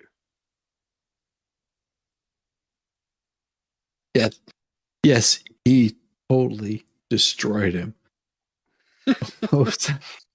If you went through it instead of doing coke with Nick, you would know. Yeah, you would know. Facts, brother. That's so true. Diverse states. There's a young woman named Amber Thurman. She happened to be in Georgia, a restrictive state. Because of that, she had to travel a long distance. Sweetheart. Sweetheart, do you realize? No. I want him to tell this whole story. I want him to tell this whole story, and then we'll bring up how full of shit it is. Yeah, okay. Because it is full of shit. Be in Georgia, a restrictive state. Because of that, she had to travel a long distance to North Carolina to try and get her care. Amber Thurman died in that journey back and forth. The fact of the matter is, how can we as a nation say that your life and your rights, as basic as the right to control your own body? I can't help it. I just have to do it. Now, let's talk about the Amber Thurman case. Yes, she did go to North Carolina to have an abortion. What happened is that she showed up late for the procedure, and they gave her abortion pills. And the pills are what killed her. Oh. But he wouldn't know that, would he? Because he's a fucking politician. Right. And people will suck that fucking Kool-Aid down like a big fat dong in the middle of fucking I-85. He wants to make it seem like, oh, it's because she had to travel a long way. Well, first of all, it's not that long of a way. Second of all, she missed her appointment. And they said, you are too far along. We cannot do the procedure, but we will give you these pills. And the pills killed her. That's what happened. And by the way, they already changed the law in Georgia. Yes. Yes, they did. Wow. But I guess, you know, whenever you don't live in the South, you don't pay attention to these kinds of things because, you know, we're just a bunch of dumb rednecks down here living in trailer parks, screwing our own sister, cousins, or That's aunts. Alabama. That's Alabama. I don't. That's the problem. The North views the South the entire same way. Everything south of the Mason-Dixon line, they think that the family tree goes straight the fuck up. It's like, no, actually, we get all the northern girls to come down here because they've never actually been able to lose weight until they get out here and sweat. They're just like, oh man, it feels really good. Like, and nothing else, but they've got a bunch of guys that are like willing to bang them because up there in those northern states, those northern guys, they're banging each other. They're just like, yeah, man, you know, it's just like, well, we don't care. No one ever got turned on by a Yankee accent. I said what I said. Is determined on geography. There's a very real chance had Amber Thurman lived in Minnesota, she would be alive today. That's why the restoration of Roe versus Wade. When you listen to Vice President Harris talk about this subject and you hear me talk about it, you hear us talking exactly the same. Donald Trump is trying to figure out how to get the political right of this. I agree with a lot of what Senator Vance said about what's happening. His running mate, though, does not. And that's the problem. Governor, your time is up. Senator, let me ask you about that. He mentioned, it was, I think, referring to a national ban. In the past, you have supported a federal ban on abortion after 15 weeks. In fact, you said if someone can't support legislation like that, quote, you are making the United States the most barbaric pro-abortion regime anywhere in the entire world. My question is why did you change your position? Well, Nora, first of all, I never supported a national ban. I did when I was running for Senate in 2022 talk about setting some minimum national standard. For example, we have a partial birth abortion ban in place in this country at the federal level. I don't think anybody's trying to get rid of that, or at least I hope not, though I know that Democrats have taken a very radical pro-abortion stance. But Nora, you know, one of the things that changed is in the state of Ohio, we had a referendum in 2023, and the people of Ohio voted overwhelmingly, by the way, against my position. And I think that what I learned from that, Nora, is that we've got to do a better job at winning back people's trust. So many young women would love to have families. So many young women also see an unplanned pregnancy as something that's going to destroy their livelihood, destroy their education, destroy their relationships. And we have got to earn people's trust back. And that's why Donald Trump and I are committed to pursuing pro-family policies, making childcare more accessible, making fertility treatments more accessible, because we've got to do a better job at that. And that's what real leadership is. Governor, your response. I'm going to respond on the pro-abortion piece of that. No, we're not. We're pro-women. We're pro-freedom to make your own. Wait, wait. You just lost, dude, right there. Because you're saying that you're pro-women. So if you're saying you're pro-women, that means you're anti-man. Yeah. I'm sorry. Be pro-American. Be for people being able to make their own fucking decisions. How's that? How's that for a novel idea to say Americans should have the ability to make their own decisions? And if they decide that they want to go and kill a child, then let them go fucking kill the child and suffer the fucking consequences of it. And fuck you cocksucker. Sorry. Choice. We know what the implications are to not be that. Women having miscarriages, women not getting the care. Dude, negligible. You're talking about very small, minuscule parts. What the Republican Party has been talking about is people using abortion as a contraceptive, like going out willy-nilly, banging as many people as they can, not even knowing who baby's daddy is. They end up knocked up. Why? Because they didn't use any sort of contraception. And then they show up at the fucking clinic and they say, just kill it. Well, and the point Vance is trying to get across is that, we've created an environment that is anti-family that makes women want to do this, as opposed to being like, you know what? Bring it back to where the family can be supportive, and say you do go out, bang some guy and you end up pregnant. Then you're not thinking, well, this is going to ruin my life if I have this child. If you have an environment that would actually support that, then it's like, you know what? It sucks, but something beautiful can come out of this. Yes. You can actually bring a soul into this world. And that person could be J.D. Vance. That person could be Tim Walz. That person could be Kamala Harris. What did I say? I said, I hope it's not Tim Walz. No, they could be, though. That's what I'm saying. Is like this could be your next fucking brain scientist that was a coach and dropped out of the military as this people going to war. Saying you could totally have that kind of child that's just like, just as happy as can be. Exactly. All right. Physicians feeling like they may be prosecuted for providing that care. And as far as making sure that we're educating our children and giving them options, Minnesota's a state with one of the lowest teen pregnancy rates. Lowest teen pregnancy rates? Sweet cheeks. I don't believe that. Teenagers, children should not be having fucking babies. How about that? It's a novel idea. You've got a child in 7th, 8th grade that's getting knocked up. Why are they getting knocked up? Because the politicians like Tim Walz are saying, no, it's absolutely fine for you just to go and have a gangbang in a fucking closet. Is that what you're promoting? Oh, you sick motherfuckers. Sorry. Anyway. We understand that too. We know that the options need to be available, and we make that true. We also we're a top 3 state for the best place to raise children. But these two things, to try and say that we're pro-children, but we don't like this, or you guys are pro-abortion, that's not the case at all. Yeah, we're it is. Pro-freedoms for women to make their choices, and we're going, and Kamala Harris is making the case. What about the child? Child have the right to make that choice? how can Minnesota be one of the top 3 places to raise a child when you have Minneapolis? Yeah. Yeah. Anyway. Yeah.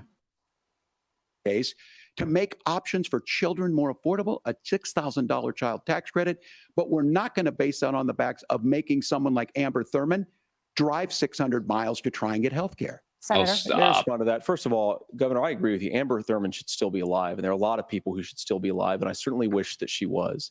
And maybe you're free to disagree with me on this and explain this to me, but as I read the Minnesota law that you signed into law, the statute that you signed into law, it says that a doctor who presides over an abortion where the baby survives, the doctor is under no obligation to provide life-saving care to a baby who survives a botched late-term abortion.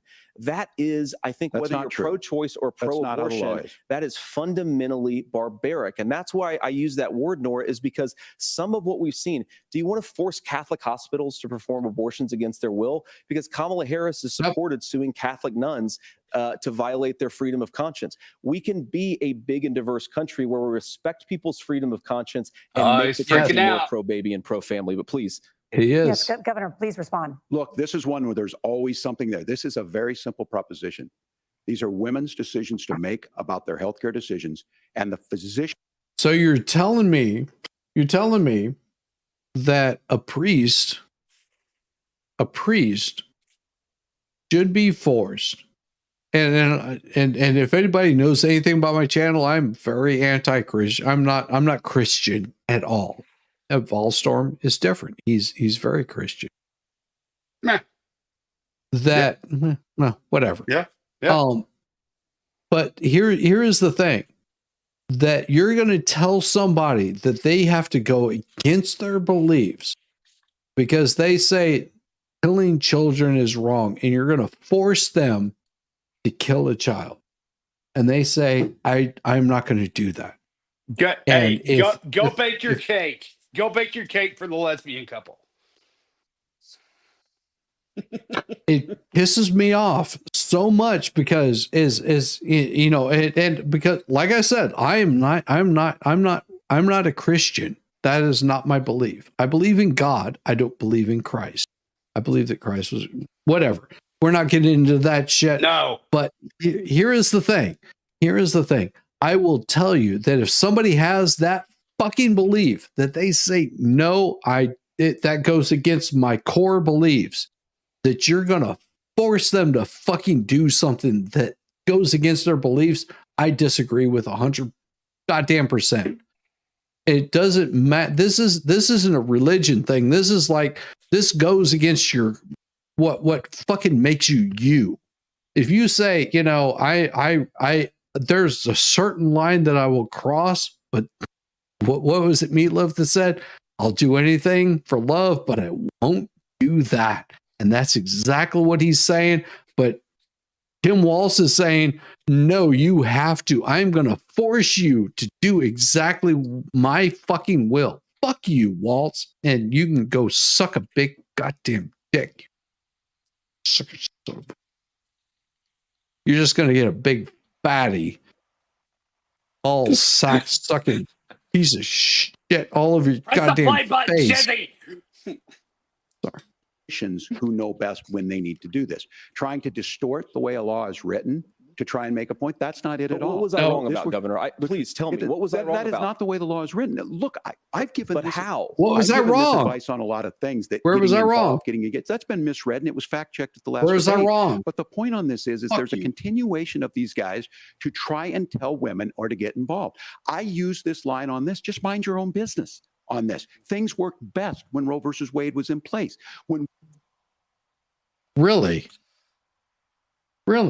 No, I want to hear him explain his way out of this one. We do a restoration of Roe. That works best. That doesn't preclude us from increasing funding for children. It doesn't increase us from making sure that once that child's born, like in Minnesota, they get meals. They get early childhood education. They get health care. How in the fuck do they get health care if you fucking kill them in the goddamn womb, you motherfucker? It's like how they get that far. You're telling me that you're gonna fucking kill the child before they even fucking get there. Fuck you, asshole. Sorry. Hiding behind we're going to do all these other things when you're not proposing them in your budget. Kamala Harris is proposing them. She's proposing all those things to make life easier for families. I asked a specific question, Governor. You gave me a slogan as a response. It's not the case. It's not true. That's not what the law says. So they fact checked it with President Trump. Gentlemen, there's a lot to discuss. We have to move on, and we're going to be right back with much more of the CBS News vice presidential debate in just a moment. Basically, you just got your ass handed to you, so we're going to have to cut you off, Governor. Yeah. Yeah, Governor, you fucking sucked a big wang. I'm gonna hide this for a second just get past the goddamn commercial. He's getting his ass handed to him, like left and right. Fuck this asshole.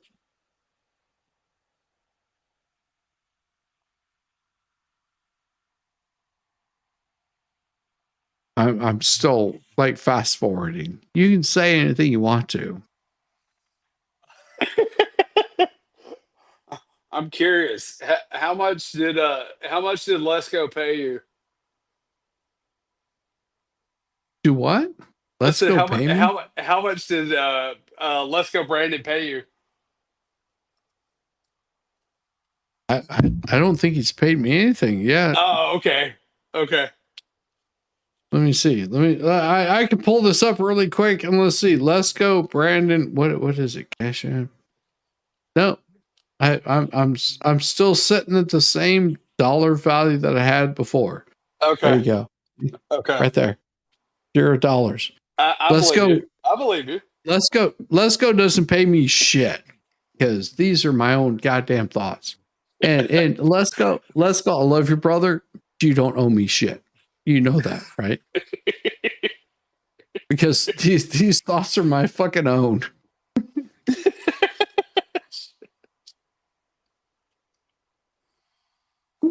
How long is this commercial? It's long. Oh dear Lord. There's a lot of cocksucking going on. I can't show it. These commercials are worse than a SEC football game break. They're fucking horrible.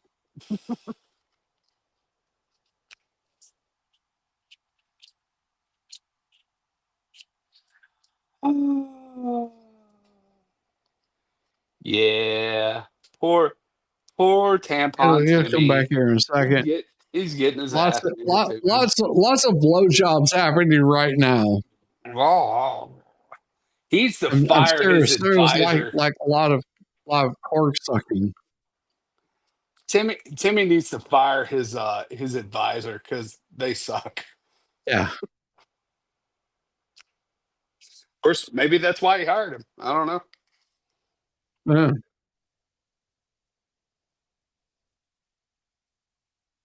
Oh goddamn! More blowjobs.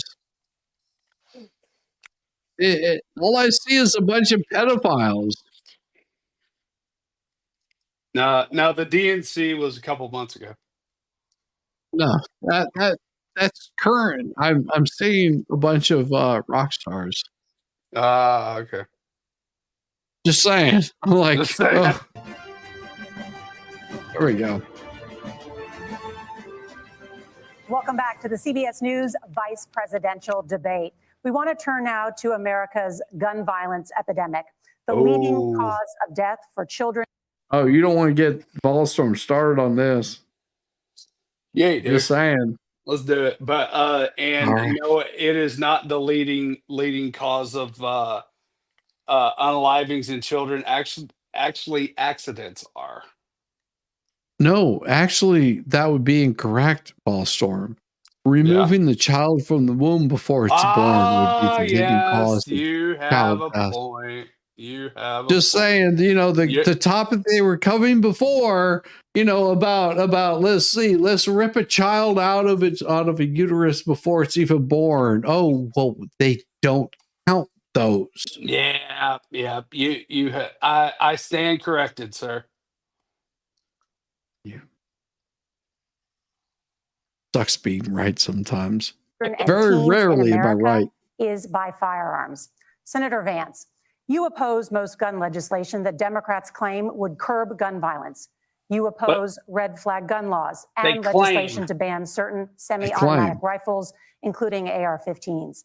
So let me ask you, earlier this year, for the first time— Sweet cheeks, you've never seen what a fucking AR-15 is.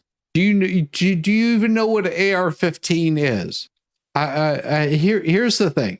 Every single time they get one of these fucking debates, they absolutely need to say, what is an AR-15 that you're describing? Every single goddamn time. They should call them to task on this. Do you know what an AR-15 is? Then if you don't know what an AR-15 is, you need to shut the fuck up. Exactly. Because you're making a false claim on something, and I can't respond to a false claim. Fuck you, you twat.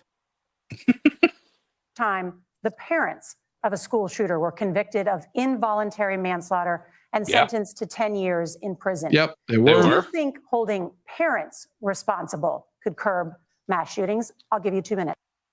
Oh, no. Here. And I can answer this really quick.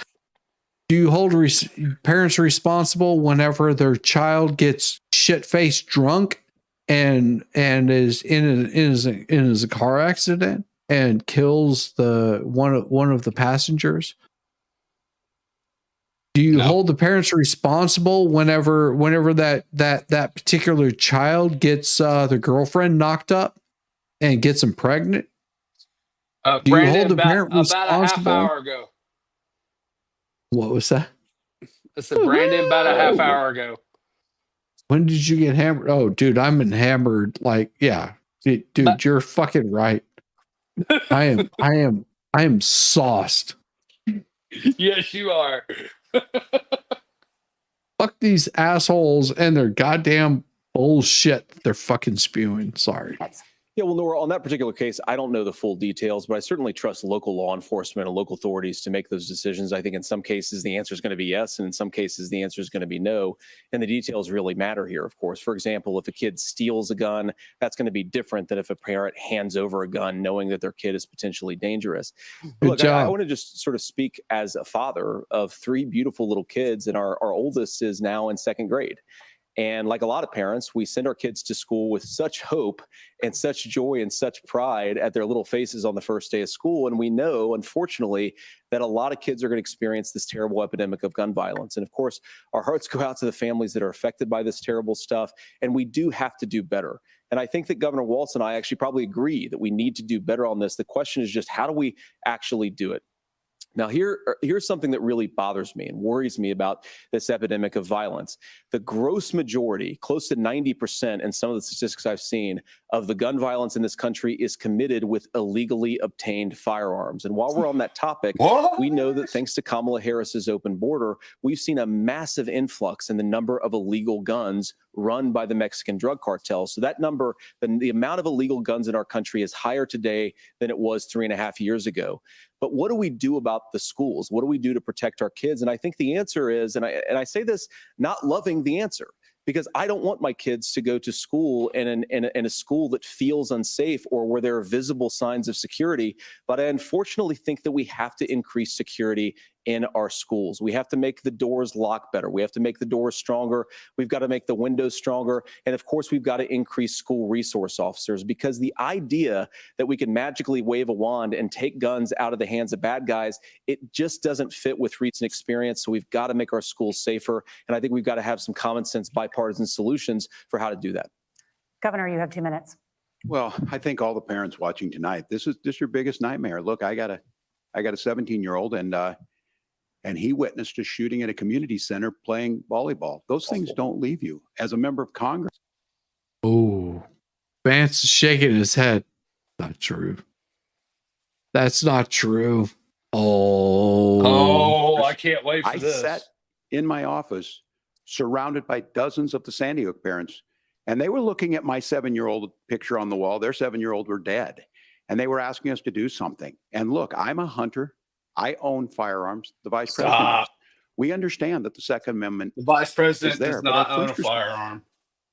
Tell me what firearm does she own? The same one that Dick Cheney owns. Might have. Does she own a handgun with a certain magazine capacity that's illegal in California? No. She would never do that. No. She would never do that. You know, she just has no tolerance for that.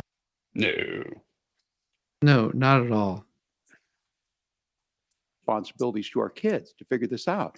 In Minnesota, we've enacted enhanced red flag laws, enhanced background checks.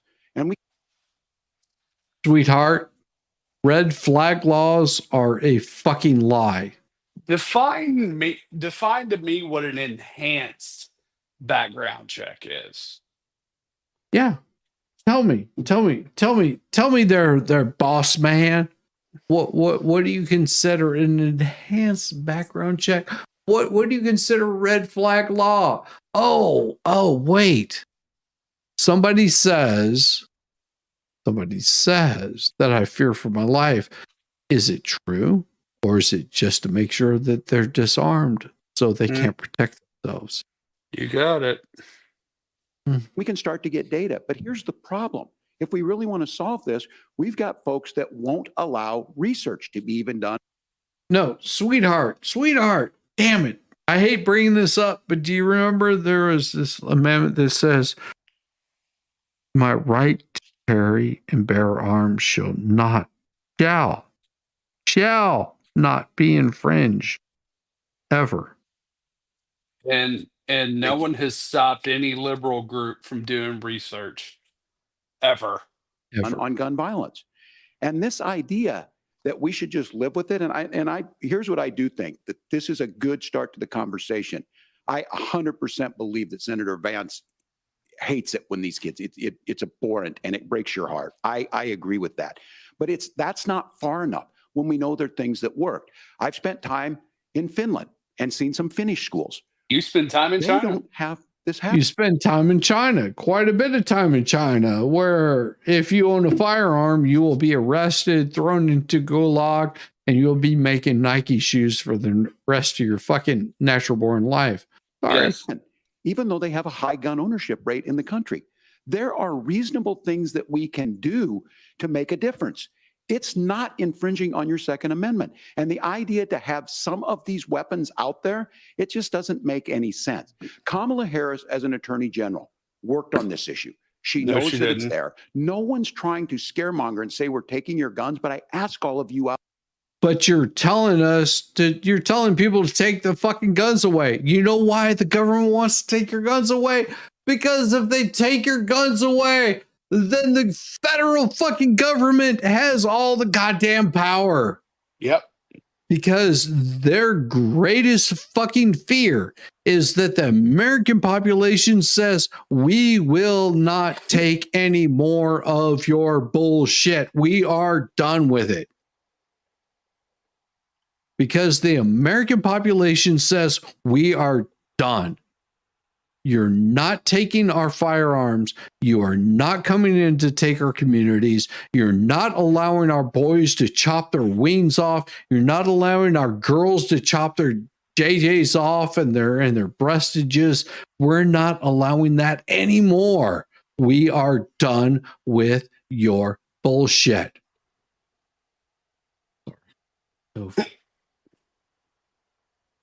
Out there. Do you want your schools hardened to look like a fort? Is that what we have to go when we know there's no. Here's the thing. I want my fucking high school teacher to be able to load up a goddamn shotgun whenever that asshole that doesn't know how to fire a fucking weapon comes walking through the fucking door and he blows his ass to goddamn smithereens, that he splatters his fucking brains all over the goddamn wall, because that cocksucker will never fucking do that again. That's what I want. I want my high school shop teacher to be fucking armed to the goddamn hilt. Is there anything wrong with that? No. Tell me.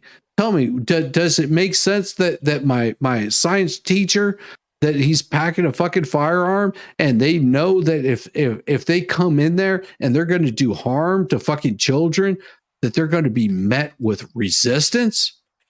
But oh God, no! We've created these gun-free safe zones. You can't have a firearm here. Do you think a criminal pays any goddamn attention to the fucking law?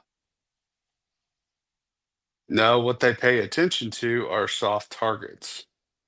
They pay attention to areas where they're going to meet the least resistance. And if you're worried about the fact that a school is armed to the teeth, you're less likely to go attack it. Countries around the world that their children aren't practicing these types of drills. They're being China. kids. We owe it to them to get a fix. China. These are things that shouldn't be that difficult. You can still keep your firearms, and we can make a difference. We have to. If you're listening tonight, this breaks your heart. Senator. Tim, first of all, I didn't know that your 17-year-old witnessed a shooting. I'm sorry about that, and I hope that he's doing okay. Christ have mercy. It is awful. And I appreciate what Tim said actually about Finland, because I do think it illustrates some of the frankly weird differences between our own country's gun violence problem and Finland. Is okay. First of all, we have way higher rates of mental health abuse or mental health substance abuse. We have way higher rates of depression, way higher rates of anxiety. We unfortunately have a mental health crisis in this country that I really do think that we need to get to the root causes of, because I don't think it's the whole reason why we have such a bad gun violence problem, but I do think it's a big piece of it. Another driver of the gun violence epidemic, especially that affecting our kids, it doesn't earn as many headlines, but is the terrible gun violence problem in a lot of our big cities. And this is why we have to empower law enforcement to arrest the bad guys, put them away, and take gun offenders off the streets. I think there's a whole host of things that we can do here, but I do think at our schools, we've got to talk about more security. Senator, thank you. Governor, you previously opposed an assault weapons ban, love but you, if Roz. only later in your political career did you change your position. Why? Yeah, I sat in that office with those Sandy Hook parents. I've become friends with school shooters. I've seen it. Look, the NRA, I was an NRA What? guy for a long time. They used to teach gun safety. Did he just say he became friends with school shooters? Yeah, that's what he said. Oh dear Lord. Saying. Age where my shotgun was in my car so I could pheasant hunt after football practice. That's not where we live today. No, that's where we should live today. Here's the thing. Whenever you have to understand that Tim Walz is not much older than I am. Not much older than I am. Okay. God, you're old. Yeah, I'm an old fucker. But here's the thing. As a teen growing up in New Mexico, I grew up in Illinois, moved to New Mexico. It was not uncommon for me to come into the high school parking lot. Dudes had shotguns and probably some sort of long range rifle sitting in their window in their automobile that would be just sitting there. Yeah. Imagine you have a gun rack in your window. How many gun racks do you see in Georgia? How many gun racks do you see in Minnesota, in Michigan, and Illinois? You don't see those because why? Because they don't hunt. And the people that do hunt, they're out in the fucking boonies, and everybody's like, oh yeah, we don't pay any attention to them because the family tree goes straight up. It's completely different whenever you live in these rural areas, and you have to understand that the rural areas understand this, and this is why the rural areas don't vote Democrat. Like if you look at the last election map, you'll see this big swath of red everywhere, and then you see these big splashes of blue all over. You know what those big splashes of blue are? That's a bunch of people that live in a confined area. That's a bunch of people living in prison camps. That's the way I look at them, and I'm sorry, it may be offensive. It's like, oh no, I live in a big city. Well, go fuck yourself, because you live in a big city. You're absolutely content knowing that milk comes from the grocery store, that it doesn't come from cows, that eggs come from the grocery store, that they don't come from chickens that nice, beautiful, pork loin that you're getting, it comes from the grocery store. It doesn't come from a hog that's been slaughtered, that somebody actually had to raise for food. But You're I will say, satisfied in knowing that. if you decide to leave a big city, don't come to Tennessee. We're backwards. We're redneck. We have horrible education. We have guns everywhere. Don't come to Tennessee. No, don't go to Tennessee. Don't go to Georgia. Don't even fucking move to the South. Make your way to New York, because that is going to be the safest place for you. You will have no problem fitting in there. You can suck as much dick as you want to. You'll be absolutely happy there. And I guarantee you, there's probably a bunch of dicks that can go on in Georgia, but that's a different story. We have no qualms with that. The problem is most of these people tend to forget that it is survival of the fittest, and the gangs and all of these assholes know that you are the target. You are the target audience. You are the person that they're looking for. They're saying, you know what? I'll tell you what, bring your happy liberal ass over here. Because I guarantee you, within a week, your wife is going to be begging for more. Your husband is going to probably want it too. And we're just going to move on with our fucking life. But oh no, we've got Walz here on gun violence. Yes. Okay. And several things I want to mention on this is talking about cities and where it's at. The number one where the most firearm deaths happen in Minnesota are rural suicides. And we have an epidemic. I don't believe that. No. Because I could fact check you right now, and I guarantee you that most of the gun violent deaths that are happening are in gang major violence. cities. Yep. Gang violence. Yep. Epidemic of children getting guns and shooting themselves. No, and it's not. We have, No, and we it's not. should look at all of the issues, making sure folks have health care and all that. But I want to be very careful. This idea of stigmatizing mental health, just because you have a mental health issue doesn't mean you're violent. And I think what we end up doing is we start looking for a scapegoat. Sometimes it just is the guns. It's just the guns. And there are things that you can do about it. That is the absolute dumbest thing I've ever heard a politician say. Well, sometimes it's just the guns. It's not mental health. We shouldn't stigmatize it.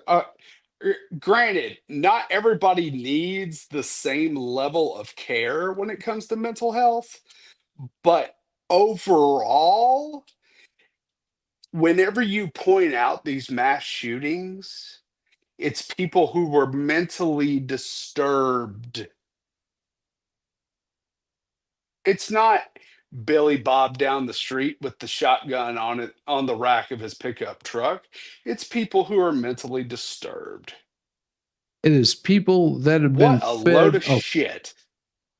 But this is their talking points. Don't you understand this, Volstorm? You haven't understand their talking points, because firearms. It's not the people. It's not the people. It's not the people. People don't pull triggers. Those triggers pull themselves. If you build it, then those guns in my violent. experience, it's been very different. I don't know. I'm just saying you have to understand this from the liberal perspective, that firearms, they're just running around. They're doing mass shootings on people, and they're especially attacking small children. Oh my God. Ballstorm, you're breaking my heart. Yes, freeze gold. Preschool children are just they're being attacked by firearms. But I do think that this is one, and I think this is a healthy conversation. I think there's a capacity to find solutions on this that work, protect Second Amendment, protect our children. That's our priority. Gentlemen, thank you. No, Margaret. it's not. Thank you, keep Nora. your fucking mouth Let's shut. turn now to the top contributor to inflation, the high cost of housing and rent. There's a shortage of more than 4 million homes contributor in the to United inflation States. is the and Biden that Harris contributes- administration. Okay, I'm going to dispute her on this bullshit right off the fucking bat, because this is a false premise. There is not a mass shortage of housing. Okay?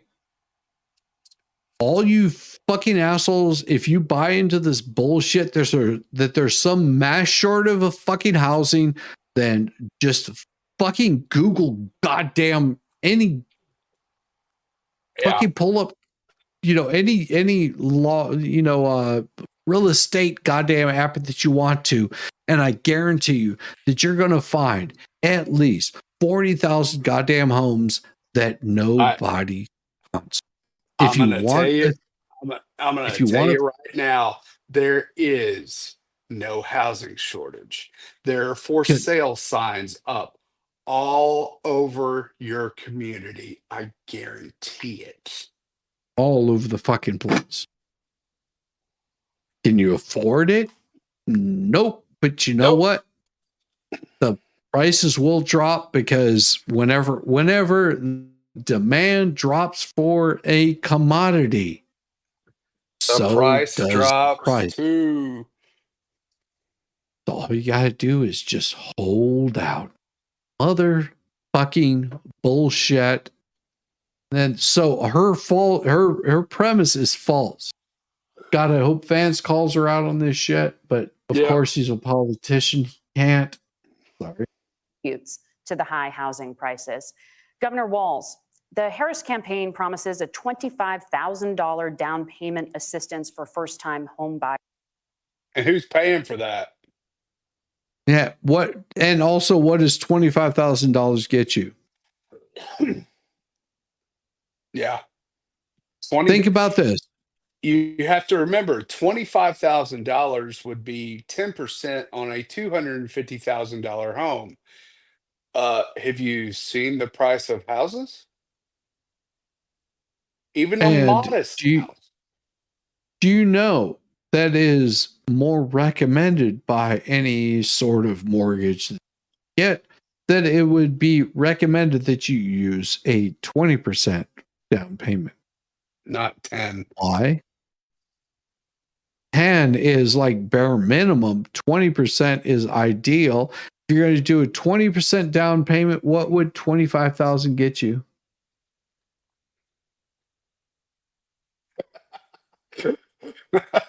Shizzy, your services have been requested by Brandon Lesker.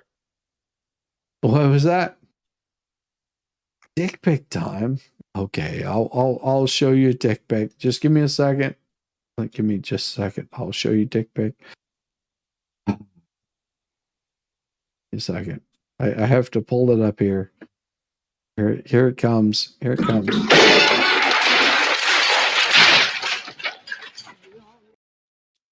Yeah, that's my dick pic. Fuck you, Brandon.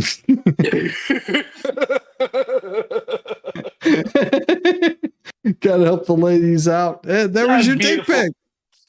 That was my dick pic. Are you saying that wasn't dickish? That was totally dickish. And a $10,000 tax credit. They also promise to build 3 million new homes. Where are you building these homes, and won't handing out that kind of money just drive up prices higher? No, it's not handing out. We have, first, let me say that. No, it is totally handing out. Fuck you. You've falsified right there. That's a handout that's coming from taxpayers. Yes. Yes. This issue of housing, and I think those of you listening on this, the problem we've had is that we've got a lot of folks that see housing as another commodity.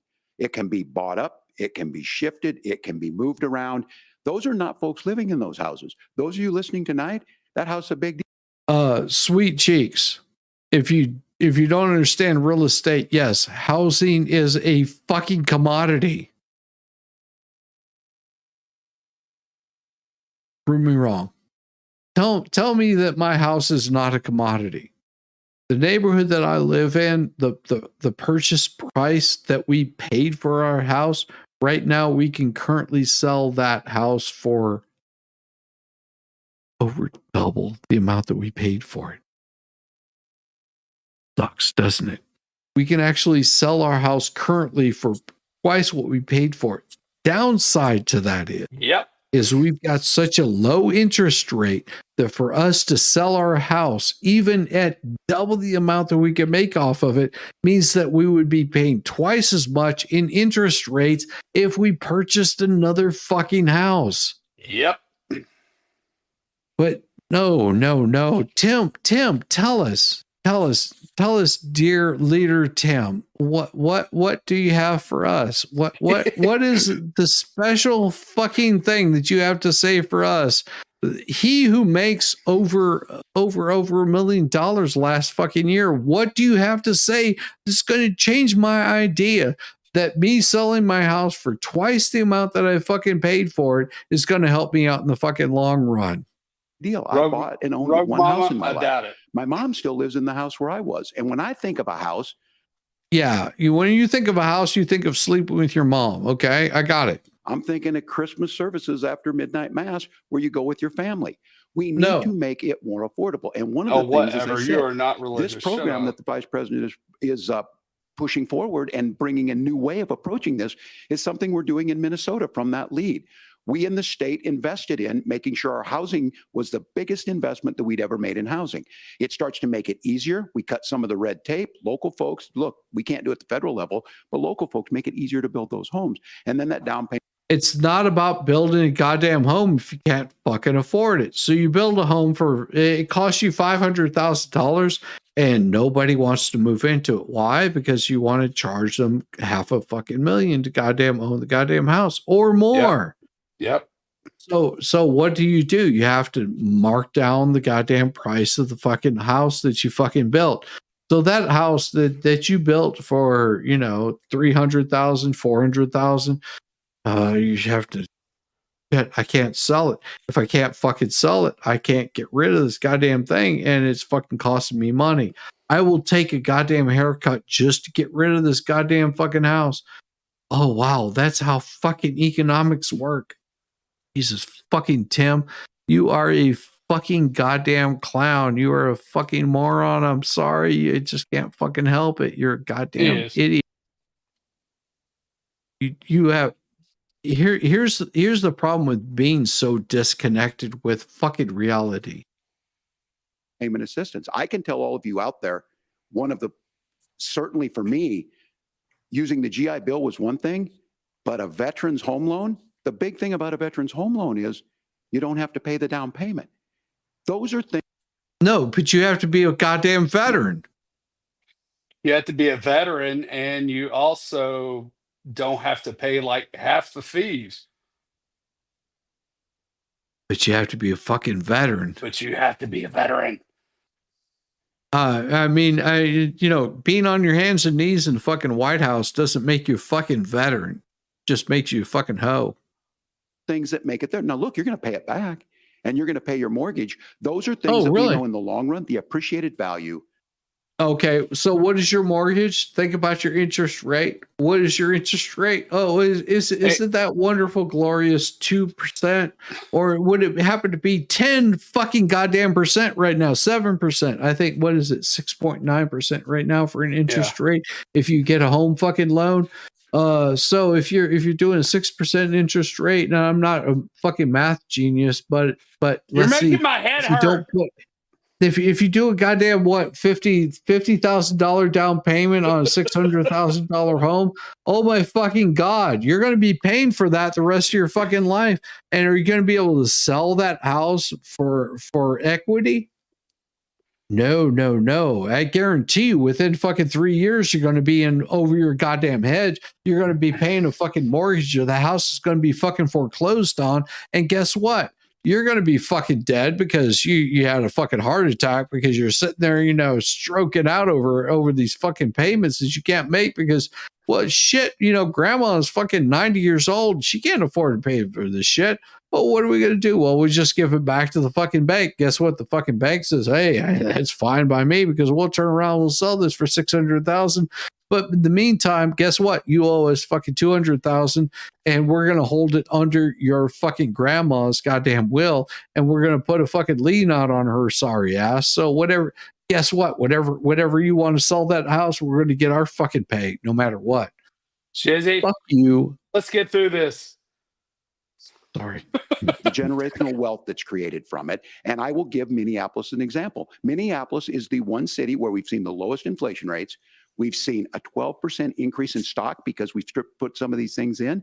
And we're implementing a state program to make sure we give some of that down payment assistance. We get it back from people because here's what we know. People with stable housing end up with stable jobs. People with stable housing have their kids able to get to school. All of those things in the long run end up saving our money. And that.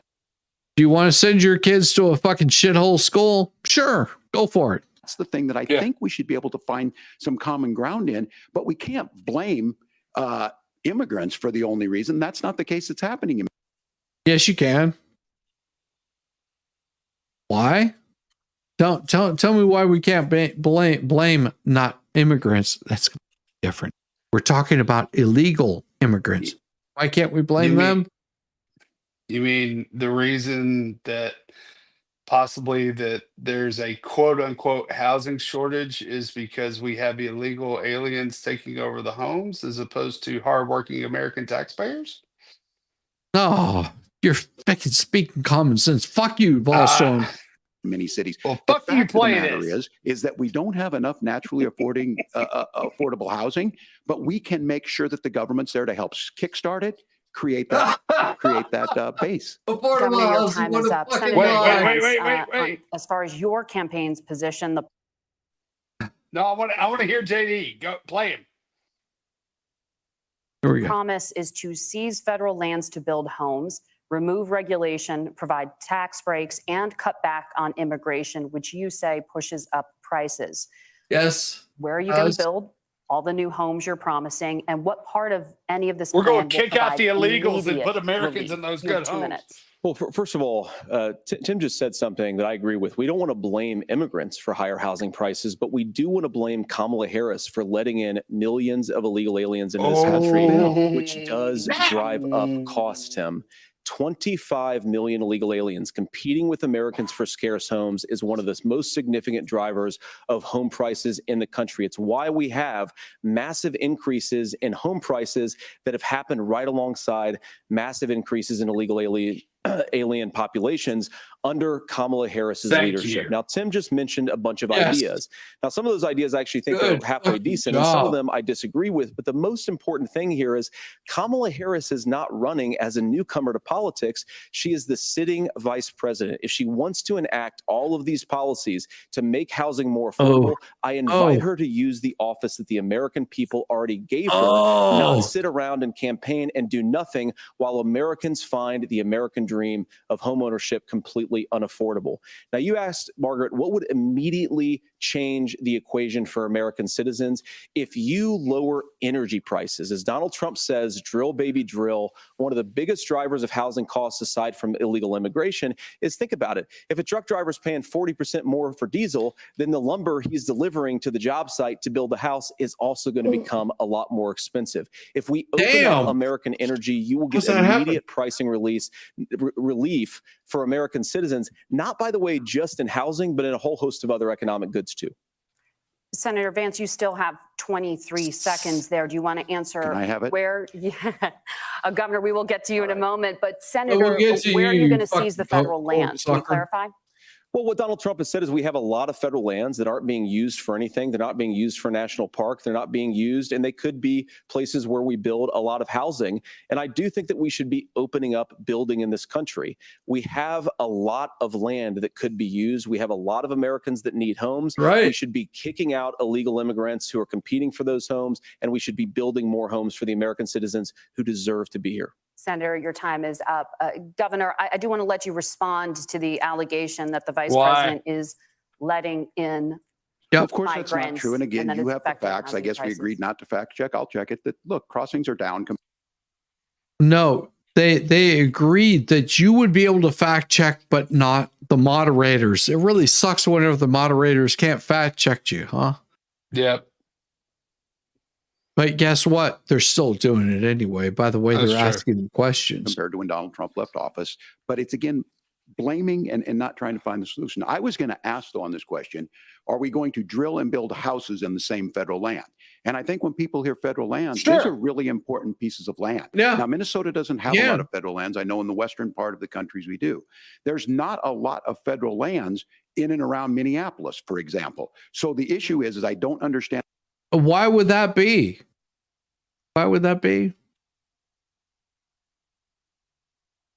Why do they not have federal lands in that area? In Minneapolis. Why in Minneapolis? Oh my God, it's a city. Why do they not have federal lands? Oh. And the federal lands issue, unless we see this, and I worry about this as someone who cares deeply about our national parks No, and you our federal don't. lands. Look, Minnesota, we protect these things. We've got about 20% of the world's fresh water. These lands protect. They're there for a reason. They belong to all of us. But again, this is when you view housing and you view these things as commodities. No. Like there's a chance to make money here. Let's take this. Stay federal- on No, topic. asshole.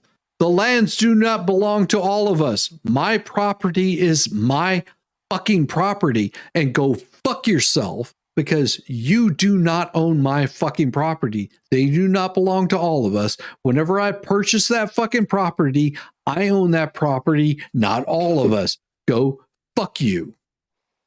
Sorry. It's over. federal land, and let's sell it to people for that. I think there's better ways to do this. We've seen it in Minnesota. We're able to refurbish some of these houses. We're able to make some investments. That gets people in. And I'm still on the fact on this. Economists, Senator Vance, you said you don't like the economists. Which economists are saying that it is immigrants that's adding to the cost? Me.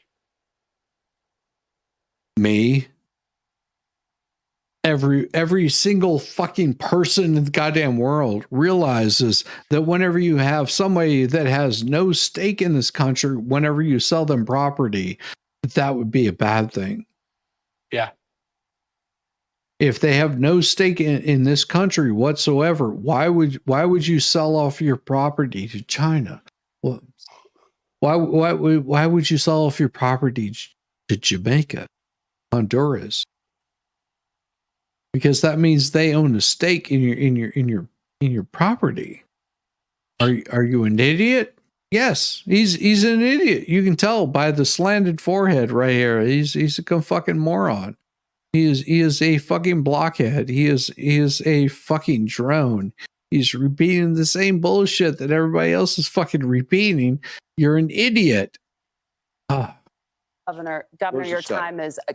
time is up. But Senator, on that point, I'd like for you to clarify. There are many contributing factors to high housing costs. What evidence do you have that migrants are part of this problem? Well, there's a Federal Reserve study that we're happy to share after the debate. We'll put it up on social media, actually, that really drills down on the connection between increased levels of migration, especially illegal immigration, and higher housing prices. Now, of course, Margaret, that's not the entire driver of higher housing prices. It's also the regulatory regime of Kamala Harris. Look, we are a country of builders. We're a country of doers. We're a country of explorers. But we increasingly have a federal administration that makes it harder to develop our resources, makes it harder to build things, and wants to throw people in jail for not doing everything exactly as Kamala Harris says they have to do. And what that means is that you have a lot of people who would love to build homes who aren't able to build homes. I actually agree with Tim Walz. We should get out of this idea of housing as a commodity. But the thing that has most turned housing into a commodity, is giving asshole. it away to millions upon millions of people who have no legal right to be here. What are the federal regulations? I deal with this as a governor. You can very quickly reply. I'm sorry. I get this as a governor, and I don't necessarily disagree with that in some cases, many of those are local, many of them are state. I don't know which ones are federal, but I think whenever we talk regulations, people. All right, asshole. Sorry. You should fucking know as a goddamn governor what the difference between federal and between state regulations are. He knows. He's just full of shit. I'm an idiot. I don't know anything. Fuck you. People think they can get rid of them. I think you want to be able to get out of your house in a fire. I think you want to make sure that it's fireproof and those types of things. So which are the regulations? Because the vice president's not responsible for those. Congress writes those. Governor, thank you. Gentlemen, we have a lot to get to. You're passionate about the housing crisis, I can tell. But You have a lot to get to. How much Top more problems is facing there? Americans is the high cost of health care. Senator Vance. High At the cost last of health. presidential Okay. debate, former President Trump was asked about replacing the Affordable Care No, Act. high cost of In health care. response, Wait a he second. said, Wait a second. So let me guess. High cost of health care, because what didn't they just say that abortion was health care? Yeah. Didn't they just say killing children was health care? Yes. Oh. Welfare was hot. I'm hedging on that. Brandon, damn you. The head is killing me. Where are we going? We're going straight to hell.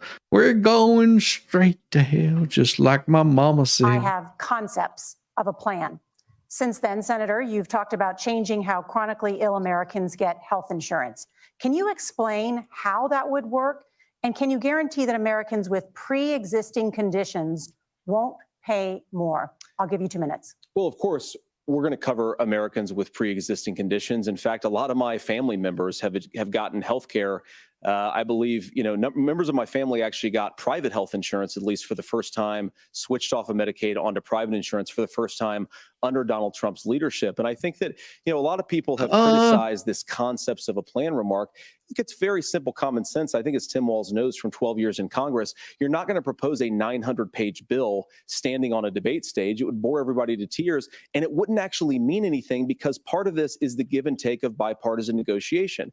Now, when Donald Trump was actually president, and again, he has a record to be proud of, prescription drugs fell in 2018 for the first time in a very long time. Under Kamala Harris's leadership, prescription drugs are up about 7%. Under Donald Trump's entire 4 years, they were up about 1.5%. He introduced pricing transparency. Think about healthcare. You go into a hospital, you try to buy something, and nobody knows what it actually costs. That price transparency will actually give American consumers a little bit more choice, and will also drive down costs. And we talked about, the reinsurance regulations is what I was talking about. Look, Donald Trump has said that if we allow states to experiment a little bit on how to cover both the chronically ill, but the non-chronically ill, it's not just a plan. He actually implemented some of these regulations when he was president of the United States. And I think you can make a really good argument that it salvaged Obamacare, which was doing disastrously until Donald Trump came along. And I think this is an important point about President Trump. Of course, you don't have to agree with everything that President Trump has ever said or ever done. But when Obamacare was crushing under the weight of its own regulatory burden and healthcare costs, Donald Trump could have destroyed the program. Instead, he worked in a bipartisan way to ensure that Americans had access to affordable care. It's not perfect, of course, and there's so much more that we can do. But I think that Donald Trump has earned the right to put in place some better healthcare policies. He's earned it because he did it successfully the first time. Governor? All right, here's where being an old guy gives you some history. I was there at the creation of the ACA. And the reason it was... That's a scary thought. He was part of the ACA. Mm-hmm. So important is I come from a major healthcare state, home of the Mayo Clinic, home to Medical Alley, 3M, Medtronic, all of those. We understand healthcare. It's why we're ranked first on affordability and accessibility and quality of healthcare. And so what I know is under Kamala Harris, more people are covered than they have before. And those of you listening, this is critical to you. Now, Donald Trump all of a sudden wants to go back and remember this. He ran on the first thing he was going to do on day one was to repeal Obamacare. On day one, he tried to sign an executive order to repeal the ACA. He signed on to a lawsuit to repeal the ACA, but lost at the Supreme Court. And he would have repealed the ACA had it not been for the courage of John McCain to save that bill. Now, that's not a lie. That is absolutely true. But what is the outcome of that? Fast forward, what that means to you is you lose your pre-existing conditions. If you're setting... No, what fast forward, we're in the situation we are right now. Fast forward, we're getting screwed more than you even realize you're being screwed. It's sort of like, oh, honey, it's okay. It's not really me. It's Memorex. Sitting at home and you got asthma, too bad. If you're a woman, probably not. Broke your foot during football, might kick you out. Your kids get kicked out when they're 26. Kamala Harris negotiated drug. Oh no, and I have to say this: your kids shouldn't be kicked out at 26. Those little bastards should be kicked out at 18. Just saying. I mean, if you want to continue paying for it, then you pay for them separately. But they're off your healthcare plan. I mean, Ballstorm, you got anything to say on that? Hey, before Obamacare, it was 24. Oh wow, isn't that wild?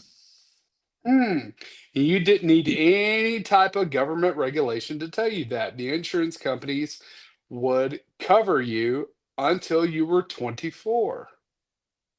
Oh, but they made it 26. You know when I got off my parents' healthcare plan? When you left for the military? Yeah, that would have been 16. Yeah. Yeah, so at 16, my mother tried to claim welfare on me. Oops. That's how that worked out for her. Oops. Yeah, she got fucked royally. Good for them, because it was like, oh, you're trying to claim me on your taxes. Guess what? I'm not under your responsibility. You remember this little piece of paper that you signed? Yeah, you got fucked on that. Sorry. Prices for the first time with Medicare. We have 10 drugs that will come online, the most common ones that'll be there. But look, fentanyl, this issue, ketamine. and when Donald Trump said, I've got a concept of a plan, it cracked me up as a fourth grade teacher because my kids would have never given me that. You're a fourth grader. Here's the thing. You're a fourth grader. You're not a fourth grade teacher. You're a fourth grader. But what Senator Vance just explained might be worse than a concept, because what he explained is pre-Obamacare. And I'll make this as simple as possible because I have done this for a long time. What they're saying is, if you what have you done for a long time? You've won. That's right. You fucked our country. You do what long time? You do what long time in China? You're healthy. Why should you be paying more? So what they're going to do is let insurance companies pick who they insure, because guess what happens? You pay your premium. It's not much. They're not going to have to pay out to you. But those of you a little older, gray, got cancer, you're going to get kicked out of it. That's why the system didn't work. Kamala. Why do we have cancer? Why do the old fuckers have cancer? Because of assholes like you saying, no, it's okay to smoke. It's okay to, do these drugs. Guess what? Oh, the egg is the most, it's not going to hurt your cholesterol. Or no, the egg is going to destroy your cholesterol, because you've given misinformation every goddamn step of the way, because people are trying to live healthy. And you've told people that growing organic is going to make you healthy. Do you feel more healthy whenever you eat an organic egg or whether you're eating a regular egg? Do you feel more healthy whenever you have a piece of chicken that came from, your next door neighbor that might just be a little smaller? Or do you feel better with the organic one that's been pumped with steroids? Tell me, which one makes you feel healthier? I guess we forgot that. Sorry. Rant over. Harris will protect and enhance the ACA. Governor, thank you. Senator, you have not yet explained how. Whenever she says ACA, she means all Cox access. That's what she means by ACA. You would protect people with pre-existing conditions, or laid out that plan. Well, look, we currently have laws and regulations in place right now that protect people with pre-existing conditions. We want to keep those regulations in place, but we also want to make the health insurance marketplace function a little bit better. Now, what Governor Walz just said is actually not true. A lot of what happened, and the reason that Obamacare was crushing under its own weight, is that a lot of young and healthy people were leaving the exchanges. Donald Trump actually helped address that problem, and he did so in a way that preserved people's access to coverage who had pre-existing conditions. But again, something that these guys do is they make a lot of claims about if Donald Trump becomes president, all of these terrible consequences are going to ensue. But in reality, Donald Trump was president. Inflation was low. take-home pay was higher, and he saved the very program from a Democratic administration that was collapsing and would have collapsed absent his leadership. He did his job, which is govern in a bipartisan way and get results, not just complain about problems, but actually solve them. Governor, did enrollment under the Affordable Care Act go up under the Trump administration? It's higher now that we've seen it go up. Look, people are using it. The system works. And the no, it question doesn't. about this of young people or whatever, that's the individual mandate piece of the this. premiums And are higher Republicans now? fought- Who's been in charge? Yeah. But because you're forced to pay. Enrollment is up because you're forced to pay. The Affordable Care Act, you can't get away from. It is regulatory. Yeah. You have a Because the fa- regulation because that the- you are forced to pay. Because the If fact you of the don't matter have- is that if you do not have insurance and you do not have government insurance, then you pay a penalty on your taxes. That's what keeps it going. Yes. That's the only reason Affordable Care Act is fucking working, which Tim Walz needs to get some. Just saying. I just don't. tooth and nail saying, well, Americans should be free to do this. Well, then So what you think the individual mandate's a good idea? You shrink. You're not free. That's the problem. You're not free. You're being subjugated to the rules that the government has placed in front of you. It's like telling somebody you have to drive 55 in a 75 mile an hour zone. That's what they're telling you. Is just like, nope. I know it says 75, but I'm telling you it has to be 55. If you go over that speed limit, I'm going to fine you. There's no freedom in your country anymore. You're screwed. I yes, think he the idea has of making his sure own. the risk pool is broad enough to cover everyone, that's the only way insurance works. You're right. When it doesn't, it collapses. You are asking pre-ACA where we get people out. Look, people know that they need to be on health care. People expect it to be there. No, you want to force people to be on it because you cannot sustain it if you don't force people.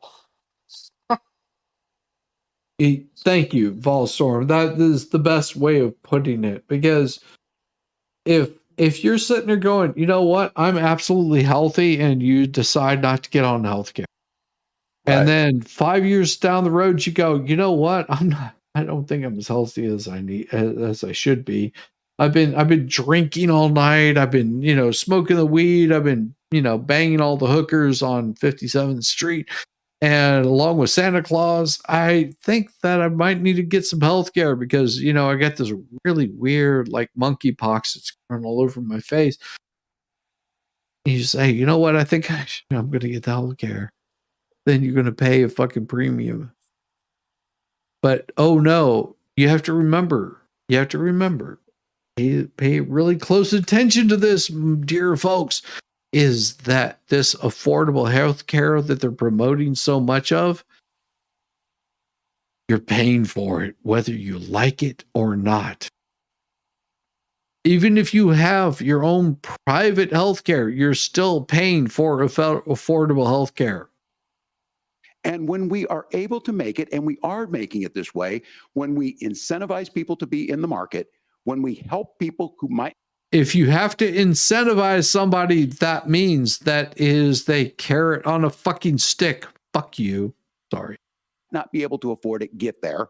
And we make sure then when you get sick and old, it's there for you. Because I heard people say, well, I don't want to buy into Medicare or whatever. Good luck buying healthcare once you get past 70. So look, the ACA works. We can continue to do better. Kamala Harris did that. The way she made everything better was negotiating those 10 drugs on Medicare for the first time in American history. Thank you. Margaret. Can I address that? I apologize. We're out of time. We have a number of subjects to discuss. Address Let's talk it. about families in America. Oh, address it. The next fucking There question. is a child care crisis in this country, and the United States is one of the very few developed countries in the world without a national paid leave program for new parents.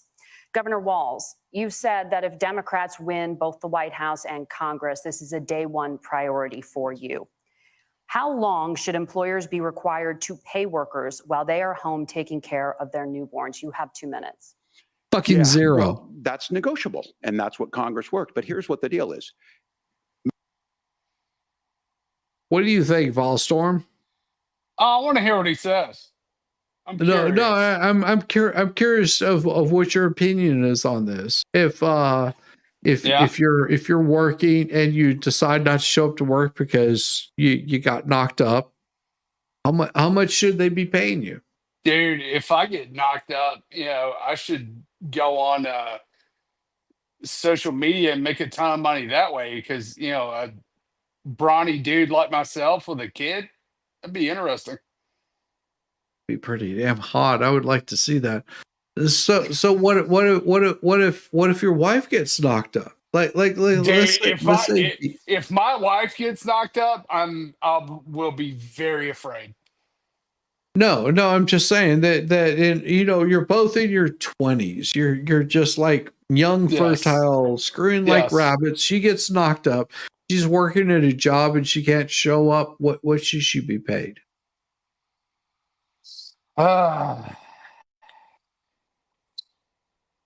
don't know. Hey man, I'm all about the free handout just as much as the next guy, man. Yeah, no, and this is a serious question. I make jokes about this, but I'm serious. If she gets knocked up, she says, "Hey, I'm pregnant." Now we know somebody that this has happened to recently, very recently, and I'd say she's an absolutely adorable person. She gets pregnant, and you've negotiated. You've talked with your boss, and they understand that you're a female, and that you're of that type of age where this is going to happen. Do you think your boss should be able to fire you because you got pregnant? No. Okay. And so he doesn't fire you. He says, because I want you to come back. I want you to be healthy. I want to make sure that your mental health is okay. And he gives you how much time? 8 weeks, a month, 2 months, 3 months. How much time does he give you before you come back at the capacity that you were before you left? How much time does he give you? And he's paying you the whole time. Yeah. You're still getting paid the whole time. And time off. How much time? And he has to hire somebody else in the meantime to come in and fill that spot because you're pregnant. How much should he pay you? How much or how long should I be able to be off with pay? Both. Whatever. Now you have to understand this is negotiable.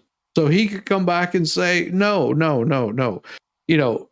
6 years is way too much time. I'm sorry, I'm not going to pay you for way too much time. Just how much time? I don't know. What's a good number? 12 weeks? Why not? 12 weeks. Okay, so that's 3 months. So 3 in 3 months. months he has to find 3 months he has to find another person to fill in your spot that's as competent as you are, because you are actually a valuable person to this company. Like you've done so much for this company that you're helping out the company. So you say, for the next 3 months, I need to find somebody. That means that I need to write out 12 checks. Can I work some from home? Hey, if you work some from home, I will tell you what, we can actually extend that out to 16 weeks. If you can do the work from home. Like this, and we're talking negotiation here. It's just like, hey, I'm absolutely, because I really enjoy, I like how the work that you're giving me. Okay, I'm going to give you an extra 16 weeks, but I will tell you what, after 8 weeks, I need you working from home. Even if it's just a couple hours a day, because your input is very valuable. Yep. And that would be a good transition too, back into the workforce. That would be absolutely solid. If you decide to go back. But see, here's the problem. Here's the problem that employers run into is they give them a certain amount of time. They give women a certain amount of time, and guess what? After that certain amount of time, they say, you know what? I'm not going back to work because I think that I can raise my child and I can provide a home for my child. I'm nesting. I can take care of this child. But the problem is, in that 16 weeks, those 8 weeks, those 12 weeks, whatever amount of time that they've given them in leave, they've taken that leave and they're not part of the workforce. They've had to hire somebody else to come in to replace you. You're a fucking top-notch goddamn employee, but you don't return to work. That becomes a problem. And that's what a lot of employers are looking at. And it sucks to be that way, but that's what employers are looking at. They're looking at, right. Oh, yeah, I want you to come back. They value your employment. They value the work that you're giving them, but then you don't come back. You take that leave, you disappear. And that's the problem that employers are running into with women. I'm not disparaging women because good God, I would not want to fucking go through that shit. I'm just saying that you have to think of this as a business sense. It's not an emotional thing. And this is where employers are looking at it. And that's why I disagree with his outlook on this shit. It's like, so because they're getting to the point where they're even giving men time off. Oh, I know. You had a child, sir, we need to give you some time off. Is that guy going to come back to work? Is he going to be just like the woman was, where she's not going to come back to work? I'm sorry. It's just a little mind. Americans sitting out there right now, you may work for a big company. Look, we're home in Minnesota to some of the largest Fortune 500 companies. Kamala Harris are in California. Those companies provide paid family and medical leave. One is, I think, they're moral and they think it's a good thing, but it also keeps their employees healthy. We in Minnesota passed a paid family and medical leave. You have a child, and I had to go back to work 5 days after my kids were born. This allows you to stay home a certain amount of time. What we know is that gets the child off to a better start.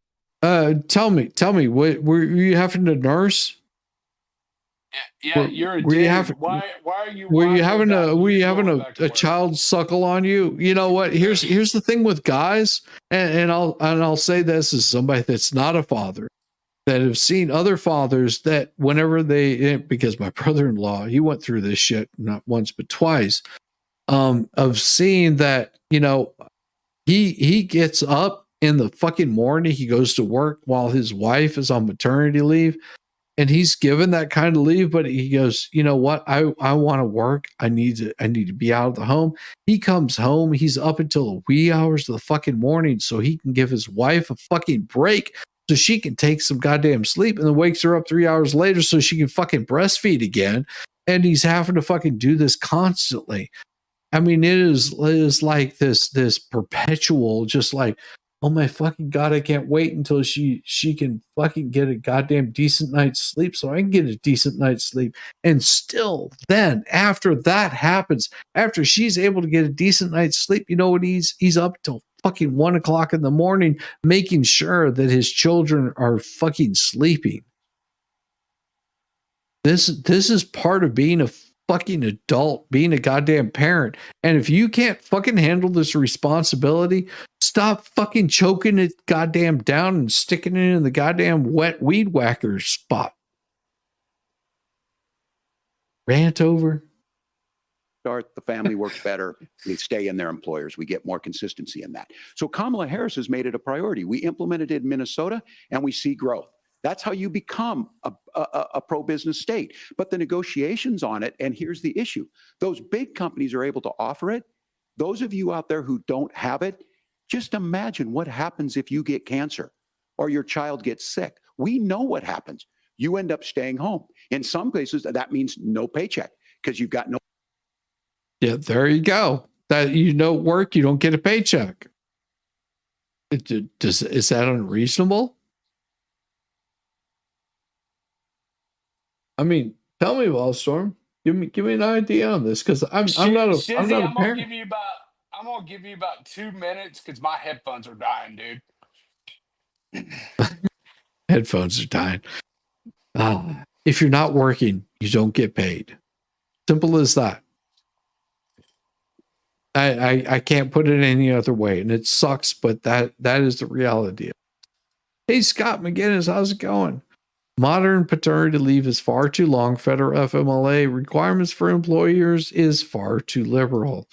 And then he YouTube's it. You just, hey, if you don't go back to work just to YouTube, you can make lots of money. Exactly. I can make tons of money. President Clinton passed the Euro-based FMLA legislation. There you go. Sure. Yeah, good to see you, Julie. No protection on that. This is the case of an economy that Donald Trump has set for the wealthiest No, amongst us. He's not willing true. to give those goes tax breaks for the way wealthiest. back. He's willing to say, bust those unions up, do whatever. What we're saying Please. is the economy works best when it works for all of us. And so a paid family medical leave program, and I will tell you, go to the families or go to the businesses and ask them. As far as childcare on this, you have to take. I'm sorry. I'll just continue At both on the because supply and I the want to demand punch this side. guy in the You can't forehead. expect the most important people in our 9 lives head to or take care of their 10 head or children whatever that is. or our parents to get paid the least amount of money. And we have to make it easier for folks to be able to get into that business and then to make sure that folks are able to pay for that. We were able to do it. Oh yeah, by hiring fucking a bunch of legals to do the job instead. There you go. That's what you do. Yeah. In Minnesota, and I'm still telling you this, we were listed as the best state. We're still in crisis on this. A federal program of paid family and medical leave and help with this will enhance our workforce, enhance our families, and make it easier to have the children that you want.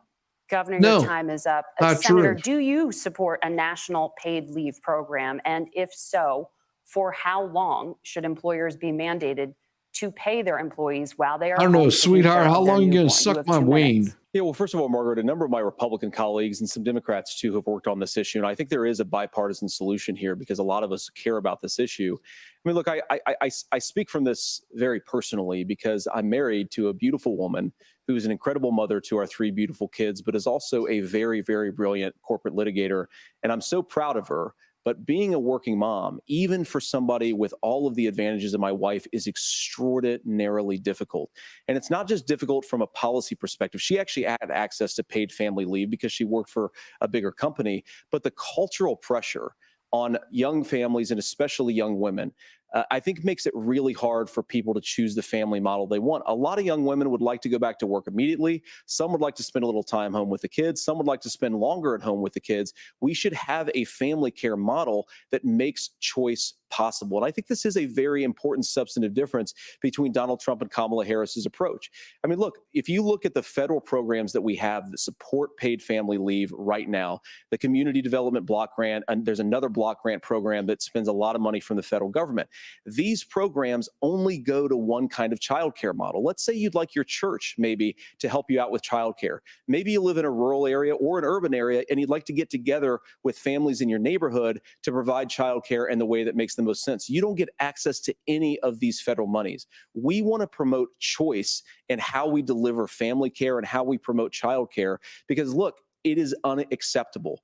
And, you know, of course, Tim and I have been on the campaign trail a lot the past 7 or 8 weeks. And one of the biggest complaints I hear from young families is people who feel like they don't have options, like they're choosing between going to work or taking care for their kids. That is an incredible burden to put on American families. We're the only country that does it. I think we could do a heck of a lot better. Senator, thank you. You have also said, Senator Vance, many things about the American family. The Federal Reserve says parents will spend nearly as much on childcare as they do on housing each month. So I want to get your thoughts on this. President Trump recently said, as much as childcare is talked about as being expensive, it's relatively speaking not very expensive compared to the kinds of numbers we'll be taking in. Is President Trump committed to the $5,000 per child tax credit that you have described? You have 1 minute. Well, what President Trump said, Margaret, I just want to defend my running mate here a little bit, is that we're going to be taking in a lot of money by penalizing companies for shipping jobs overseas and penalizing countries who employ slave laborers and then ship their products back into our country and undercut the wages of American workers. It's the heart of the Donald Trump economic plan. cut taxes for American workers and American families, cut taxes for businesses that are hiring and building companies in the United States of America, but penalize companies and countries that are shipping jobs overseas. That's the heart of the economic proposal. And I think what President Trump is saying is that when we bring in this additional revenue with higher economic growth, we're going to be able to provide paid family leave, childcare options that are viable and workable for a lot of American families. Can you clarify how that will solve the child care? He already did. Sweet cheeks. Do you not get it? Oh, shortage? Well, because as Tim said, a lot of the child care shortage is we just don't have enough resources going into the multiple people who could be providing family care options. And we're going to have to, unfortunately, look, we're going to have to spend more money. We're going to have to induce more people to want to provide child care options for American families, because the reason it's so expensive right now is because you've got way too few people providing this very essential service. Thank you, Senator. Governor Walz, your ticket also has some child care tax credit proposals. Do you think Congress will agree to the $6,000 credit for newborns and $3,000 credit for children over the age of 6, as your campaign has promised? Is that realistic? Well, if these members of Congress are listening to anybody, I can tell you, and this is the biggest issue. Everybody listening tonight knows. I mean, I'm sure they were shocked to hear it's not that expensive. And let's be clear, whether it's $5,000 or $6,000, that plays you about 3 or 4 months. Let's be clear of where we're at on this. It's because we got out of an imbalance on this. We thought we were going to get by not paying people. I don't think Senator Vance and I are that far apart. I'm not opposed to what he's talking about on options. We've done scholarships types of things. I think we need to be. No, but you've been lambasting the whole time on everything that he's been talking about. Open to making the case. But the issue here is, the question you asked is, you're not going to pay for it with these tariffs. That's just adding another $4,000 on the family and taking less. So not. That's not true. That's an absolute lie, because tariffs are not being cost on the American consumer. If you want to bring back American manufacturing, then you make sure that things are being manufactured in America. Not only do they not get the money to pay for that, they're $4,000 in the hole. That's Wharton School. That's his alma mater. And so I think the issue here is, if those members of Congress, I can't believe they're not. When I go to businesses, sure, they'll talk about taxes sometime, but they will lead with childcare and they will lead with housing, because we know. Son, you've been a shill for the CCP. You don't understand how economics work. Sorry. Oh, the problem is, especially in a state like Minnesota, we need more workers because our economy is growing, but we need the workforce. Governor. Oh, wait. So you need more workers? Does that mean you're going to hire more of the illegals to come into your country and provide that work? Or maybe you provide equal wages where people want to work. Awful idea. Thank you. We need to move on. Nora? Let's talk about the state of democracy, the top issue for Americans after the economy.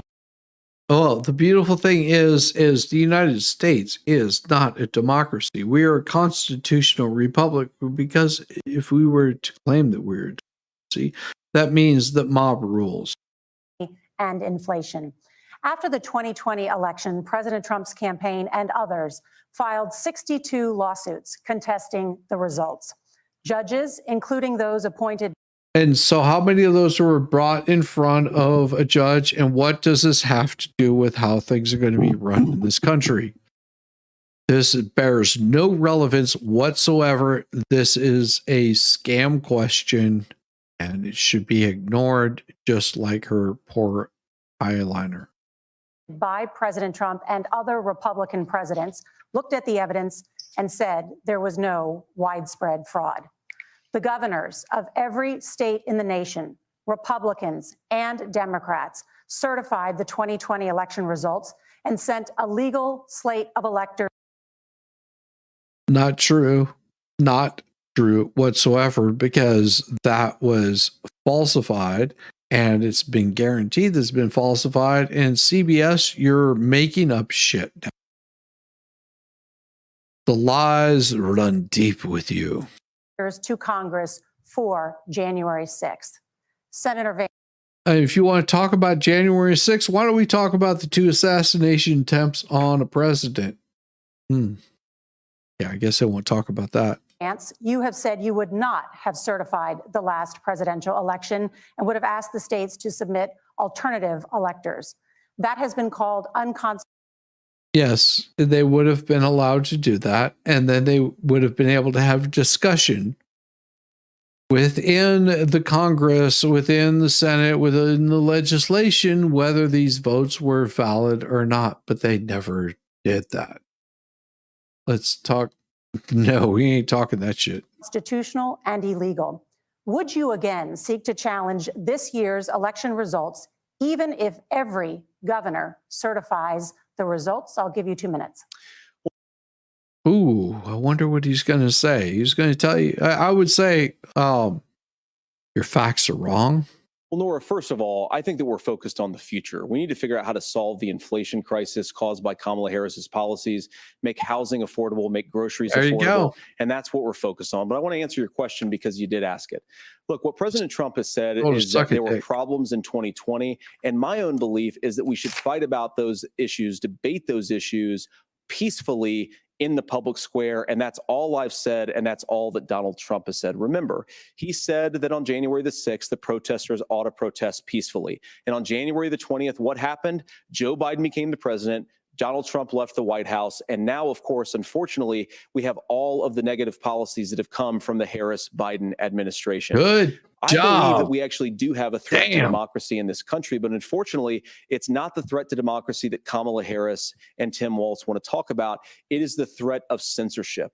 It's Americans casting aside lifelong friendships because of disagreements over politics. It's big technology companies silencing their fellow citizens. And it's Kamala Harris saying that rather than debate and persuade her fellow Americans, she'd like to censor people who engage in misinformation. I think that is a much bigger threat to democracy than anything that we've seen in this country in the last 4 years, in the last 40 years.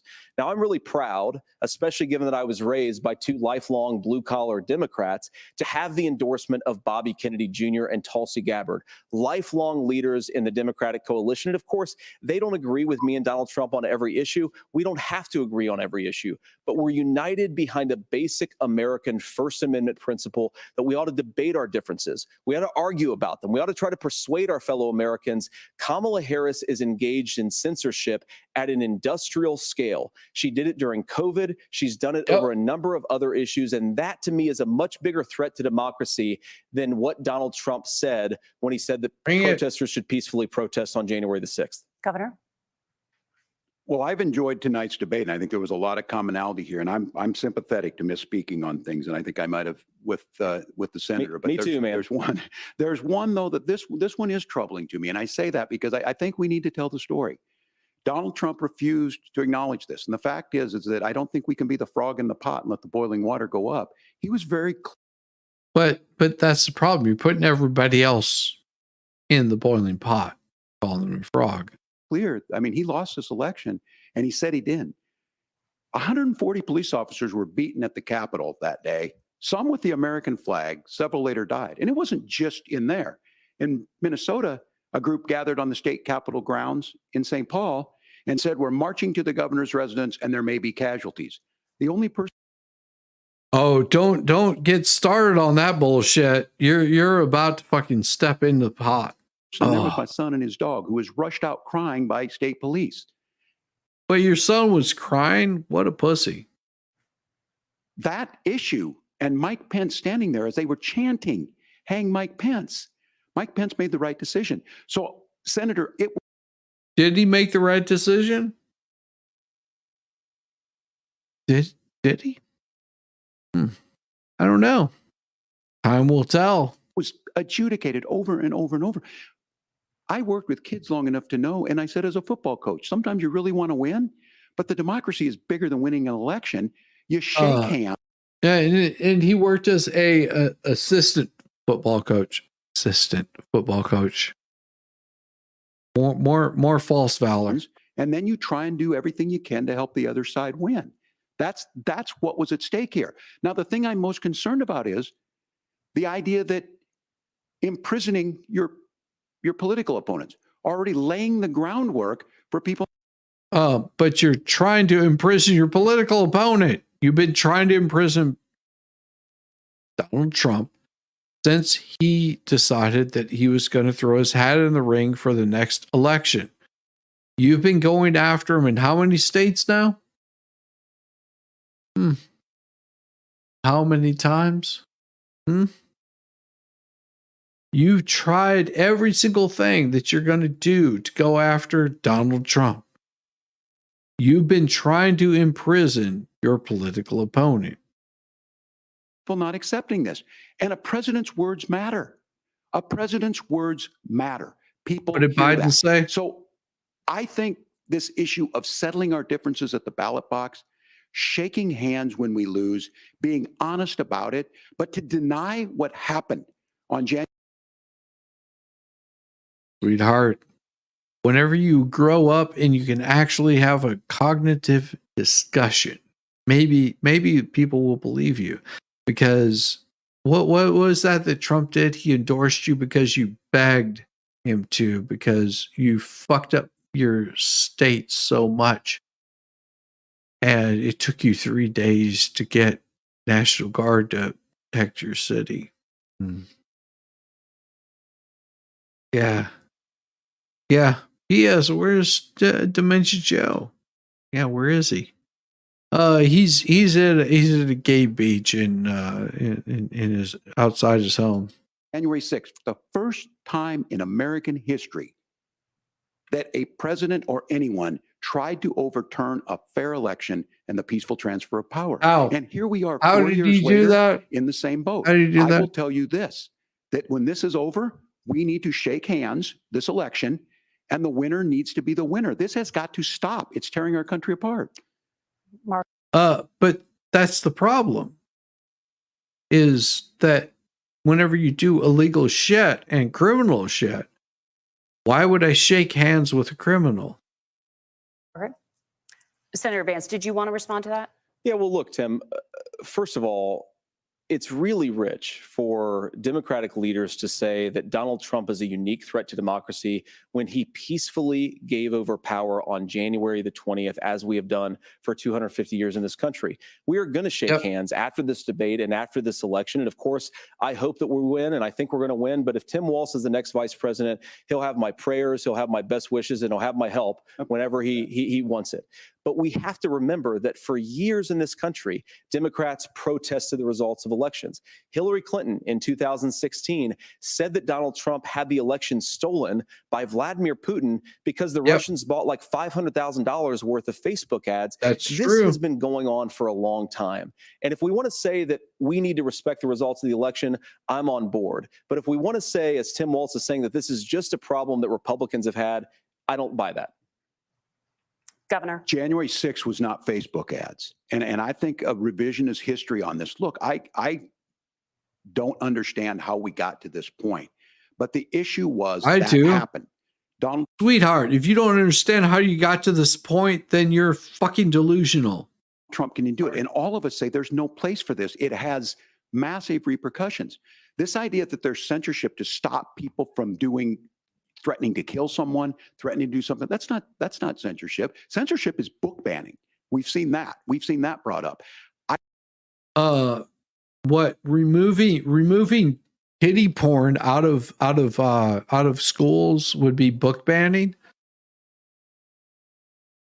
So you want to have kiddie porn in schools? Is that what you're saying, Tim? You think that having kiddie porn is okay, and in schools you think talking about boys and girls doing it at the age of 3 is okay? You think that's appropriate? You think that's wonderful? You want to expose your child to pedophiles, and you want to enjoy that kind of exposure for your child? You think that's acceptable? How about this, Tim? Why don't you just take your child in and go get them the sex change operation right now? What? That's not appropriate, Tim? Whoa, geez, imagine that. Imagine that. But oh no, you have to remember that these books they're complaining about that were being removed from schools were inappropriate for age. But oh no.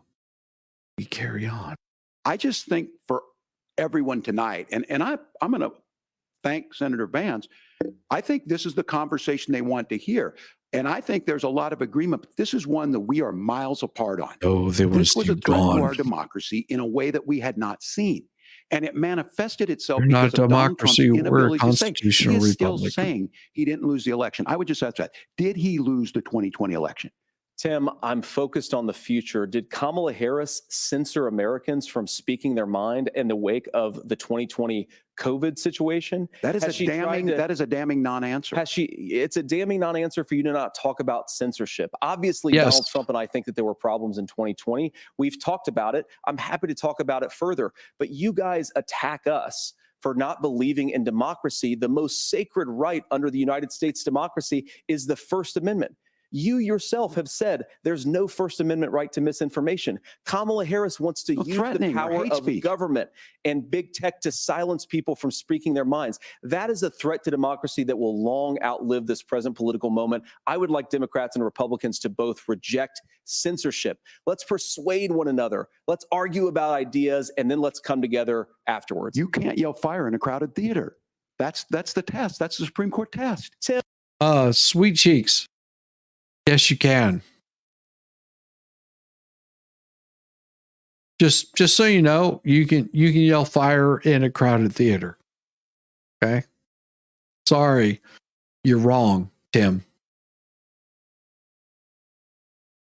All right, where's Gellis? Yeah, we need Tom Gellis here. No, you can yell fire in a crowded theater. Fire in a crowded theater. You guys wanted to kick people off of Facebook for saying that toddlers shouldn't Senator, wear the governor masks. does That's have the not floor. Fire in a crowded theater. That is criticizing the policies of the government, which is the right of every American. Senator, the governor does have the floor for 1 minute to respond to you. Yeah. Well, I don't run Facebook. What I do know is I see a candidate out there who No, but the administration that you're joining has censored Facebook from saying things. refused, and now again, and this I'm pretty shocked by this. He lost the election. This is not a debate. It's not anything anywhere other than in Donald Trump's world. Because look, when Mike Pence made that decision to certify that election, that's why Mike Pence isn't on this stage. What I'm concerned about is where is the firewall with Donald Trump? Where is the firewall if he knows he could do anything, including taking an election, and his vice president's not going to stand to it? That's what we're asking you, America. Will you stand up? Will you keep your oath of office, even if the president doesn't? And I think Kamala Harris would agree. Do you think Camel Toe would give up? Do you think she would concede? Do you think she would try to fight her way back to the top of the semen pile? I don't think so. She wouldn't have picked me if she didn't think I would do that. Because of No, she picked you because she needed the white men's vote. That's why she picked you. Because black men ain't going to be voting for her. They know that kind of hoe. They know that hoe. Of course, that's what we would do. So, America, I think you've got a really clear choice on this election of who's going to honor that democracy and who's going to honor Donald Trump. Governor, your time is up. Thank you, gentlemen. We will be right back with both of our candidates, the CBS News Vice President.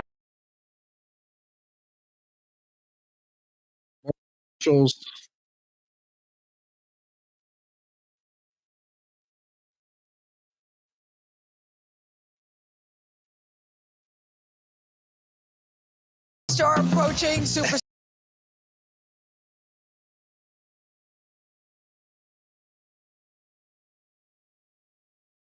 Oh, sorry, commercials. I got to cut out the commercials. Can't handle the commercials. So I'm just cutting it out. Sorry about that.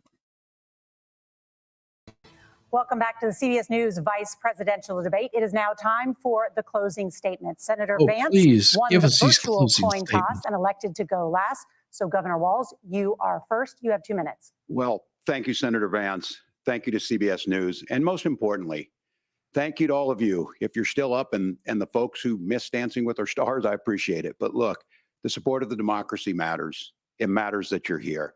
And I'm as surprised as anybody of this coalition that Kamala Harris has built, from Bernie Sanders to Dick Cheney to Taylor Swift. And Wait a second. When did Taylor Swift become a politician?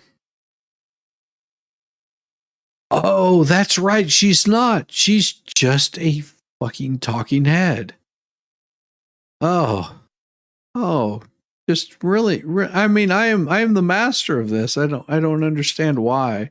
I see that he's got his wonderful lapels here. He's got nice little jawline. He's got some happy places here. You know, I do see that, you know, somewhere along the way, you know, he's run into like a stubby. Just saying. Whole bunch of folks in between there. And they don't all agree on everything, but they are truly optimistic people. They believe in a positive future of this country and one where our politics can be better than it is. And I have to tell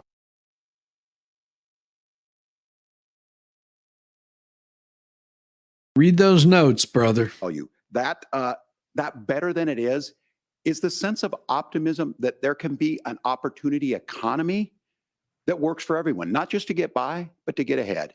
And the idea that freedom really means something, not the freedom of government to be in your bedroom or exam room, but the freedom for you to make choices about yourself. Now, look, we all know who Donald Trump is. He's told us, and as Maya Angelou said, believe him when he told you that. His first inaugural address talked about American Maya Angelou? And then he spent 4 years trying to maybe do that. Senator Vance tonight made it clear he will stand with Donald Trump's agenda. He will continue to push down that road. Excuse me. Kamala Harris gives us a different option. Now, I'll have to tell you, I'm going to be careful about the quotes, but there's one that Senator Vance said that. So she's going to give us a different option than we've had for the past 4 years. What option is that? Because it sounds to me like she's going to do the same thing that we've had for the past 4 years. That is going to be about diversity, equity, inclusion, and make sure that our economy completely fails, that we're going to suck the dick of a country that we support over, you know, in Europe, and that we're going to demand that a country that we're an ally, that they kowtow to what we tell them to do, and that we're going to tell another country that's one of the biggest polluters and slave countries that we support them. Weird how that works. Did he just call her camel toe Harris? Probably. That does resonate with me. He said Donald Trump makes the people I care about afraid.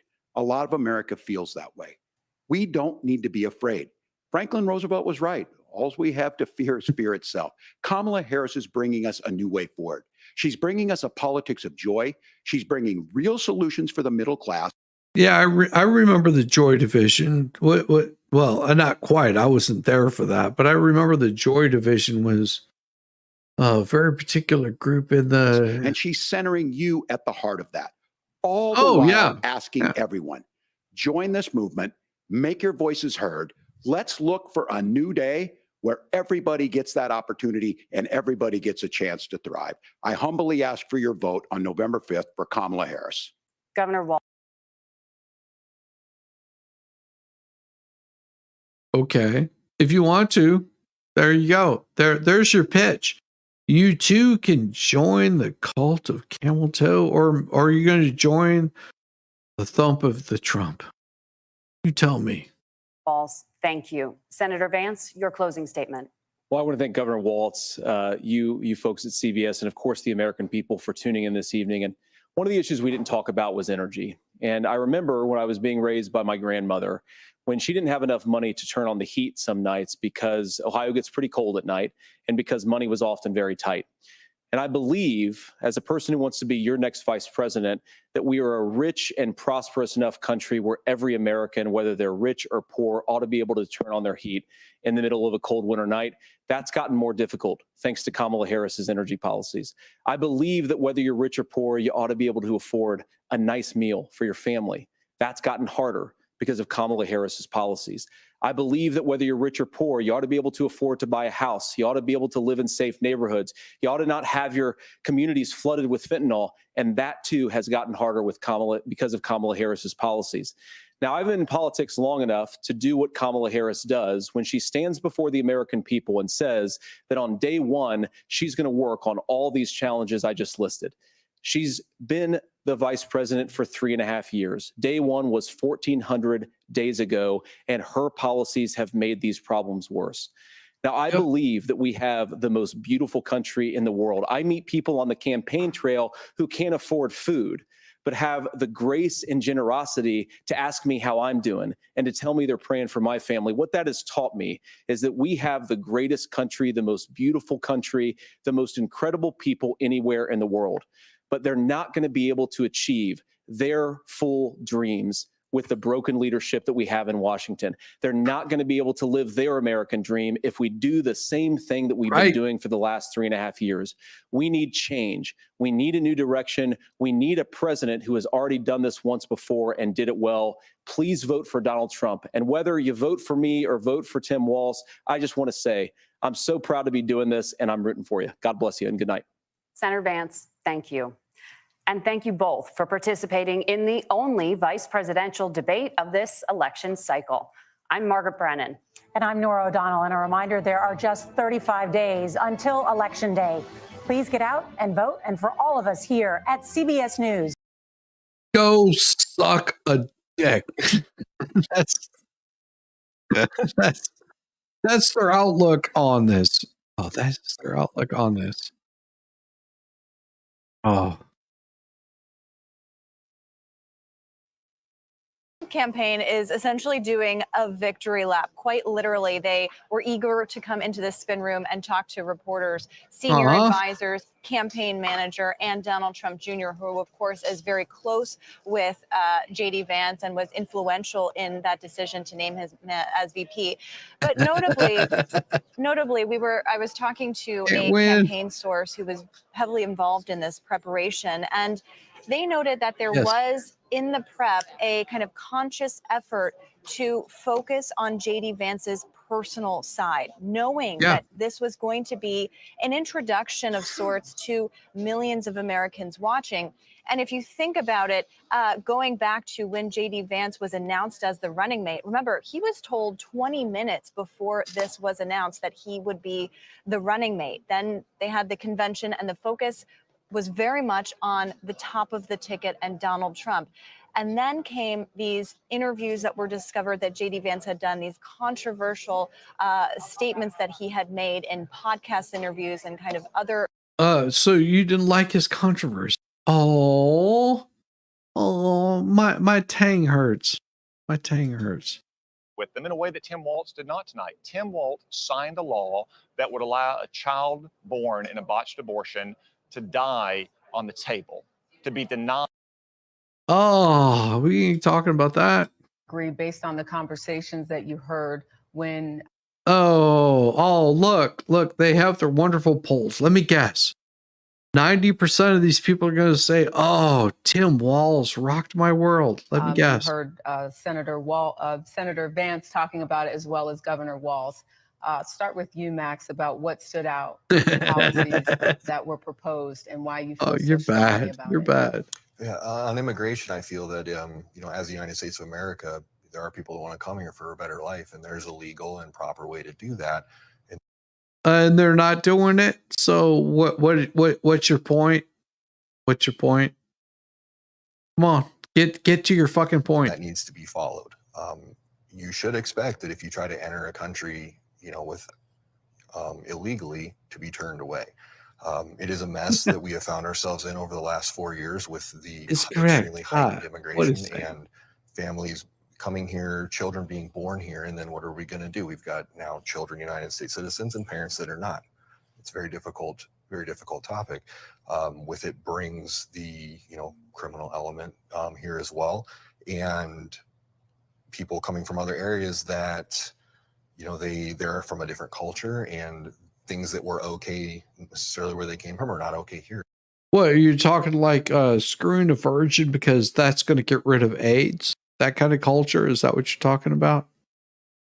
Yeah, that's sort of thought. So what do we have here? We say debate watchers say 42% were favoring Vance and 41% were Tim Walz, and I don't believe a single word they say, because I would say without a doubt that Vance pretty much held his own, did a good job. There's other things he could have done to cover it, make it much better, solidify what he was saying. But of course, whenever you're battling the fact checkers that are trying to fact check you in real time that say that they're not going to do that, well, it becomes more difficult. And we'll say with 6 hours, I am done for the night. I've probably had more alcohol than I probably should have had. And I'm going to be up in about a few hours doing a morning stream and that.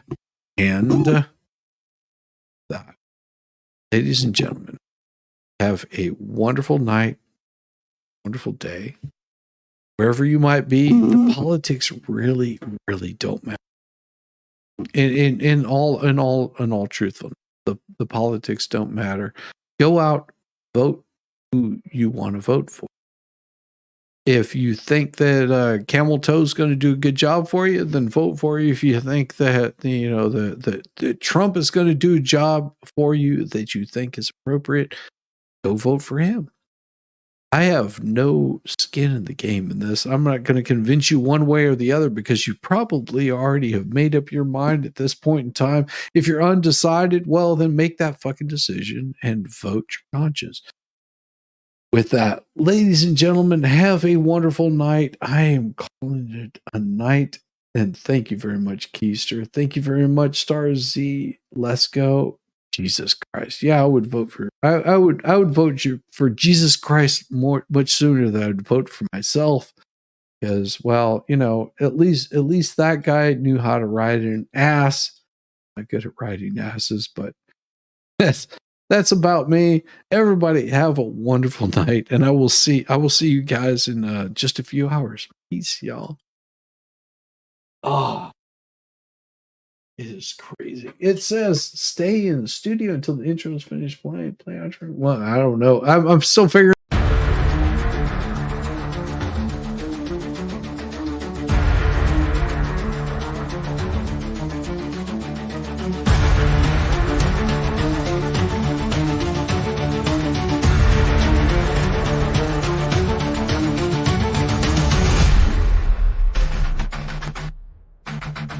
Running through the maze, I felt the pain, chasing my only dream, breaks in the scheme. Waking up at dawn, all my fears are gone. I'll stop today, never, never, not today.